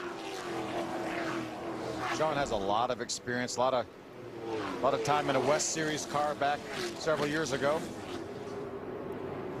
Dallas Kolodny in the 51, trying to move up as well. 77 of Nick Janitis still holding on to his 6th spot. Eric Holmes has moved up into the top 10 in that 1 car. Remember, first time in a late model. Huddleston 18.876 seconds. Caution fast flag. lap, and the caution comes out once again. 32 gets turned around. That's Kyle Heckman.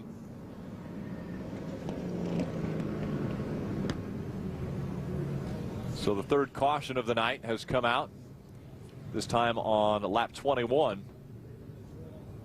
slowing the field once again. Here in Irwindale, California, they actually have a noise curfew that is supposed to be at 11 o'clock. We've actually gone past that by 10 minutes. I'm sure they've got a little bit of a grace period, especially for an event like this. Let's go down trackside again to Jim Trado.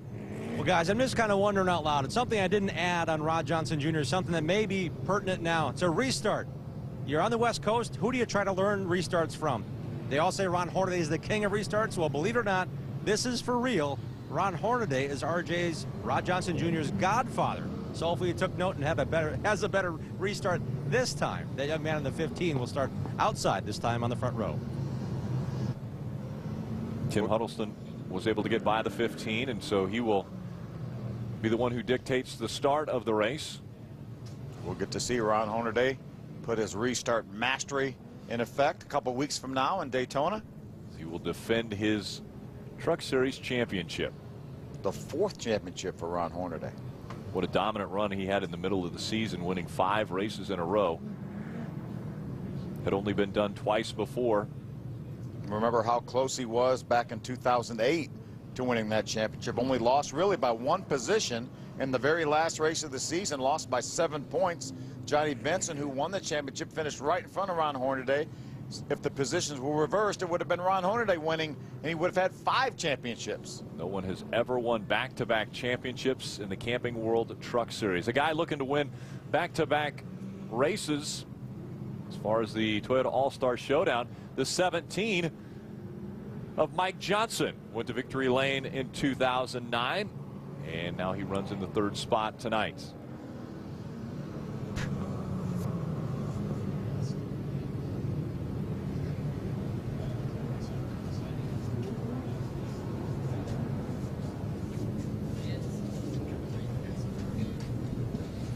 Thursday, an All-American tradition is renewed as Speed Weeks begins in Daytona. The season starts here from the first practice to victory lane.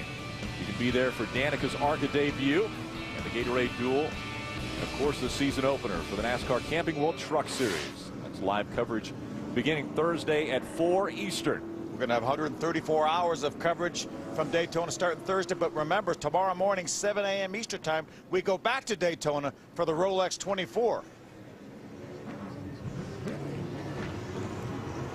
That event really is a kickoff to Speed Weeks. 2 full weeks of racing in Daytona Beach, Florida. Scott Pruitt currently leading the Rolex 24 at Daytona. And the pace car back off the racetrack. The car's 2x2 once again. This time it will be the 50 of Tim Huddleston that will bring the field back to the green flag. On his outside, that 15 of Rod Johnson Jr. Coming out of turn 4, green flag back in the air. Great restart for Huddleston. Mike Johnson on the inside. Ooh, into the wall a little bit for the 15. Rod Johnson Jr. Little right side damage now on that race car. Mike Johnson stays even with him in the side-by-side battle for second.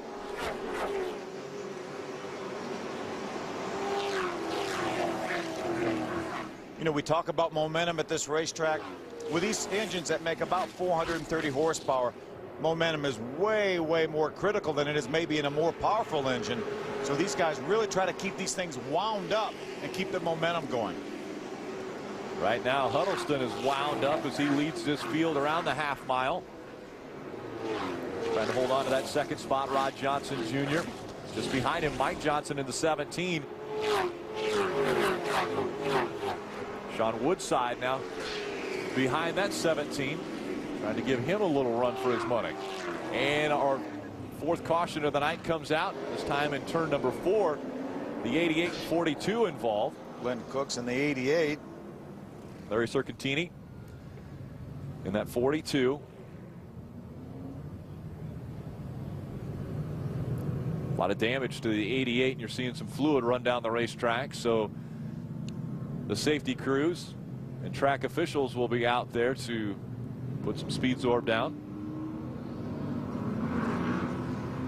Dick Berggren.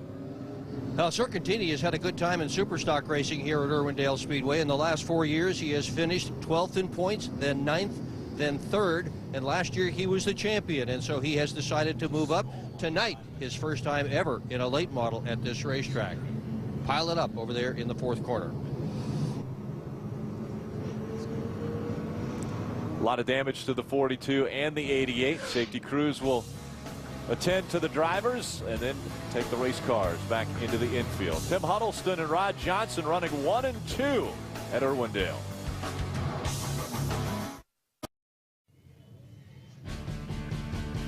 Welcome back. Safety crews still attending to the race cars now as both drivers are out. Let's see if we can take a look at what happened. Look to your right of your screen. See the car getting sideways, and those guys were just taking evasive action. Glenn Cook and the 42 of Larry Circantini just taking evasive action to avoid that car.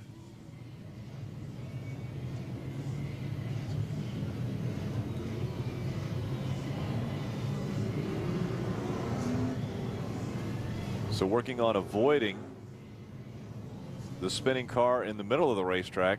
These two get into the wall, and their evenings are done short. Even though it's 11:20.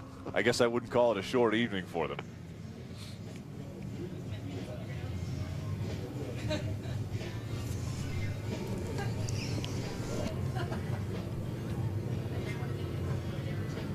They're going to put the 88 on the flatbed. Jim Trado. Hey guys, I'd like to spotlight Travis Irving right now. He's running the black and white number 85. That's black and white's another term for a cop car. He's got the California Highway Patrol on his race car, and they really support him well. They bring a designation of people out. They've got a great display on the midway. But think about this. This kid has actually attracted a sponsor, CHP, and he ran the 3rd in the points this year. My guess is he might be laying a bit low right now to try to save those tires. We saw that a little bit last year. We saw Nick Jonitis go from 37th to 5th in a very few laps. So we'll see if the Irving machine will turn the Magic to finish third in points this year into a good run tonight to finish their 2009 season as they prepare for 2010. And when we get ready to go back to green, Tim Huddleston is going to be leading this race. The 39-year-old driver has had an incredible record as far as championship chases go here at Irwindale Speedway in this division. In 2005, he was the champion. In 06, second in points. In 2007, he was the champion. He was the champion again in 2008. He finished second in 2009. That's in 5 years, 3 championships, finishing second in points twice. You want to put your money on somebody on these restarts, Huddleston might be a good place to put it. So the restart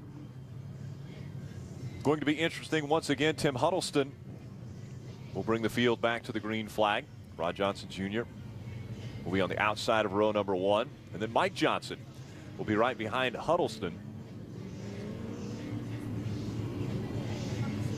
Continue to clean the racetrack in turn 4. We're getting the 88 of Glenn Cook off the track. We'll be right back for the green flag from Irwindale.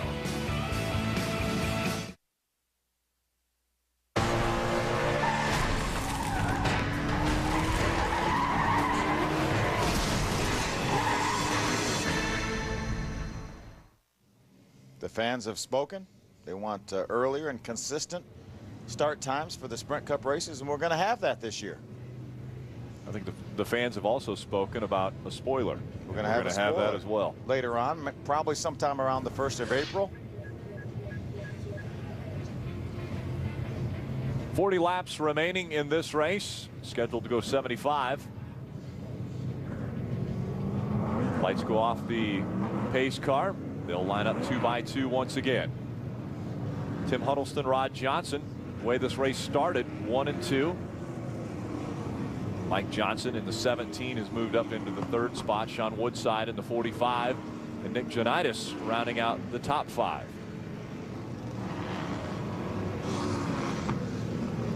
Michael Self running in the 6th position. Dallas Kolodny running 7th. 21. Grant Hebner is in the 8th position. Travis Irving running 9th. Jason Fensler. Top 10 is Jason Fensler. Just outside the top 10, Eric Holmes, 2-time West Series champion. And I'm sure a tired driver after just getting done with the All-Star Showdown. Coming through the turns 3 and 4.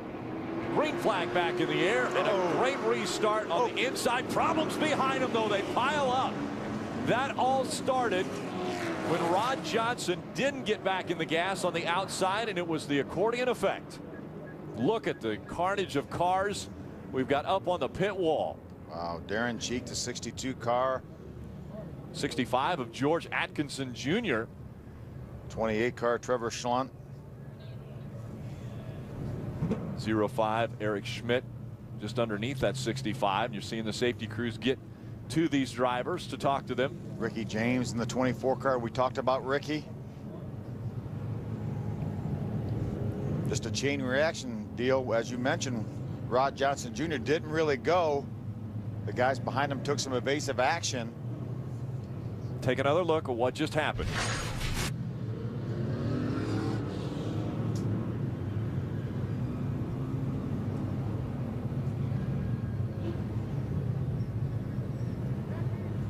Yeah, just a chain reaction situation.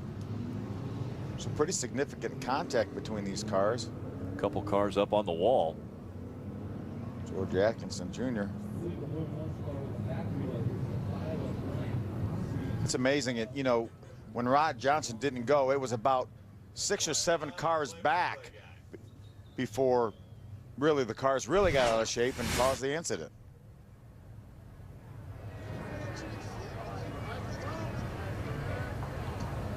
This may take a while. Yeah, they're going to red flag the race. They're stopping the cars on the backstretch.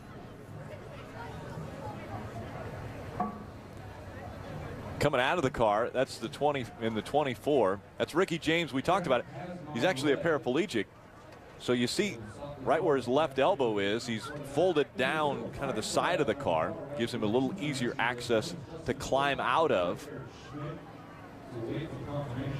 What a difficult situation it has to be for Ricky James.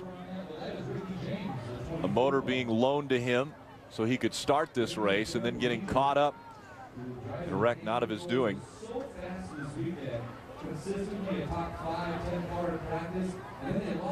You can see his steering wheel that he's taken off and moved over to the right side of his car. You see the gold ring. That is actually his accelerator.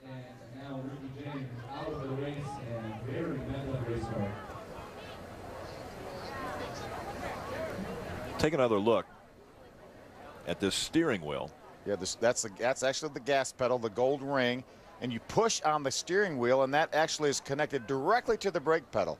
It has a rod. It was actually designed by Ricky's father, who's a carpenter by trade. There's his clutch pedal that he could obviously operate with his right hand. And we talked about to the guys that worked on this and put it all together, and they said they didn't want to use any type of electronics because they didn't want to be accused of having any kind of traction control or any advantage that any other driver wouldn't have. And that's why they used the steering wheel to actually push on the brake pedal. Yeah. So everything's mechanical. Yeah, there's no way that there could be any advantage for Ricky James with this car. And they bring the wheelchair out for Ricky James. Again, a paraplegic. He was involved in a motorcycle accident running in a motocross race, and he was paralyzed from the chest down, but that did not slow him down. I was talking to Brett Bodine, who works for NASCAR, former Sprint Cup driver, and he said he actually came out here last year when he was out here for the California race and went over to the shop and looked at what Ricky had set up in his dad, and he said, boy, I couldn't find a thing wrong with that. He said, we would certainly welcome you. Ricky's able to get out of the car on his own power, so there's really nothing that keeps him from, competing, obviously, in these races, and just, unfortunately, a victim of circumstances right here. Dick Berggren. With Eric Schmidt, he was involved in that. What happened? I don't know. I think it happened behind me. We took the green, and my spotter told me there was, cars inside, outside, and I just got turned into the fence, and then it was just piled up. You all right? I'm fine, yeah, no problem. Okay, thanks. Take another look. This is on the restart. Rod Johnson Jr. on the outside doesn't go, and then the white car started fishtailing, and then the red and white car slowed down, and then somebody ran in the back of the 0-5, and then it's just chain reaction.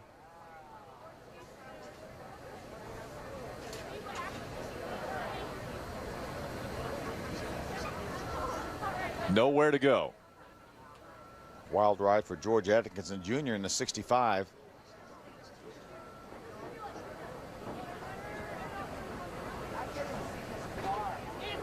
There's Ricky James in the 24, then the 5, and then the 28 comes in. Trevor Schlunk.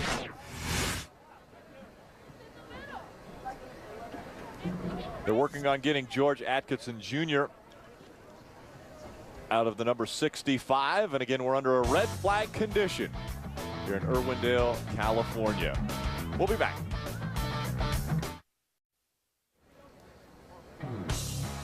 Welcome back. Still under a red flag condition from Toyota Speedway at Irwindale. The Wheeling All-American late model 75. Just past the halfway point on this race. They're still working on that 65 car of George Atkinson Jr. Trying to get access to him to get him out.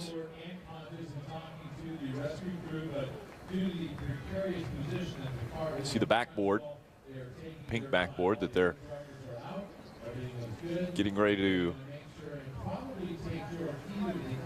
help George Atkinson Jr. out. There you see Ricky James.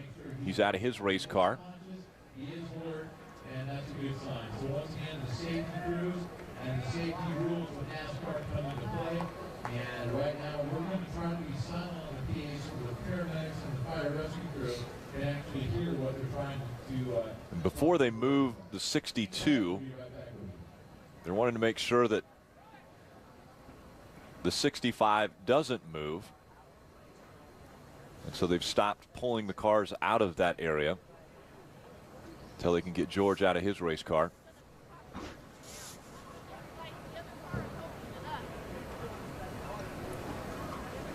George out of Lancaster, California, driving the Atkinson and Associates race car.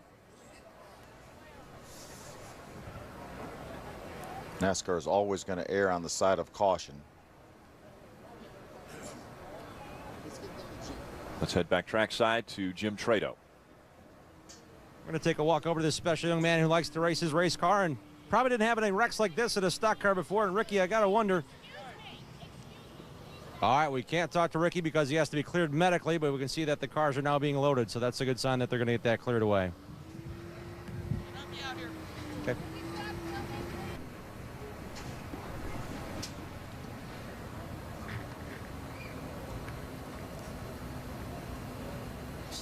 Again, 5 cars involved up against the wall.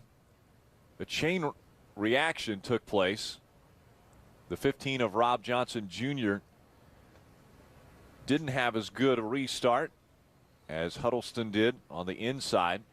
And so a few cars were checking up back behind him. And then one got turned completely around and they started to collect on the inside of the racetrack. As usual, it was about 6 or 8 cars back before the chain reaction really started.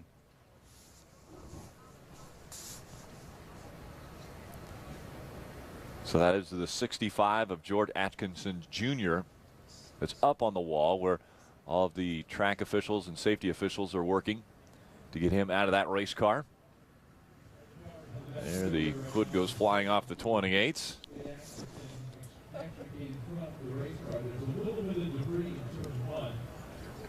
Relatively small piece of wheel. We picked that up right away. But they are taking their time with George Atkinson, Lancaster, California driver. Been doing very, very well here. And that's the hood that, well, came off when it was on the flatbed. It was actually on the back of the race car. I don't think it was tethered. The hood pins had to have been out.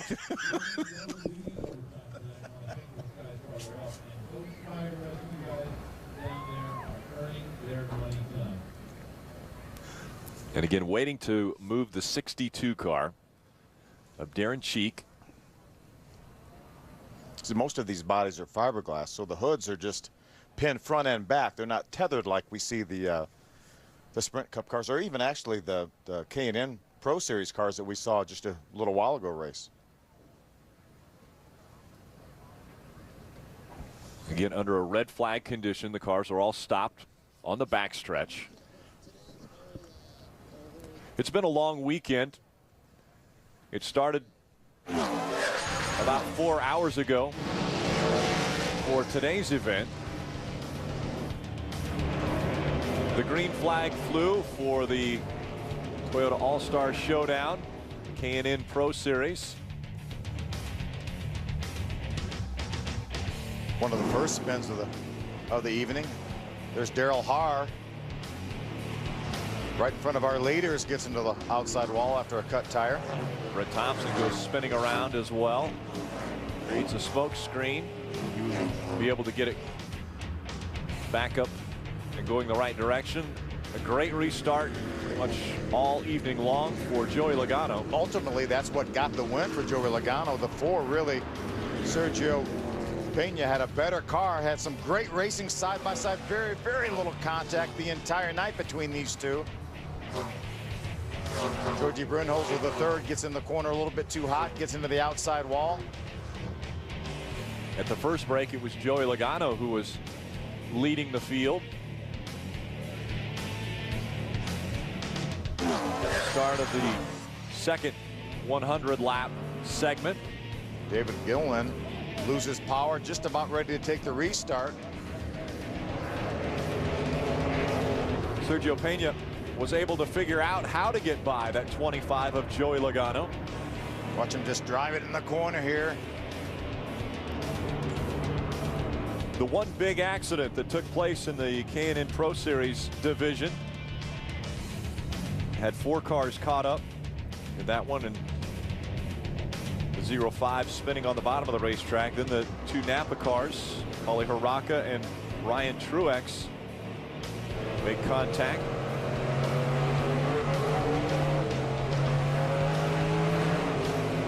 Now we have another restart here. It's going to be 3 wide. Sergio Pena from the lead. Matt Kobluk jumps down to the inside, makes it 3 wide for that lead. We saw a lot of 2 and 3 wide racing over the entire 225 laps. The final segment started with Sergio Pena on the inside. He was your race leader, and then Joey Logano with another impressive restart was able to take over the top spot, and he was able to hold off any challengers. Another incident, Jeff Barkshire, the 46, and Ryan Truex, the 00 get together, collects 2 or 3 other vehicles. Candace Musney in the 62. The final restart, Joey Logano on the inside. Sergio on the outside wasn't able to get as clean a restart, and Joey Logano drives off to his 2nd ever Toyota All-Star Showdown. What a great weekend for Max Siegel and his team. Joey Logano celebrated for the 2nd time here at Irwindale.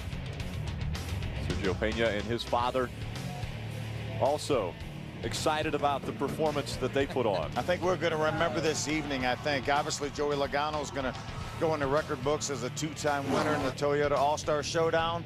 But I think we're going to remember this night as when we discovered Sergio Pena. The late model 75 got underway just over a half hour ago.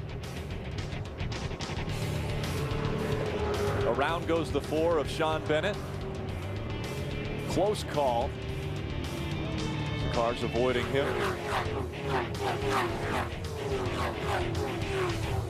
Up into the wall.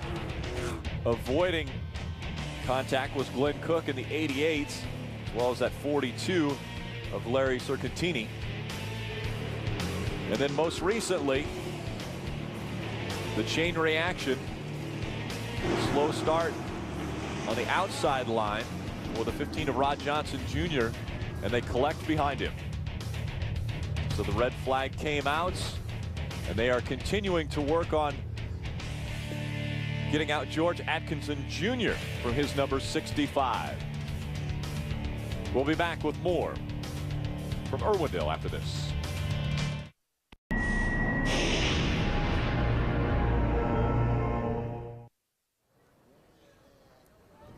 Continuing tomorrow, America's premier endurance race is on speed. It's a grueling test of grit, teamwork, and pure racing skill. Don't miss the Rolex Sports Car Series 24 Hours of Daytona. Live coverage continues tomorrow at 7 a.m. Eastern. Actually, it's in about 4 hours. Scott Pruitt right now in the lead in one of the Ganassi cars. They're almost halfway, about 11.5 hours into that race. George is out of the number 65. They put him in an ambulance and took him just outside the racetrack. Everyone, with the exception of George Atkinson Jr., has been checked and released. There you see Ricky James's car as they're pulling that into the infield area. Sometimes that damage is worse than it looks because of the body being sheared away. But remember, this body, just made out of fiberglass.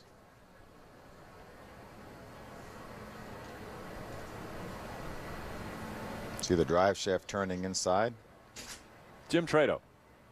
Well, with Justin Philpott, who was swept up in that accident as well. Justin, your car looks pretty banged up. Good to see you're okay, been cleared by the medical staff, but take us through what you saw as the field wadded up in front of you. Well, I think the guy in front of me missed a shift, went to go underneath him, had a pretty good run on him. Next thing you know, I had a car on top of my hood and kind of just held on him tight and shut my eyes and waited for whatever to happen. I mean, I feel bad for everybody else that got involved. I hope everybody else is all right. It's kind of a tough night. I mean, our race is shortened because of time restraint. We, tried everything to get to the front. Didn't have too good of a qualifying run. you know, just everybody's wanting to win, to be on TV and for the glory, and stuff happens. I mean, that's part of racing. I mean, that's why we work on these cars 10, 12, 18 hours a day, you know. But I don't know. We'll get it fixed, and we'll probably be back next year. You've had a lot of emotional highs recently, winning the Stockton 99 Track Championship, following your dad's footsteps, then making your debut after making it through the Open last night to race in the K&N Pro Series for the first time. How has your experience been this weekend up to the disappointing end now? It's been really good. A big learning curve. Learned a lot about this racetrack, a lot about the K&N cars. I matured as a driver. I've seen that a lot of it played over to the late model. It's kind of sucks to see it end like this, but I got to thank Tax Brain. I mean, without them, none of this would be possible. My dad, my grandfather, who's sick in the motorhome, probably watching this right now. Everybody, my brother, my oldest brother bought me a set of tires. I have friends, family at home. Everybody's watching, and you know, everybody puts in a good effort, and it's really no good to see it end like this. 3 generations of Philpotts working on this race team. They also work in the family auto repair business. So guess what? After everybody else's cars gets fixed, their race cars get worked on. And he also just took delivery of that K&N Pro Series car at the beginning of this month. So these team members have worked very, very hard to get here, and unfortunately have a lot of work to do to just get this car loaded on the hauler. Under a red flag condition, this is why. The chain reaction happening back in the middle of the field.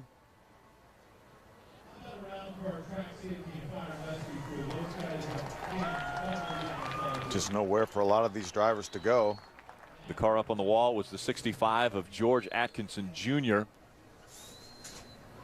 It's amazing. They run 30 miles an hour on the racetrack during the caution flags. So this is immediately after the restart, so they cannot be going that fast. And you look at all the damage that we see on some of these cars. Now they've got the 65 off of the wall, and they'll put it on the flatbed and take it back into the infield area. That's the final car to be moved on the front stretch. Get the racetrack cleaned off and hopefully get back to some green flag racing.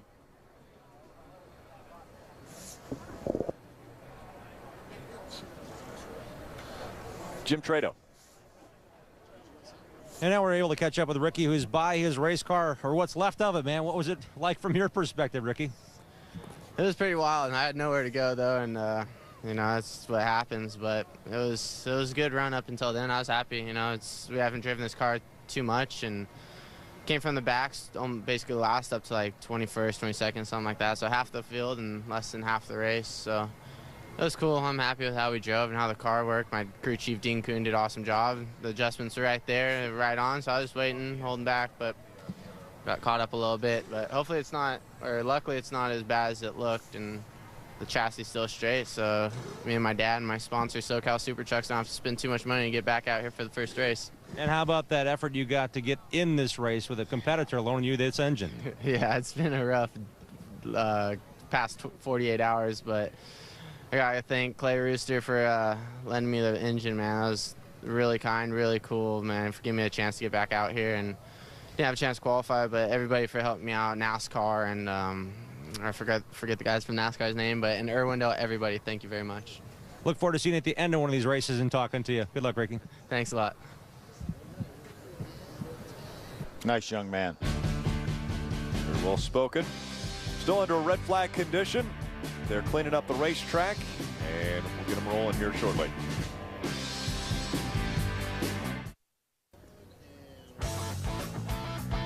Welcome back. Cars still parked on the backstretch. We're still under a red flag condition. They continue to clean up the racetrack on the front stretch. The 50 of Tim Huddleston is your race leader. Mike Johnson has moved up to the second spot. Sean Woodside scored third. Nick Janitis is fourth. And it looks as though they're firing the engines and about to roll once again. We're over halfway in this race. We're 38 laps complete of the 75 scheduled distance.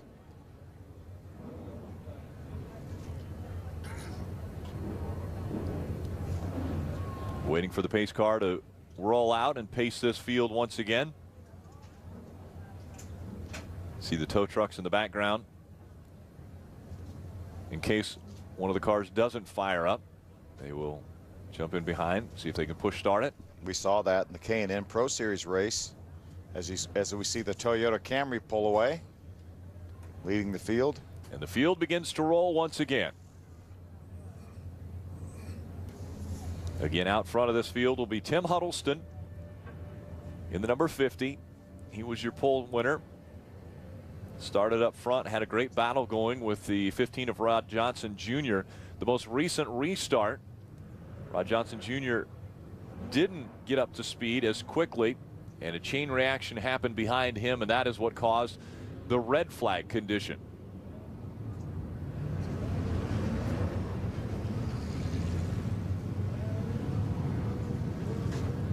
So the cars will try to heat the tires back up once again.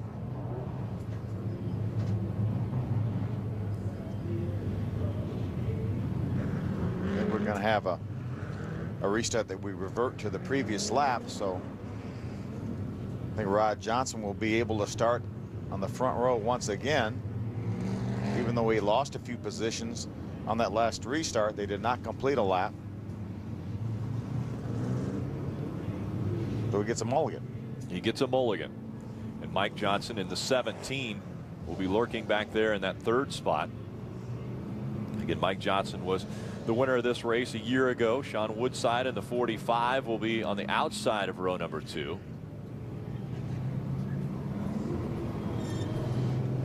Nick Janitis talked about his successes at this racetrack. Won both the super late model division as well as the late model division in 2009. Won the California State Championship in the Wheeling All-American Series and was third nationally. This is Mike Johnson we're taking a look at. Again, he was the winner of this race a year ago. Lights off on the pace car. They'll line up 2 by 2 once again. We've completed 40 laps of racing. Just 35 to go. When they get their green flag, it'll be 34 remaining.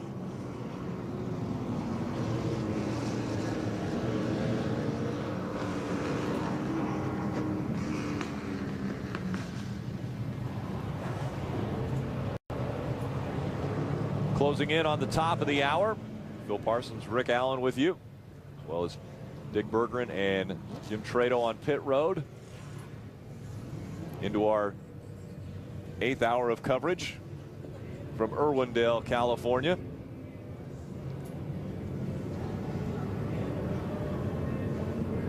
Tim Huddleston on the inside. On the outside, the 15 of Rod Johnson Jr. We'll see how the restart goes this time. Coming through 4. Green flag back in the air. Again, problems for Rod Johnson Jr. Wow, a really early jump for Tim Huddleston. Tim Huddleston running well. Here comes Sean Woodside in the 45. Down to the bottom of the track is the 17 of Mike Johnson. Nick Janitis is 77 right now, running 4th. Dallas Kolodny running 5th in the 51 car. Top 5 have separated themselves from 6th place. 85 of Travis Irving. 2 and 3 wide behind our top 5. Only 12 laps remaining. Because of time constraints, this one won't go 75, it'll go 55. Nick Janitis trying to move to the outside of Mike Johnson. He does get there. Nick Janitis trying to take 3rd away from Johnson. All these crews are getting that word that this race is going to be shortened all at the same time. Drivers back up on the wheel as we wind down the laps. Just 10 to go here in Irwindale. Nick Janitis making the pass on Mike Johnson. Moves into 3rd. Sean Woodside runs 2nd. Tim Huddleston still out in front of the field. Inside of 10 laps to go.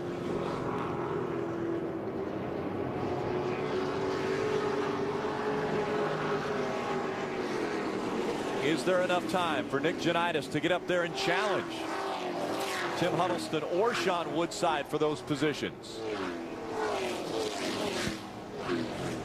Mike Johnson, the winner of this race a year ago. back in the 5th spot or 4th spot. Tim Huddleston about 0.2 of a second faster that lap than Sean Woodside. Dallas Kolodny into the 5th position in the number 51. That blue car just going across your screen. With a big lead out in front, it's the 50 of Tim Huddleston.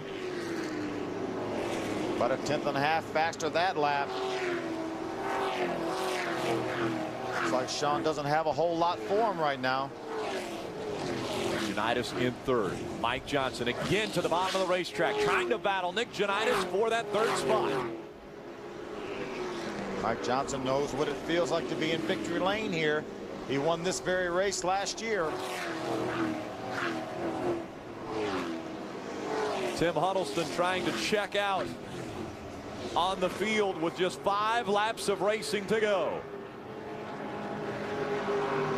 Dallas Kolodny drives to the inside, gets beside Mike Johnson. Trying to take 4th away. Has to drop back into that 5th spot. Mike Johnson holding on to 4th. Now running down toward the bottom of the racetrack. Nick Janitis in the 77. Mike Johnson in the 17. Dallas Kolodny in the 51. It's 3, 4, and 5. Dallas goes to the high side. 3.5 laps to go. Coming out of turn 4. 3 laps remaining. Nick Janitis runs in the 3rd spot. He's behind Sean Woodside, and out in front, Tim Huddleston in the number 50.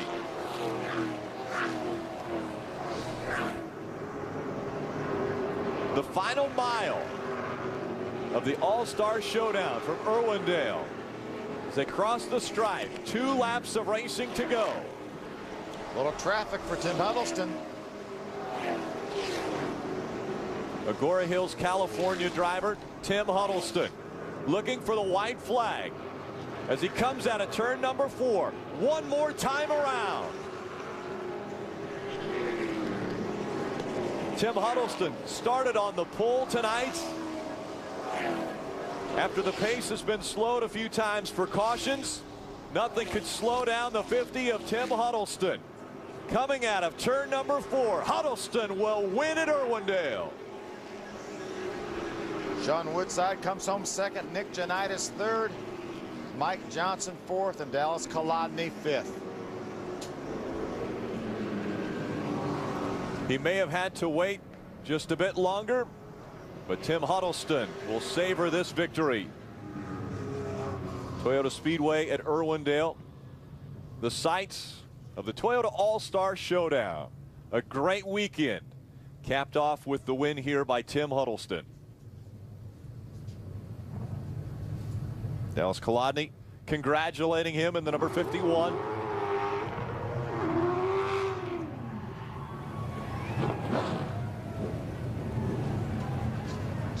Did a donut right in front of Mike Johnson. I was going to say, this would be bad if we would have a collision. They're bringing him back to the start-finish line.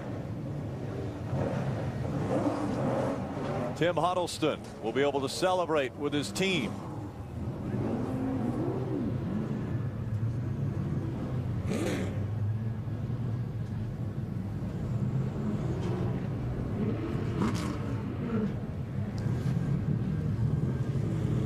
Looks as though he's in a hurry to get out of that race car. All smiles. Let's go to Dick. Well, Tim Huddleston out of his race car now, salutes the crowd. Wow. That's the way to do it. Congratulations. Golly, what a great night for you. Go get me the kid here. He's amazing. This was awesome.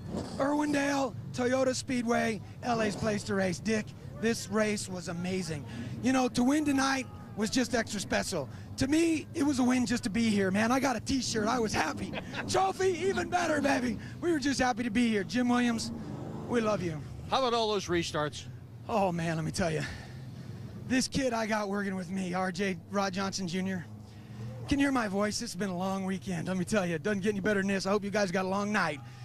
Or the next day, is it Sunday? I don't even know. Yeah, it's the next day. All right, well, the trophy's got the wrong date on it. We better change that, won't we? Anyway, Gillies, thanks for coming on board, man. Gillies at Treasure Island. All you cowboys out there, let's go Bronco bull riding tonight.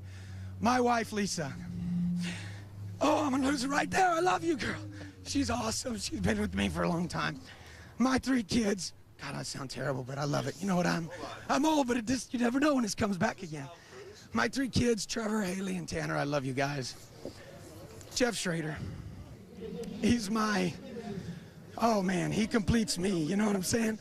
That guy makes this car go fast. I'm just a lucky guy behind the wheel. My crew chief, Chris and Brett, and every one of the guys that wears a blue shirt, they're here for me. And I'm just lucky enough to have these good people around me. And we were lucky enough to watch you win the race. Congratulations, Tim Huddleston. All right, Great Toyota job. Speedway. Jim. Thanks a lot, guys. With a driver who's used to winning here on the West Coast, Sean Woodside, the 1999 West Series champion, but it's been a whole year since you got behind the wheel of a race car. Nice job running second for a guy that's a little rusty. Yeah, I'm rusty and old. And Huddleston should run for mayor if he doesn't race anymore. Wow. I just got to thank Tim Sweet and Mike Harvick. They put this whole deal together, and just lucky for me, Patsy Rental and Hollywood Expendables came aboard. But I really got to thank Mike Harvick, Mike Paradiso, Sean Johns. They were driving 3 hours to Bakersfield back and forth every day to put the car together the last 3 weeks. So going to go work tomorrow at the Grammys and try and make a living, and we had a good night tonight. You've been a little too busy to race. Now that you've had some success, you're on this side of the camera again. What do you think? We're going to see you more racing this year? Yeah, I think so. I mean, we had a good time, and I got to thank Toyota and Irwindale for having a great showdown for us. And just a lot of fun. A lot of people came out, and it didn't rain this year. Always something to say. Sean Woodside finishes second today. We're definitely thankful for no rain. Tim Huddleston up on top of the car celebrating the win at Toyota Speedway at Irwindale. We'll be back to wrap it up after this. This copyrighted telecast may not be reproduced, retransmitted, or used in any form without the authorized written consent of NASCAR Broadcasting. NASCAR would like to thank all of our loyal fans for your continued support, and we hope you enjoyed today's broadcast. Speed's coverage of the NASCAR Toyota All-Star Showdown is presented by Lucas Oil. Made in America, sold to the world. Yesterday, qualifying for the K&N Pro Series took place. It was young Sergio Pena. Some may have thought that was a fluke, maybe him getting the pole. Max Siegel, certainly not one of them. Celebrating with their team. And last night, the super late models took to the racetrack. Rip Michaels grabbing the checkered flag, and he celebrated, the first one to hoist the arms in the air. Earlier today, the final restart. As he did all night, Joey Logano got on the button, got out in front of the 4-car of Sergio Pena. After 225 laps, it was Joey Logano. Everyone was applauding Sergio Pena. Impressive performance by that 16-year-old. Joey Logano grabbing his second trophy in the Toyota All-Star Showdown. And then most recently, Tim Huddleston wins the final race. It was the late model 75. We go trackside to Dick Berggren. The enthusiasm of the drivers in Victory Lane is a reflection of the importance of this event to short track racing and to the people who participate in it. From Huddleston to Joey Logano, they are all so enthusiastic to win. And Dick, with all but 4 drivers happy to take home trophies, think about what this racetrack has become. Toyota Speedway has attracted drivers that run here weekly from Reno, Nevada, Las Vegas, Tucson, Arizona. And now on the national stage, you've got drivers traveling upwards of 60 hours via their haulers to come here to race, to put on a show for you fans. The best of the East and the best of the West again here at Irwindale did not disappoint. Congratulations to all the racers for a great job well done. And they look forward to their March 27th openers on the East and West Coast. Hope you can follow them here on Speed. We talked about this race being for bragging rights. Joey Logano is going to be able to brag about taking the trophy home. But I tell you what, Sergio Pena really made a name for himself in this race. Yeah, years from now, that's what we may remember as the fact that this is when we discovered who Sergio Pena is. It was a great 2 days of racing from Toyota Speedway and Irwindale. 3 different series taking to the racetrack to show their skills. Quite a bit of carnage as far as racetracks went, but we saw the talent on the racetrack. Thank you for joining us here on Speed for the Showdown.